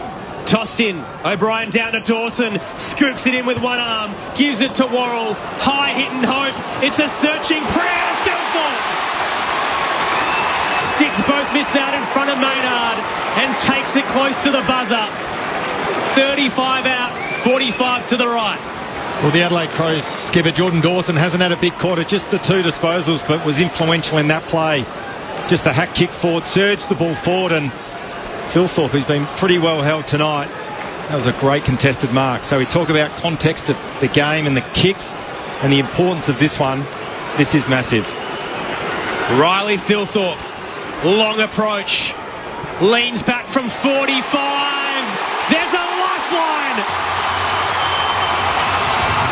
Adelaide has a heartbeat as we close on three-quarter time. Collingwood's lead down to 19 points. 10-11-71. Adelaide 8-4-52. Finals footy on ABC Sport, and it has all the makings of a grandstand finish. Well, second goal, only his ninth disposal. He kicked his first in the second. But again, you know, if he presents himself and continue and does that shorter kick, what Collingwood have done tonight in this third quarter, but to Mason Cox, if he doesn't mark it, it comes forward, then his smaller forwards will mop up. But Adelaide have just bombed away. And again, it's as close as they've been on 3 occasions. They've just bombed away to try and kick that goal. They're exceeding their kicking ability, and it just plays into the hands of the defence of Collingwood. 3 to Pedler, 2 to Walker, 2 to Philthorpe, 1 to Dawson. So 8 goals, 4 goal kickers. And this final is right back on. 19-point game, back in the middle. Toe poke forward by Soligo, picked off though by Perryman for the Pies. Hand pass picked off. Curtin for the Crows. Hand pass away to Laird. He gives it to Smith, the sub, with the fresh legs. Kicks out to half forward. Quaynor breaks it up ahead of Neil Bullen. Frampton wins it. Handball missed his target. Soligo runs out of time and kicks half to the buzzer to the goal square. It doesn't score anyway as Maynard's back to save the day. What a qualifying final we've got on our hands here. Three-quarter time. It is a 19-point lead for Collingwood, and that doesn't tell half of the story. This is a game in which Collingwood led by 35 points in that third quarter. They'd kicked 7 unanswered goals either side of half-time. And then Adelaide, when they needed to dig deep to hang about in this final, they kicked the last 3 goals of the term. And as a result, it is game on at three-quarter time. 19 points Collingwood's lead, 10-11-71 over Adelaide 8-4-52. The goal kickers. So for Collingwood, 3 for Elliott, 3 for Sidebottom, and then singles for Lipinski, De Goey, Cameron and Nick Dacos. Meanwhile for Adelaide, 3 for Pedler, 2 for Philthorpe, 2 for Walker, 1 for Dawson. What a game of footy. And the prize is enormous. You get a week off and a home preliminary final. And for the Crows, that'll come with a Friday night fixture as well, and the 8-day lead into a potential grand final if they're able to claw back a 19-point deficit at three-quarter time. It's all in front of us. Clarko of Clarkson loving the call, ABC team. Who's tagging Ben Keys tonight? Can't tell from the TV vision, please. I'm not sure he's had a super hard tag, has he? I know Will Parker at different times has been with him and did the job on him last time. Just can't get in the game, Ben Keys. Darcy Moore is the captain. His form has been down the last few weeks. Adelaide have made a huge mistake letting his interceptions happen tonight. Agreed. His confidence will now bring Collingwood to win. Love listening to your insights. Amazing. From Jacinta. Thanks, Jacinta. And from Neville and Croydon, I'm enjoying your call tonight. I always listen to your articulate... Listen, how's this for a stumble at this moment? I always listen to your articulate broadcasts while watching AFL games on TV. Just a quick message to wish Mick Malthouse all the very best after being attacked at his home last night. I agree with you, Neville. Thoughts with Mick, of course, always. What I noticed has just replied to my message, actually. He's up and going, Nick. So I can only imagine what Mick Malthouse's phone would look like today with his size 24 font and everyone getting to him and trying to wish him well. 2 lines would take 10 minutes to read. It's 3/4 time. The thoughts of Jamo and Josh coming up next. The Pies by 19. This is Finals Footy on ABC Sport. Nocturnal Worlds. This podcast invites you into a world of relaxation and wonder. Search for the Nocturnal Worlds podcast on the ABC Listen app. This is ABC Sports coverage of the 2025 AFL Finals. AFL on your radio, ABC Sport Digital, and on the ABC Listen app. Rolls towards the paint of 50, 4-on-4. Lipinski funnels it out. Long, breaks through 2. Hands it to Dagoe. He's in his range. Dagoe is dangerous. He fires from 40. Collingwood have 4 in a row. Feels like the finals on the line right now as Ned Long with the centre break after the free kick. Cox hands to it, not to be. Down to side bottom. Side bottom. Doing what needs to be done. The September specialist. And the Magpies have kicked 5 unanswered goals. Collingwood just keep pressing. Adelaide's pressure wins out. Turn over to Saligo. Darting pass towards Fogarty. He's just outside his range at right half forward. He waits. Floating in the hole. Pedlar. The most unlikely hero. Hearts in mouths. Pedlar comes in. Kick looks good. And the Crows aren't done yet. O'Brien down to Dawson, scoops it in with one arm, gives it to Worrell, high hit and hope, it's a searching prayer, Thilthorpe! Riley Thilthorpe, long approach, leans back from 45, there's a lifeline! The 2025 AFL Finals Series. On your radio, ABC Sport Digital Radio, and on the ABC Listen app. Craig from South Yarra off the SMS. Collingwood fan says optimum meter at a 1.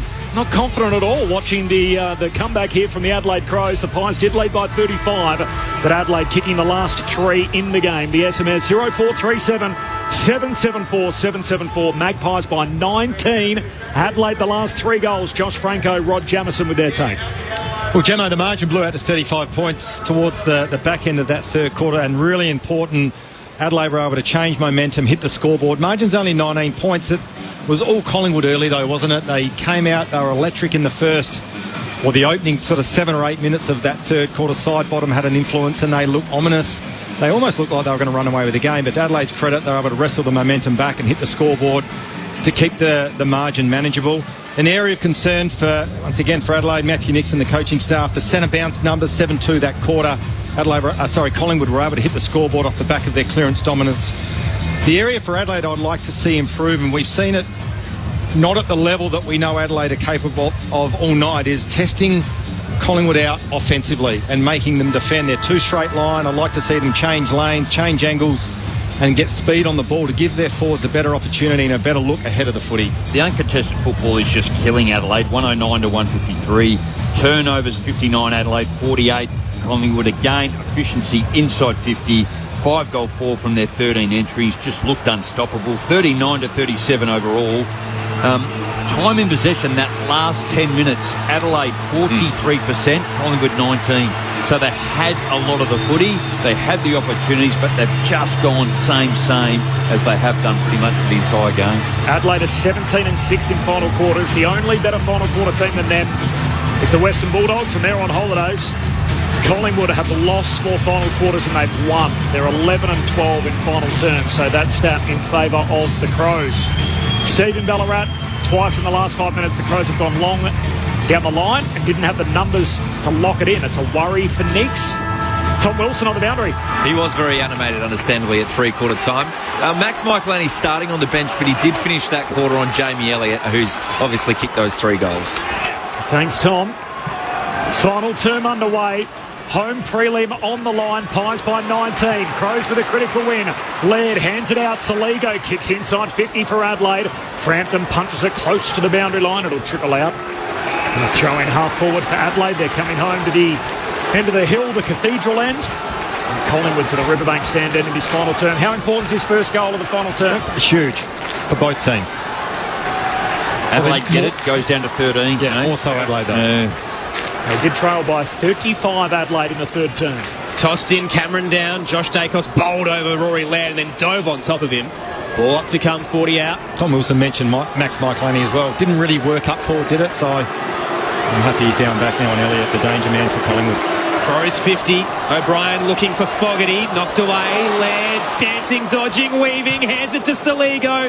Rushed his kick in the Walker direction in front of the scoreboard. Little long. Phil Thorpe's there though. Keeps it in. Hands it to Walker. Tries to break through 3 but gives it away to Parker. Gets the exit for Collingwood. On the bounce is Schultz. He's set upon by Cumming. Ball up in front of the Wanganeen stand. Collingwood by 19. Good start from Adelaide though. First centre clearance. Pressure on the ball. Lock it in their front half. When you watch a movie, The Club, which is a Collingwood movie, when you said Parker, I just thought of Parker Pie straight away. Up it goes. Cameron palms it down. Saligo can't trap it. Half forward for the Crows. Keys invited in. Somehow got boot the ball. Kicks into the pocket. Here's Walker. What a moment this would be. Forced to handball out in front of Keys. Takes it. Tackled straight away. Pendlebury got it out. Lipinski left it behind off his knees. Hurried handball to Degoe. Handball to Parker. Hand pass out to Nick Dacos. Tackled as soon as he got it. Ball spits out. Says play on. Led to Saligo. Kicks inside 50. Philthorpe can't trap it. Knocks it away. And Houston just soccers it 50 metres further afield. Plenty of meterage. Elliott and a couple of juggles against 2. Can't reel it in. Pops out though. Knocks central. Handball off towards Lipinski. Looked it over the top at half forward to Membry. Collingwood inside 50. Didn't really look as to who was there. Bounces in front of Keane. Elliott's behind him. The Irishman composed. Not a lot of room to work with. Stands his ground on the behind line and then ships it to Curtin. Now up to left half back. Had to be precise. Flirting with the boundary line, he hits Dawson in the field of play. How's the calmness of Cam? Oh, that was exceptional. And we can see the whole ground up here. There's one team that looks like they're running, the other team not so much. As a long kick goes down the wing for the Crows. They got a pep in their step. O'Brien away to Saligo. Kick smothered. Ricochets out to Josh Dacos. Here go Collingwood on the counter-attack. Hand pass to Degoe. Nick Dacos just bombs it forward. That was Adelaide's MO earlier in the game. Spills down Adelaide's way here. Keane, handball away to Bond. Advantage applied. Crows away. Kicks to Philthorpe on the wing. On the kind bounce, Philthorpe gathers. Central kick as he slices it towards Taylor. Was at 15. Got around Houston. Back to Philthorpe. Bullet pass to the 50. Neil Bullen takes it at half forward. Walker's in space if he wants him. And he doesn't use it.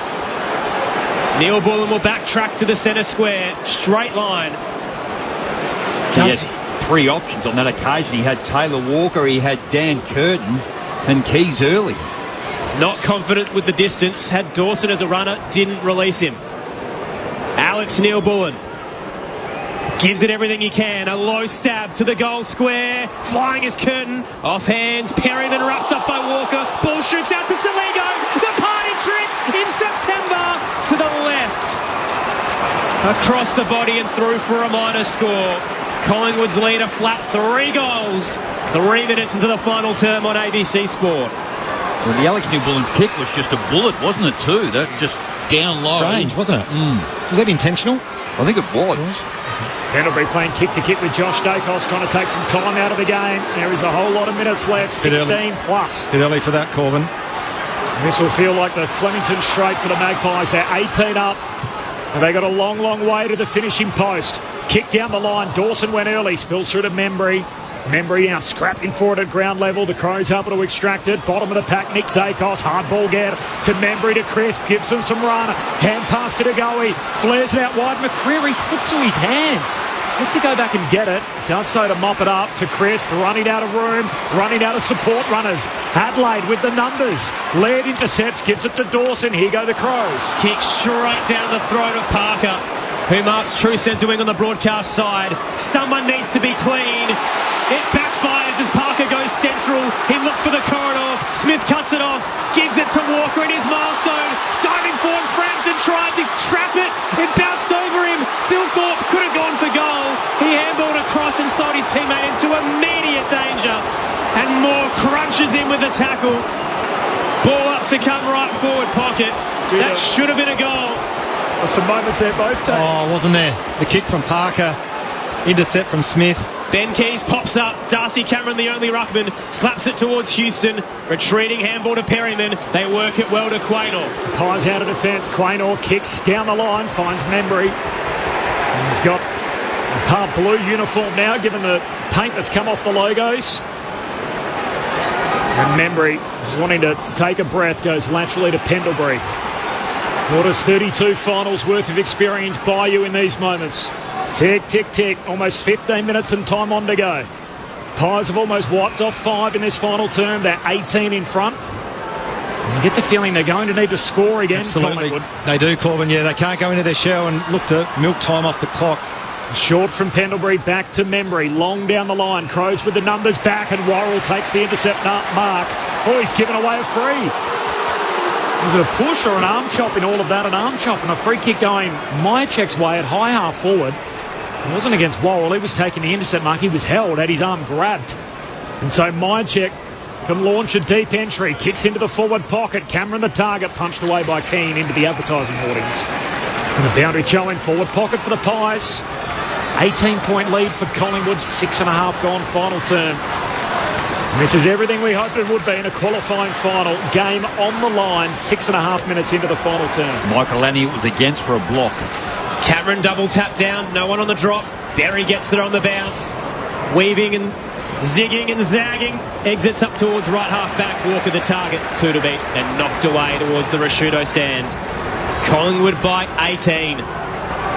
Willie Frampton's actually been pretty good tonight. He's been really aggressive. Yeah. The Pies searching for their 3rd prelim in 4 years. Adelaide's 8-year drought ended tonight in September. But will it be in heartbreak? O'Brien taps it down looking for Laird. Sharked. Schultz diving handball back to Pendlebury. Slows down time. It's vintage from the master. Gives it to Schultz. Inside 50. Bobbled off Maynard. Elliott dumped. Ball up to come. 25 out. Collingwood's 50. Just not learnt at all this game. Adelaide in the clearance work around the football. Getting sucked in to the contest. Collingwood by 3 goals. Cameron down to Schultz. Hand pass one at Elliott. Caught flat-footed. Bond comes up with it for the Crows. Kicks out of defence. Parker collects. He's tackled by Padler. Umpire says ball up. Centre half forward for Collingwood. Looks like they've dropped their forward coming up the stoppage, Adelaide, and engaging Darcy Moore, which they had to do to nullify his influence. Collingwood by 18 points, having led by 35. Crows with the last 3 in the game. Whistle out of zone umpire. Spots a free kick for Adelaide. Hold on Berry. Hand pass to Dawson. Has to move it in a hurry. Long kick up the wing. Thilthorpe enters from the side. Doesn't compete in the air. Ball spills down to Laird. He's away for the Crows. Hand pass to Walker. Kicks inside 50. Petler. And Luke Pedler is having himself a night. He marks it right half forward looking for number 4. Jamo, what about the kick from the 300 gamer, Tex Walker? That's an area of his game which has been a highlight of his 300 games. His ability to hit targets and his field kicking is exceptional, both feet. Jordan Dawson coming to the boundary. I think just on that handball, the tackle, was just pulled up a little bit limp. Luke Pedler, 10 in from the boundary line. 48-metre drop punt. The kick fades to the left and to behind. And it's a 17-point lead for Collingwood. 9 gone final term. Qualifying final. Winner hosts a prelim in week 3 of the finals. And for the loser, they're in the repechage rounds next week. Just looking at some of the numbers as well, Aaron, all in favour of Adelaide. Contested ball dominating. Ground ball gets Adelaide's way as well. Thoughts to Josh Franco and ABC Sport. Pendlebury clean. And they're the numbers you want to be in the black. Pinpoint to Cameron at right half back. Called to play on. Flurry of bodies down the line. On the broadcast side, O'Brien places himself. Cox crushes the pack and knocks it down to Crisp. Here they come on the surge. Lipinski looking for Pendlebury on the logo. Shoots it to Crisp. He's marching towards the 50. Drives it low and hard. He was looking for Membry. Worrell cuts across with a desperate dive. And takes the intercept mark for the Crows in the left back pocket. Doesn't want to waste any time. It's a line ball kick up to left half back. Murray thought he claimed it inside the line. The boundary umpire said otherwise. There are new ARC rules in place. If Collingwood take too long, they can check this upstairs. That's a good point. But as soon as it comes back in, it's over. It doesn't make sense. McCreery plays on. Sets it to the top of the goal square. Thilthorpe's floated back. The fist towards the boundary line. Works in his favour, and it rolls towards the Riverbank stand. So we'll check it if we have time. If we don't have time, don't worry about it. It's like the Adelaide Sydney result last time. They knew, and they just brought it straight in. Play went on. Collingwood by 17. 10 minutes gone, final turn. Finals footy on ABC Sport. In front of an anxious crowd at Adelaide Oval. Forward 50 stoppage for the Pies. Cox palms it down. Led, tackled. Got a hand pass away. Schultz extracts it. Handball to go. He kicks straight into Cox. Bounces off his chest. Worrell punches it away. Lipinski grabs it. Tries to spin out of traffic. Caught. Ball up. Tom Wilson on the boundary. So Jordan Dawson, the skipper, came off, as Jamo mentioned. Boot went straight off on his left leg. They restrapped his ankle. It's back on. He's about to come back on. Pies by 17. Inside 50. Cox down. Lipinski wrapped up. Shoveled a handball towards McCreery. Worrell tackled him before he got the footy. Play continues. McCreery loses a boot, but just won't stop fighting for it. Murray wraps him up. 20 from home. Adelaide's defenders holding on here, aren't they? Repeat stoppages again. You think the damn wall's going to break, but they've been brave, the defenders, in the last couple of minutes of play here, the Crows. Adelaide under siege. Collingwood looking for the death note. Cox taps it down. Curtin tracks it close to the boundary line and slides it over. It'll be tossed in 10 from home, right forward pocket. What about Bo McCreery there? He had to put his boot back on. So he stopped and decided to do it as the ball got hit down almost in his vicinity. Watch the goey here. He's been so good in this area all night. Boundary throw-in. Philthorpe palms it down. Cox. Hand pass away. Nick Dacos wins it. Rolls around one side. Back onto the left. Kicks. Membry marks. And Dacos zigging and zagging. And ultimately out to control this final. Talk about players with time, space. They make the game look slow. Pendlebury's won. Nick Dacos. Tell you what, that was phenomenal play under immense pressure from the Adelaide defence, but just had the foresight to hold on to the footy, drive his legs, duck and dive, and hit Membry. Well played, Nick Dacos.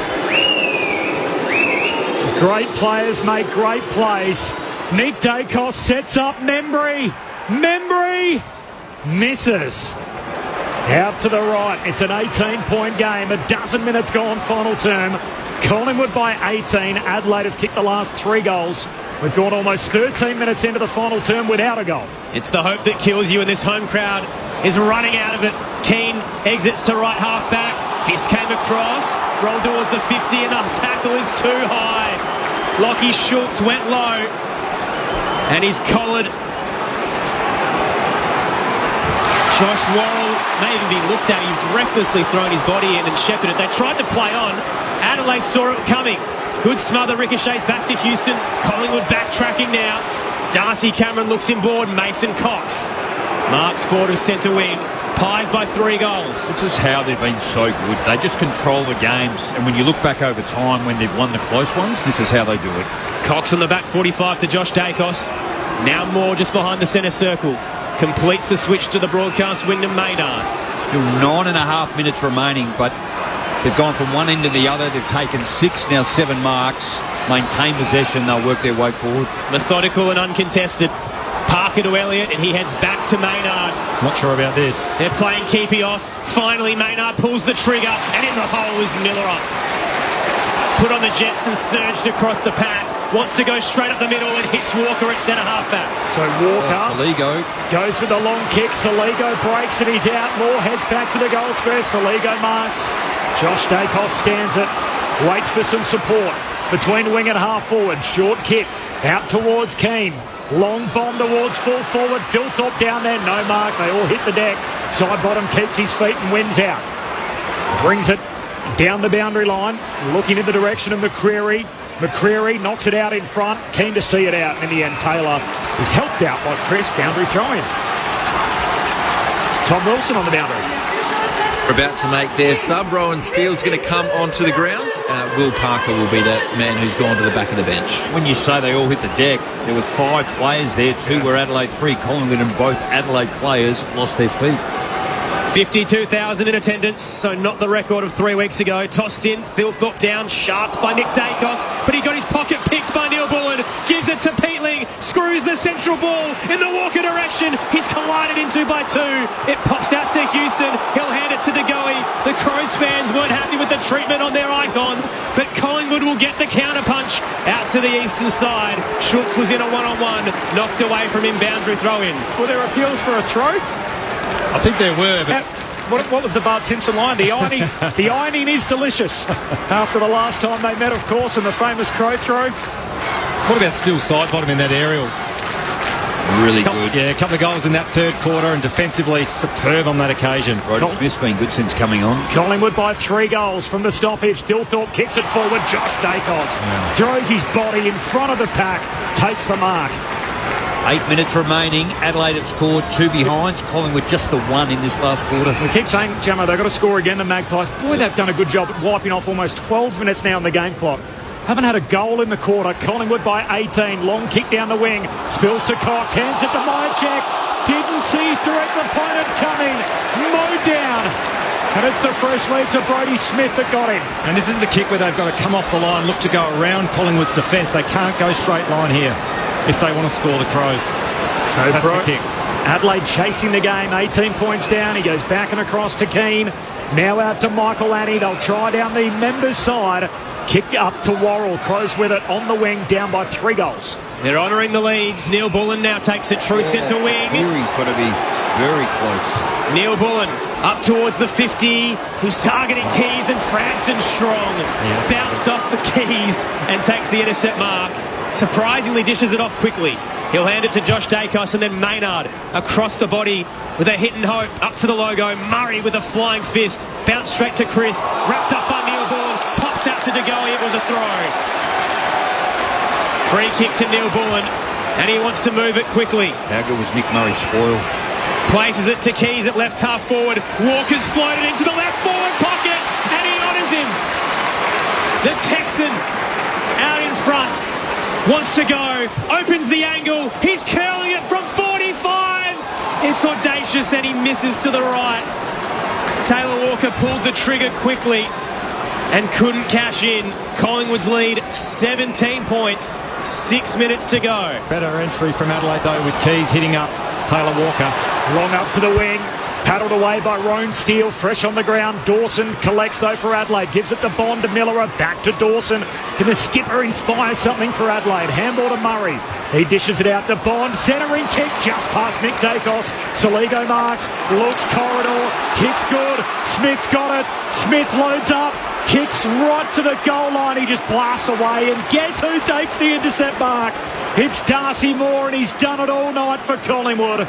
Long kick out to the boundary line. Side bottom marks at half-back. Magpies by 17, 18 gone, final term. A goalless final quarter. Finals footy on ABC Sport. I think they've played Adelaide like they haven't played all year. The way that they've just bombed away into their forward 50. They pick up possession here again, but the options they had. Turnover on centre wing.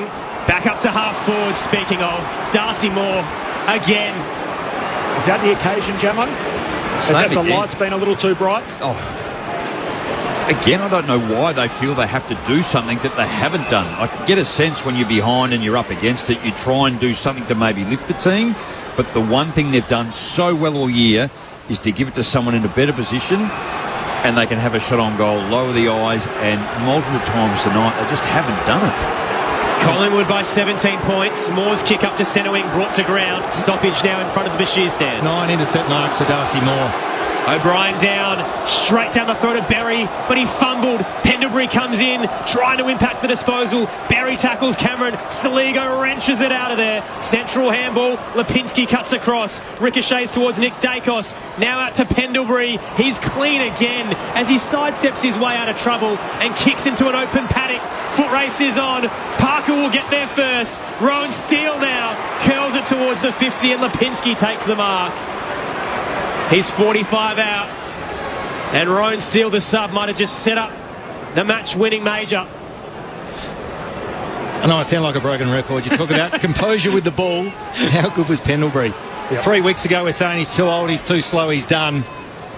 Goodness me, that was phenomenal. It's gone short to Jamie Elliott, who's probably just as far out. He's gone back to Lipinski, just winding down the clock. This is how good they are. So Lipinski sharing it around, 1-2 with Elliott, and now dishes it off to side bottom. This is all at right half forward. Yeah, you've got all this to look forward to, Josh. Sitting in the coach's box. Side bottom sets it up now. Mason Cox on the run. Cameron collapsed early, hits the deck. Miller Dumps it on the bounce to Fogarty. Sidesteps two, but can't hit Bond. Turnover at a dangerous spot, but a fumble by Schultz. Sharked away by Keys. He gives it off to Fogarty. They've got to go, Adelaide. Straight up the spine. Michaelani gives it to Fogarty. Back to Michaelani. It was an unnecessary link-up. Handball forward to Berry. And he's smashed in the trash compactor. Ball up to come just wide of the logo on the broadcast wing. The option was there, Saligo out the other side. Yeah, and I don't want to sound too critical of Michaelani. He's missed a lot of footy, but he's just looked a little bit rusty tonight. We asked at pre-game, what does the finals experience count for? We have seen it tonight. 16 premiership players versus 16 in their first final. That's what the matchup is. And the experience has paid off for the Pies. Adelaide get it going forward through Dawson. Pack at half forward. Whistle on the play. A push. Free kick. Collingwood. It's coming back to Maynard, who'll get it on the back flank. Here is only 3 minutes 20 to go. We haven't had a goal in the quarter, and Adelaide need 3 goals in 3 minutes. And somehow they've got to force a turnover here to get the ball back in their hands, the Crows. They can't allow the chip mark. The magic man, Craig McRae, and his Magpies, they have made time disappear in this final term. As Cameron soccers it to Nick Dacos. He's got it on a string! And Nick kicks him on to Schultz, who marks at centre-half forward. And Nick Dacos, just a beautiful show. And like Neo from the Matrix, going slower with the world zooming around him. And he finds the target at true centre-half forward for his team. Tell you what, if Nick Dacos gets sick of playing for Collingwood, I'll have him at North Adelaide. I thought he actually turned himself inside out then too, didn't he? He almost did it twice and laced out. Yeah. Cannot teach that. That's just an innate ability. And he's still only 22 as Schultz gets close to the man on the mark, drives at goalward, but O'Brien marks in the back pocket. But now there's only 2 minutes 20 left. Time continues to slip away. Collingwood by 17. 3 goals in 2 minutes is the equation for the Crows. Across defensive 50. Bond to the eastern side. Adelaide outnumbered there. Steele brought it to ground. And off hands it rolls over the boundary line near the Williams stand. They've got to roll the dice here now, Adelaide. Up against it. They've got to kick 3 goals in a couple of minutes. Tall order, but they can't go around the boundary. They can't kick mark. They've got to go corridor and they've got to go quick. Their last 6 games have been decided by 10 points or less. Collingwood are the kings of the close finish. Cameron taps it down. Fumble there by Michaelani. And that Collingwood extracted. Nick Dacos again! Is there anything this kid can't do? He spears it to Brody Myercheck, who marks 45 out. To answer your question, probably ruck. That's about the only thing this bloke can't do. I'm not sure I'm betting against him. Give him the hops in there. Oh, wow. Brody Myercheck to seal a prelim. Kicks from 50. Gives it everything. It's wide left. 3-goal lead exact to Collingwood. Adelaide have to go. Time is slipping away from the minor premiers that have lost 1 game in their last 13. Phil Thorpe marks the Murray kick in the middle of the ground. Collingwood by 18. Hot minute left. Kick goes wide. Neil Bullen takes it. Cuts back through the corridor. Kicks inside 50. Moore tracking it. Not to be. Unkind bounce. Crisp wins it. Gives it to Quaynor. Handball out to Pendlebury. On the back flank. Oh, the smooth moves from Scott Pendlebury. Sidesteps around 1. Gives it to Crisp. Centering kick. Maynard wins it back.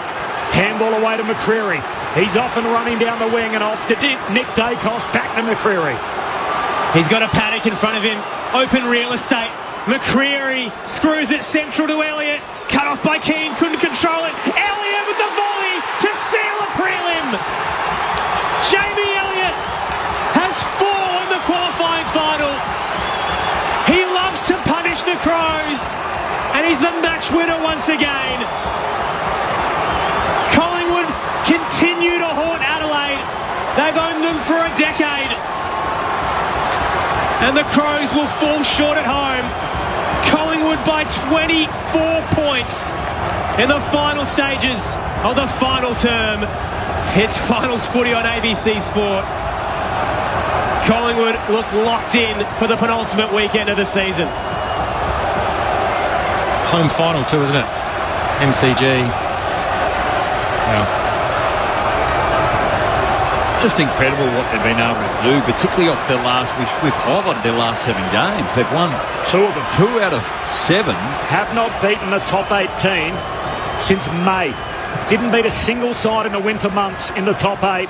But the spring is where they come into their own. Out of the middle, the Crows with it. Laird kicks out wide, not to be. Ball spills down towards Quaynor. Jams it on the boot. Ricochets back into dispute. Adelaide get it out of there. Laird to Keys. Huge tackle, Maynard. And leaves a little bit more pain on Neil Bullen as he upends him. And September is swooping season. The raid of Adelaide complete.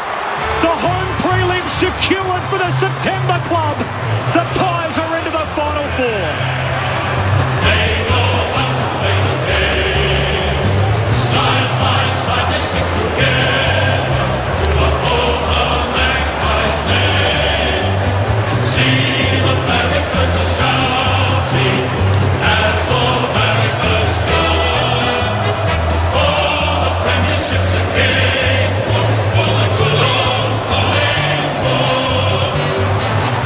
About that for a turn-up to start the final series. 4 beats 1, with 1 having won their last 9 games leading in on their own patch.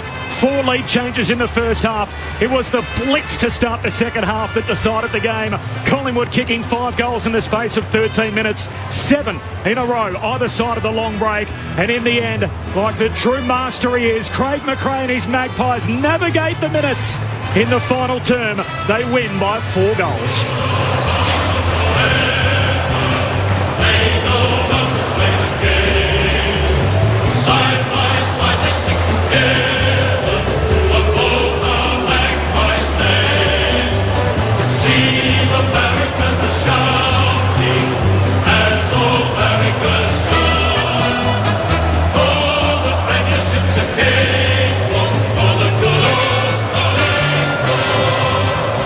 Adelaide will be here Friday week for a home semi-final, while Collingwood are taking their campaign all the way to preliminary final night at the MCG, expected to be the Saturday in week 3. And Collingwood will put their feet up until then. They had a saying on their premiership run in 2023 was play the minutes. We always play the minutes. In the final term, they got some David Copperfield stuff and they made the minutes disappear. Incredibly, just 1 goal in the quarter. It came in the final minute of play, and the Magpies able to prevail by 24 points.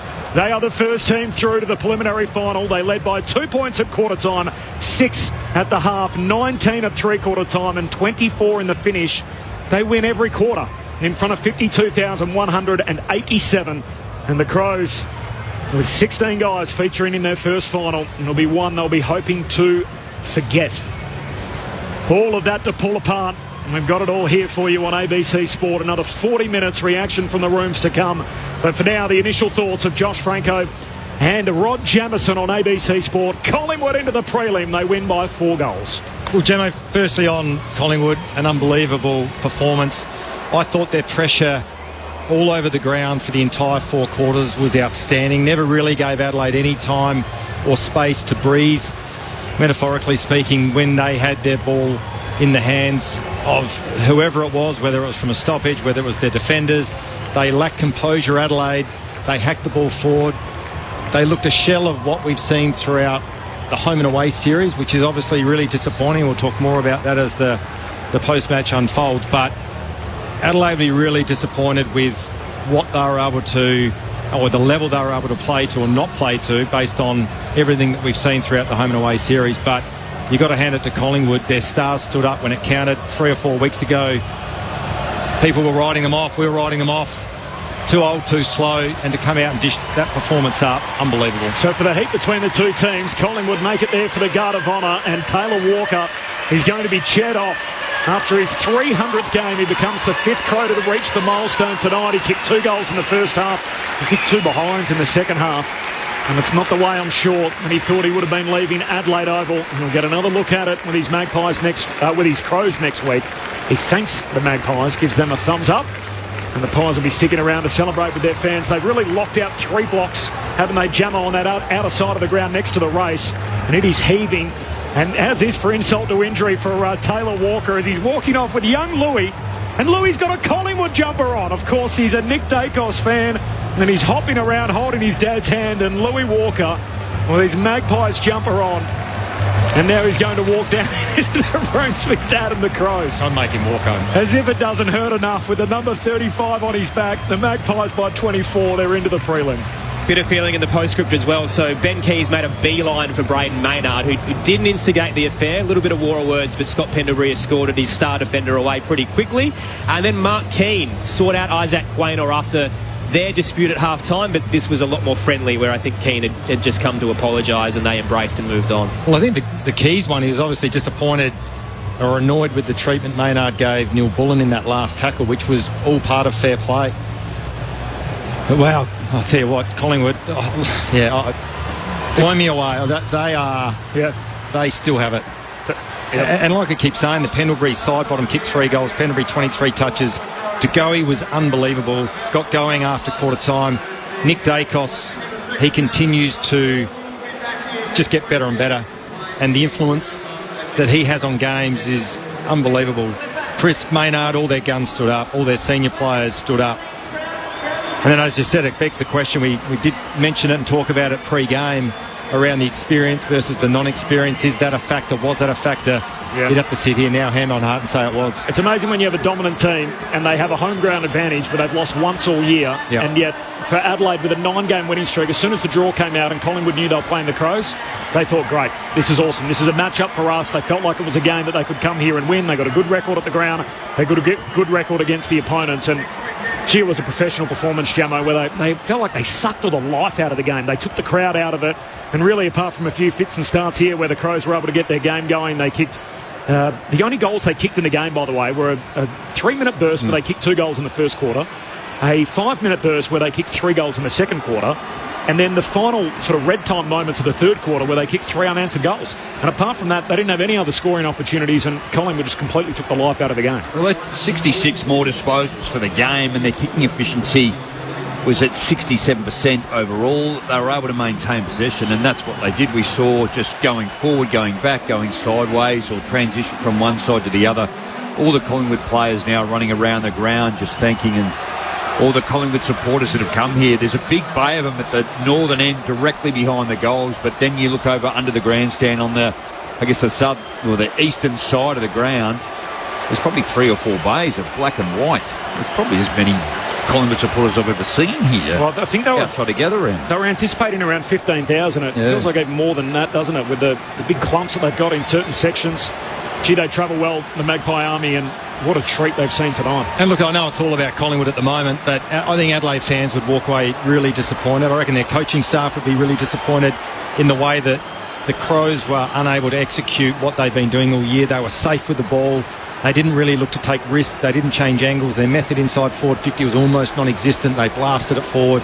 Darcy Moore, I reckon they gave him too much leg rope, particularly in that first half. I thought they could have adjusted that quicker because of the influence that he was having, and reset their forward that came up to stoppage and engaged Darcy Moore to nullify his impact on the game. And I think when they look back on it, they'll be bitterly disappointed with this result. So we touched on this pre-game, didn't we, about the last time they met, they almost played a little timid, and we were hoping that they'd play freer tonight. Yeah. Was the moment part of it? Was the stage too grand for them? You could probably argue it was. I felt tonight, again, I think they played a way that they haven't played all year, and they didn't change the way. And even when they had the breaks, and they've been so good in-game mode to be able to change before breaks are required. But I thought at times they actually played some selfish football just because they felt that they could go long and have a shot on goal from distances where it was always going to be to the benefit of the defence, and all the options that were available when they had gone short, or where they've been so good each year, this year particularly, is get it and go and hit the 45 and go 20, 30 metres, whether it's forward or to the side. But they certainly didn't do that tonight. Tom Wilson will call the Magpies in their first finals victory since the 2023 grand final. Tom, come in. A lot of smiles on the Collingwood faces. We know how cool and calm and collected they were coming into this game. So much confidence that they could come to Adelaide and produce. We heard that from Josh Fraser in the pre-game, and they've gone out and performed in such a manner that's earned them a spot in the preliminary final. Their form was poor coming into them, but boy, are they a finals team. Craig McRae is getting all the players together, and they're also going to join in with the assistant coaches and club staff. So it's a whole club affair here in the Pies rooms. On the order of Craig McRae, Mason Cox is the tallest, obviously. He can get anyone's attention, and he's just trying to do that now. We'd have to have at least 60 to 70, well, maybe my maths isn't that great, maybe 50 people here over from Collingwood who've made the trip from Melbourne to sing the song. Blow the roof off this set!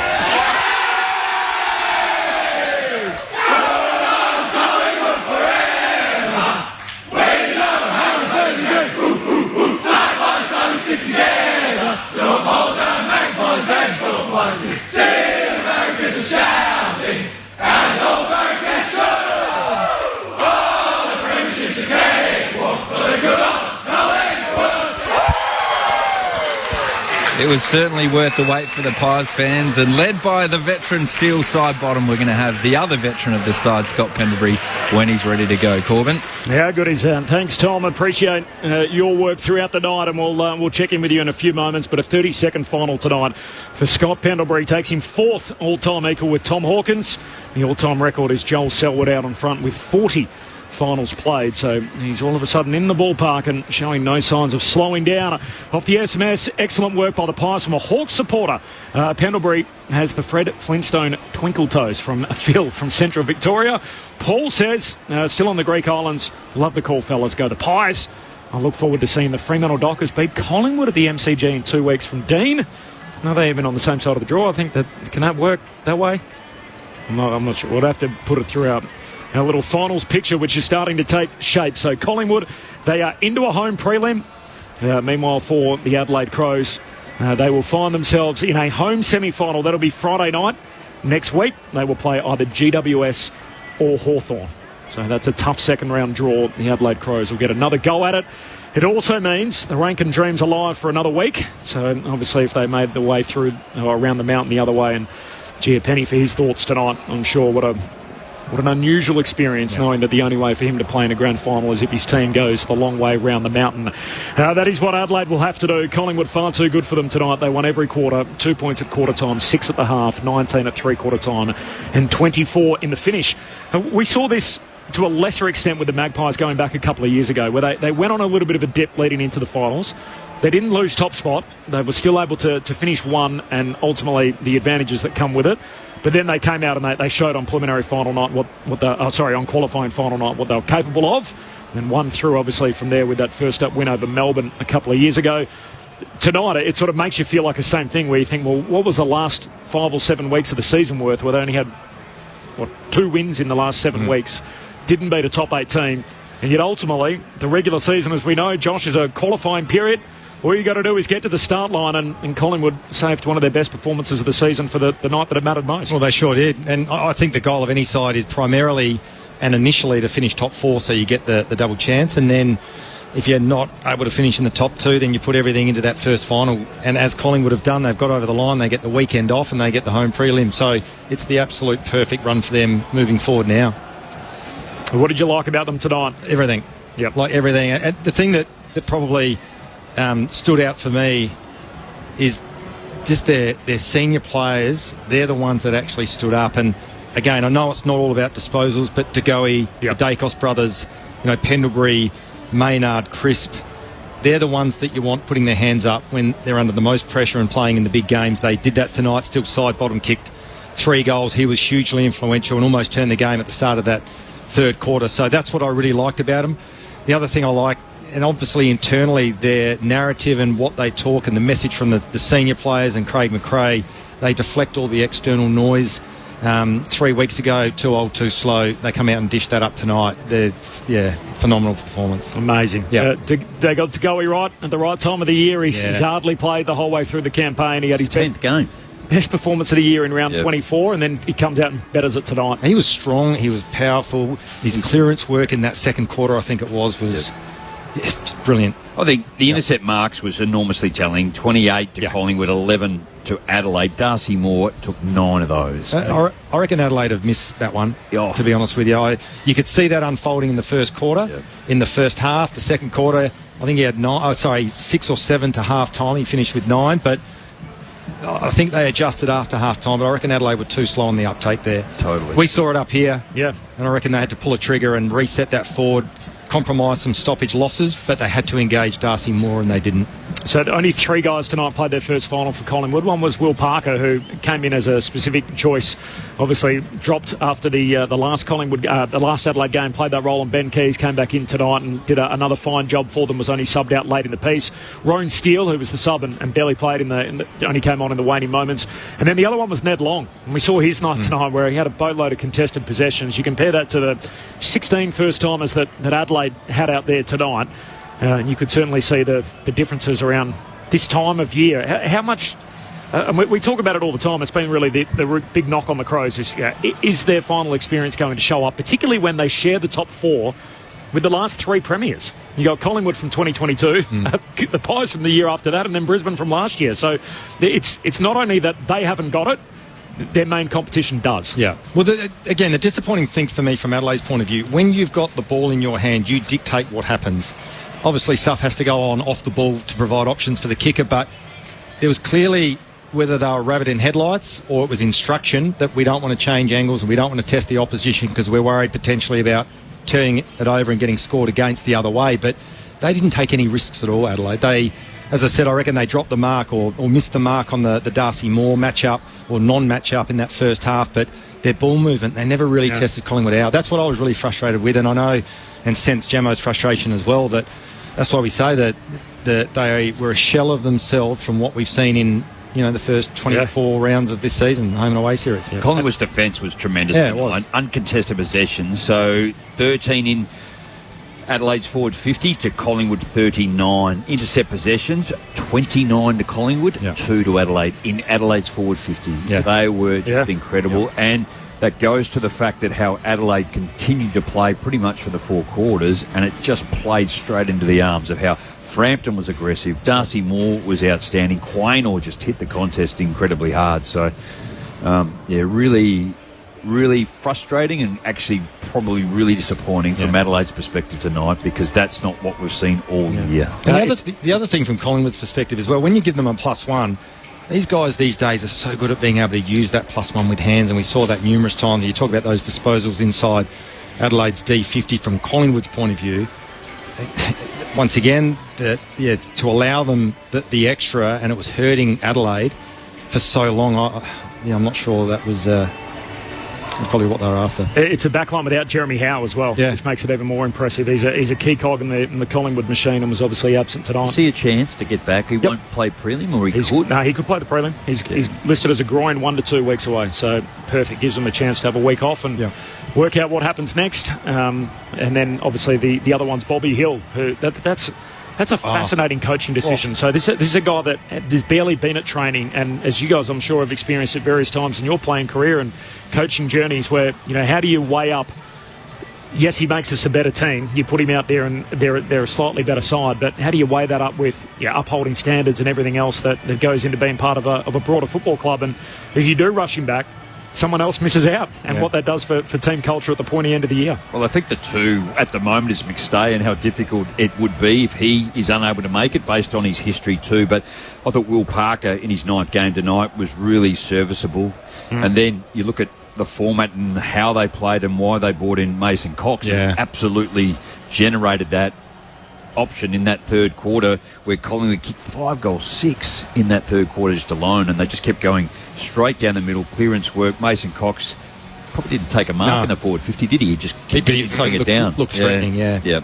So I guess for me it's probably, if I was a coach, I'm not bringing Bobby Hill in for all the reasons you just highlighted around what you say about culture, how you need to behave, and if you're going to do that without knowing, again, the full detail from a distance. But, I guess Howe comes into the side and there's going to be one unfortunate player, isn't he? Well, surprisingly, Sam McClure reported today that Bobby Hill's actually got a paid function in Tasmania tomorrow. Right. So didn't get through training this week. Hasn't obviously come with the team to support them, and is headed interstate to go make some extra money external from the football club, which again reflects poorly on your character. And I guess, as Corbin alluded to, the team chemistry and morale, if you're trying to force a guy back in who's not really rewarding you with his fate. But I understand, again, not knowing the details, but I don't know how many other players came across that weren't playing tonight to actually attend. So you probably don't mind the fact that he's actually gone off and done that. But again, as long as he fronts up the training and does what he has to do, but...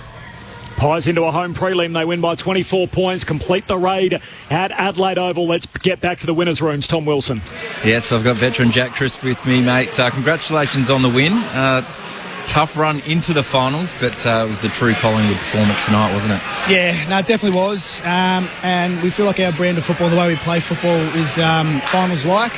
And I think it was on display tonight. A lot of pressure, a lot of tackling, and then we were able to generate a lot of forward-half turnovers and kick some goals this week. It's all business in the build-up, but there are a lot of smiles, and you got the whole club together for the club song. It meant a lot to everyone. Yeah, I definitely think it did. I mean, as you said, the last 7-8 weeks haven't really gone our way in terms of scoreboard and stuff like that, and probably a lot of people have been shutting us out and not giving us much of a chance with our form going in. But we found a little bit towards the end of the year. A week off was probably good for us as well, being able to build a lot more chemistry and train what we needed to train and plan really well coming into this game, and you were able to execute really well. What about your skipper across half-back, taking all those intercept marks? You got a lot of big game players and they all delivered tonight. Yeah, 100%. Hit the nail on the head. I think Darcy had 10 intercepts at half-time. I don't know what he finished on, but he was outstanding tonight. He probably could have had a ton more, but he was getting a big fist in there as well, clearing the space. So he was very well down there. And then, we can't get that kind of performance without the rest of the guys playing their role and sticking to our system. What is it about Adelaide? You've only lost to them once in 13 games now, and I spoke to Josh Fraser before the game and he was pretty confident about the venue as well. What is it about Adelaide that suits Collingwood? Well, no, we all speak about how nice the deck is as well, so it's a really nice place to play football. And again, I think maybe the shorter field, I guess, probably helps build pressure a little bit, and that's what we base our game off, is pressure. So it's really, really great to play out here, and we had a good feeling coming in. We trained and prepared really well. We relished that opportunity. Now we get to go back, have another week off, and playing really well again. Do you think you've got a mental edge? Did you sense that there was a lot of players from the Crows playing in their first final? Yeah, we did speak about that throughout the week, to be honest. We've got lots of guys that have lucky enough to be playing finals over the last few years, so they haven't played since 2017, so we did think about that part of the game. But after 5 minutes of the game anyway, everyone's kind of involved in the game, and it's too fast to think about not playing your first final, and that intensity and pressure builds. So it was a great game. We'll send you up to our experts, Rod Jamieson and Josh Franco. Yeah, Jack, Rod Jamieson, huge win tonight. Congratulations, all the best for a couple of weeks. And that third quarter, we spoke to Josh Fraser before the game, and you touched on it. You hadn't played your good footy in the last 7 weeks, but he felt round 23 was the best game you'd played in 7 weeks too, and you were well prepared to come tonight. And bringing in Mason Cox in that third quarter set up a 5-goal 6 onslaught.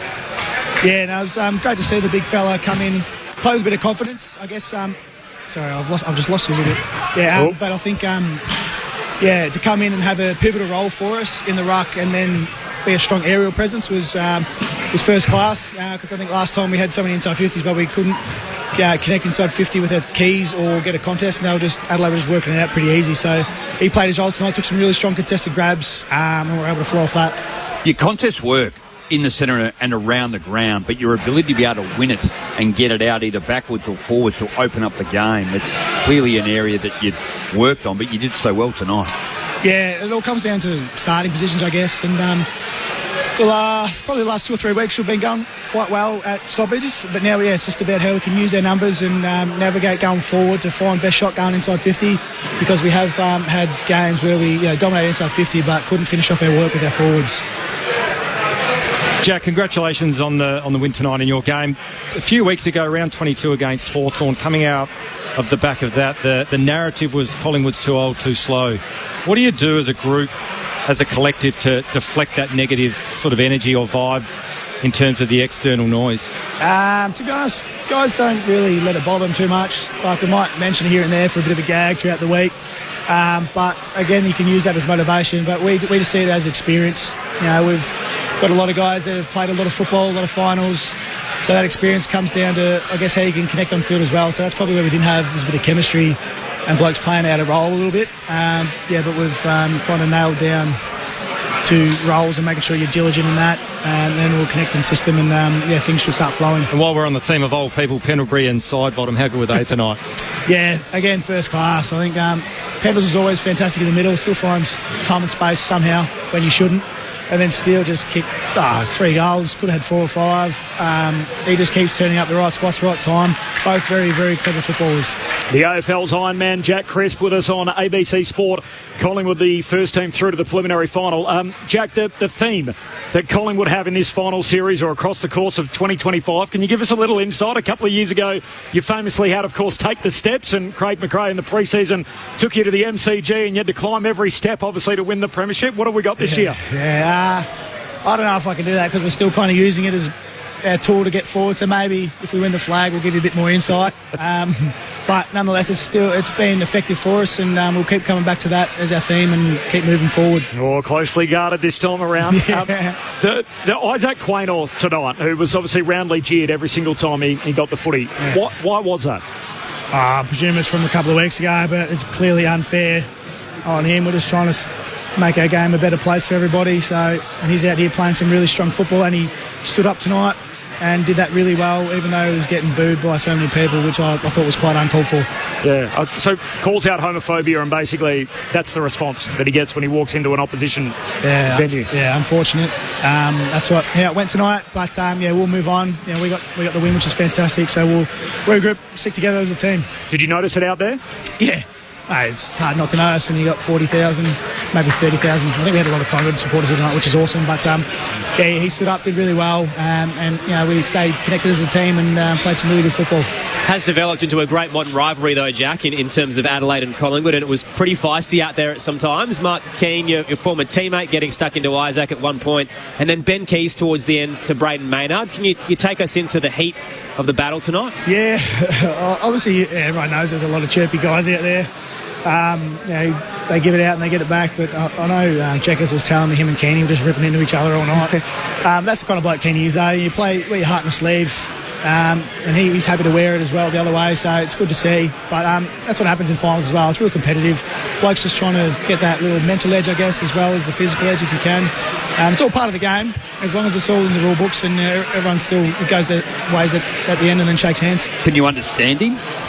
Can I what? Understand? I can now. Well, to be honest, when he was first at the club in Collingwood, I had a really hard time understanding any words he was saying. He's so strong with his accent. How do you spend the week off, Jack? I think we've got a few days off now, which is fantastic. So I'll fly back tomorrow, which will be nice. I think my brother's playing a final in Bendigo, so potentially could head up there. But nonetheless, keen to get back, see the girls, spend the weekend with them, and we'll get back into training some stage next week. And Jack, looking ahead to the team makeup for the preliminary final, can you tell us how Dan McStay is doing as one of the heartbreak stories of the final series? Yeah, no, he's doing really well. He's here in the room. Oh, I think he's here. I haven't seen him yet, but he was here pre-game, up and about, getting around the team, making sure he still had a role to play. Because our AFL team's not in the finals anymore, unfortunately, but we have a big club focus about the guys, how they can prepare best to help the AFL team and hopefully go all the way again. So it's a full team focus, and he's still got a role to play, and he's been up and about that. And the optics of Bobby Hill's absence. So I think publicly hasn't been a great look that he's been missing a lot of training and is apparently due for a paid event tomorrow. But how is the actual group doing internally with him trying to force his way back into the team? No, that's all right. He's been back the last week. He missed the other day, I think, because I think his son wouldn't let him go from childcare, so he found it a bit hard to get out. But then he was back in yesterday. He's got a big smile on his face. He seems pretty happy at the moment, to be fair. So I think he's everything's looking pretty positive. And he trained really well last week in the Whites, and he's going to keep doing what he can, I guess, to help the team get better. Even if he doesn't play, it's good to see him at the club with a big smile on his face, and we'll make sure we've still got our arms around him. We'll see you at the G Saturday fortnight, Jack. Enjoy these moments. Thank you. Thanks, guys. Appreciate it. Jack Crisp in the Collingwood Rooms, game number 261 consecutively tonight. That is an outrageous record. Consecutive games of footy, 261 for Jack Crisp. Hasn't missed since joining Collingwood, and people probably can't even remember him as a Brisbane player. Is it the best in the AFL by... That's no the one's best. never going to beat that. Ben Keys is third, and he's played 130 consecutively. Yeah, that's insane. It's an incredible record. Final number 15 for him tonight. He's now got 9 wins and 6 losses. I've mentioned a couple of times during the call that this is what they do, the Magpies. They are the September club. They played in more grand finals than anyone else. Of course, for people with long memories, they'll remember the Collingwobbles days and making it through and not quite getting it done. But gee, they give you good bang for your buck if you're a member of the Magpie Army, and just keep fronting up, playing September after September, and now they've got a chance to try and win that mythical 17th premiership. They would become the first club in VFL, AFL history to get there. The only real question I had coming in is that Adelaide's midfield had been exposed over the last few weeks. Collingwood's forward line hadn't been firing. So from their traditional forwards, they were kicking about 5 goals per game leading into this one. And tonight, Jamie Elliott has 4. And the rest of those kind of around stoppage. So Nick Dacos, Sidebottom, Cameron, Lipinski, Dugowie. Did it answer that question for you, Josh, that Collingwood's forward line can function like this? Yeah, look, I think the inclusion of Cox was massive tonight, even though he ended up with 8 disposals, minus 4 metres gained, but he is a target. And again, we've mentioned it numerous times, but the interview with Josh Fraser pre-game, and he talked about 71 inside 50s a couple of weeks ago. They had to work on the way they wanted to move the ball inside their forward 50. If they get to a point where they've got to kick it long, at least Cox is there as a really strong target. So the inclusion of him, I thought, was outstanding. I reckon when you've got a Myercheck, a McStay and a Tim Membry, I reckon you look a little bit too one-dimensional. But in the end, once again, with their ball movement, which is really built off the back of pressure and getting the ball back off Adelaide or winning the ball in the sort of 50-50 contest, their ability to move the ball, change lanes and angles, they did look threatening ahead of the ball. So, yeah, I actually thought they looked like they're back. Well, Josh said calm and measured pre-game. Josh, Fraser, that is. And I thought they were pretty much the entire night. And right from the outset, we spoke about how probably Adelaide looked a little bit rattled early with the way that they were playing, and again, probably I didn't feel that maybe for 10 minutes where they kicked those 3, wasn't in the second quarter, particularly where they sort of started, but outside of that, I thought they probably really struggled. Let's kick it back down to Tom Wilson. He's jumped across into the Crows' rooms. Tom. Yes, I've got Isaac coming. He's been good enough to join us. Isaac, a really tough way to enter the finals campaign for the club after 8 years. What was the message and what was the feeling after the game? Yeah, no doubt. I mean, naturally, everyone's going to be flat, very disappointed. And, just one of those nights that just wasn't ours. But, I mean, the beauty is we get to go again. So I suppose the advice was just, soak up this disappointment and let it fuel you. Learn from it as an individual and as a team, which we will. But then we get to go again, so I look forward to that. I know you've had finals experience before, but a lot of players hadn't. Did you sense that there was some nerves? It can happen at such a big stage. I didn't. Pre-game, everyone felt really good. I think, our first half was pretty good. It was an even battle, but that third quarter, maybe you could tell a bit of a difference in, experience and exposure to that heat and that pressure that third quarter brought. But no, I think the boys handled it really, really well.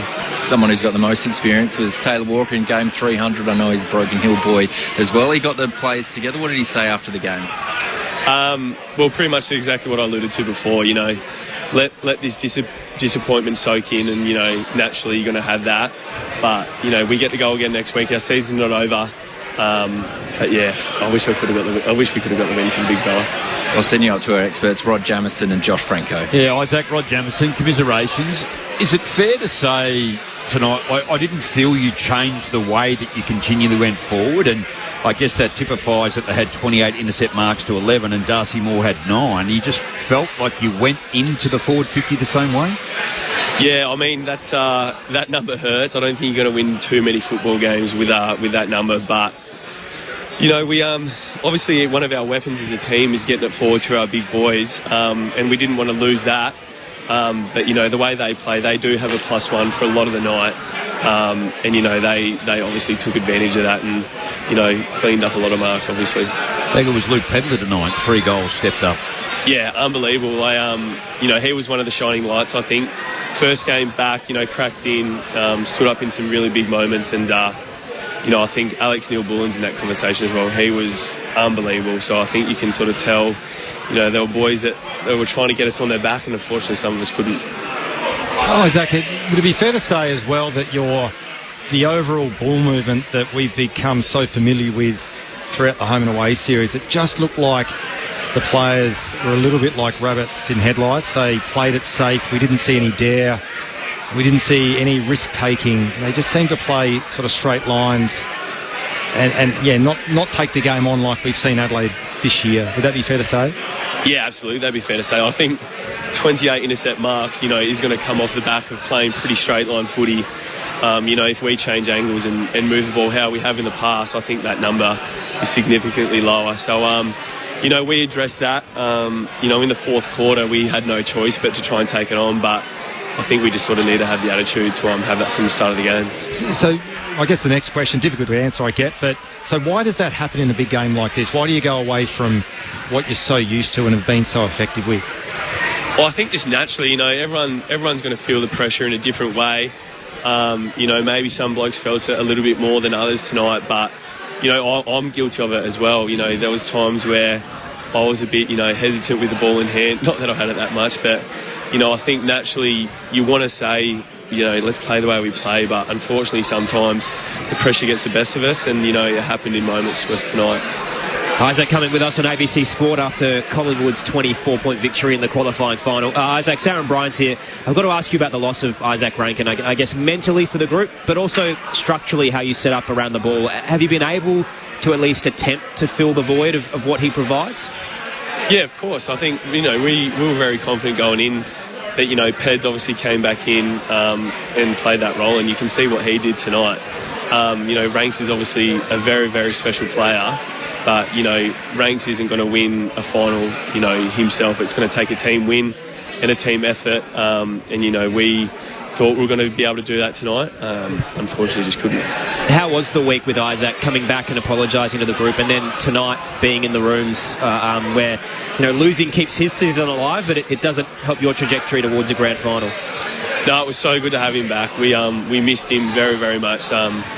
He fronted up, he apologised to the group, and specifically said he wants us to win and keep on winning. He knows that he made a mistake and he's going to learn from it.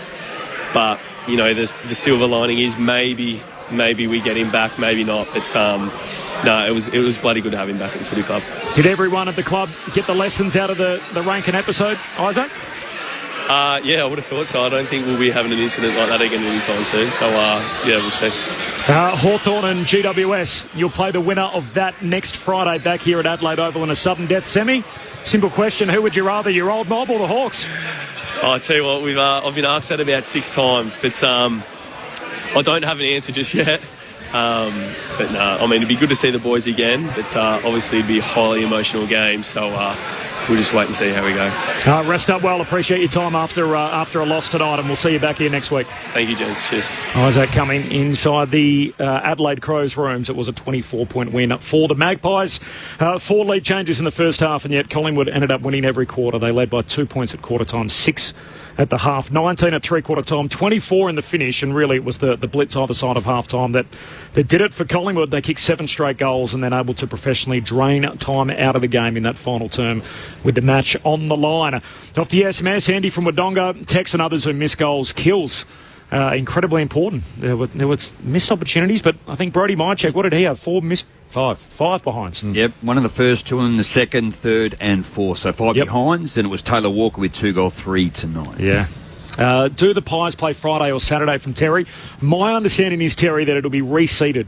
So what that basically means in short is that the Pies can't be the higher ranked team in a preliminary final. So 2 or 3 is going to win tomorrow night. And as a result, Collingwood will play the Saturday prelim. So that's my understanding and the way that I've been told, and that's what the Crows have been planning for. So Adelaide were told Friday prelim or Friday semi. And so as a result, they'll now play the Friday semi. It means that keeps them on a 7-day loop from weeks 2 to 3. So as a result, Adelaide will play Friday next week. If they win, they will then go play the winner of tomorrow night's qualifying final, if that makes sense. So they'll play either Brisbane or Geelong at the winner's home venue the Friday of preliminary final week. Or if it goes south? they go into a 6-month loop. Yes, they do.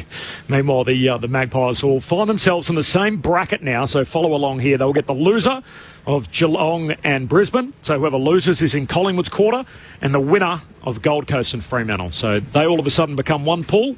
The loser of the Cats and the Lions, the winner of the Suns and the Dockers, and the Magpies are all on the same quadrant. Meanwhile, on the other side, Adelaide are over there. They're hanging out with the winner of Geelong and Brisbane. That's their path through to a prelim. They'll have to play the winner of Geelong or Brisbane on a preliminary final night, but first it'll be the winner of the Hawks or the Giants. I'm a little bit worried for Adelaide next week in that side of the draw. And I reckon the only two sides in the bottom bottom 8, whatever you call it, that they're due to play is Giants and Hawthorn here.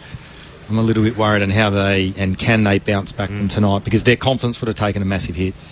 It's not the road that you want, is it? When you've got the advantages of finishing on top, and so it's the long way around the mountain now for the Adelaide Crows. The one thing that'll count in their favour is at least they get the long break. So they've played Thursday night. The Hawks and the Giants still have to play on Saturday, so that's day after tomorrow, and then come to Adelaide themselves next Friday night. Two worst words in footy outside of wooden spoon are straight sets. And we've spoken a lot about how exciting this week has been and the build-up, that the lid was off in Adelaide because they went from 15th all the way to first. And maybe you could say they overachieved. I don't know. We're still too early. But we're a fickle industry, and it will flip so quickly this week where the pressure will be ramped up to an extraordinary level if Adelaide doesn't get the job done next Friday night. And I don't know what that means for them, Jamo, because it feels like they're at the start of a very fruitful window in terms of where the club is positioned list-wise. But if you go out in straight sets, what does that do to the mentality of the football club?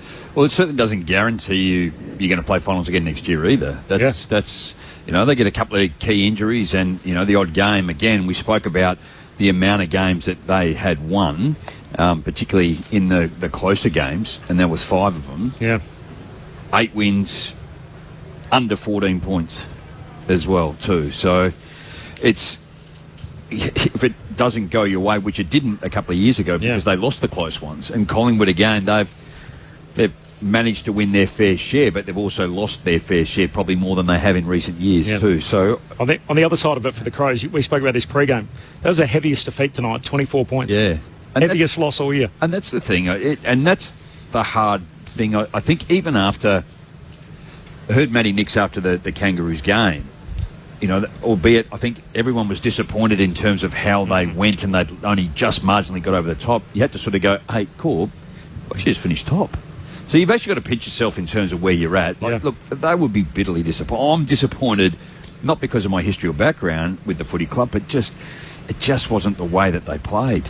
And to then go down like they did, and I felt they actually played pretty poorly. So they're under enormous pressure now next week to do it, and probably more so than they were tonight. And the advantage of winning 18 games in the home and away season is that they get a second chance, and they get the chance to play at home in a semi-final. Absolute thrill to spend the night with all of you crew here on ABC Sports. So thanks, Jamo. Corby, thank you. Thank you, Josh. Thanks, Corbin. Thanks to Tom Wilson downstairs. Thanks to you, as well called. Thanks to Andrea Williamson and to Craig Davis back in the studio, who will have a big, broad smile on his face, as will the rest of the Magpie Army. A 24-point victory for Collingwood. They booked their place into a preliminary final. Good night from Adelaide.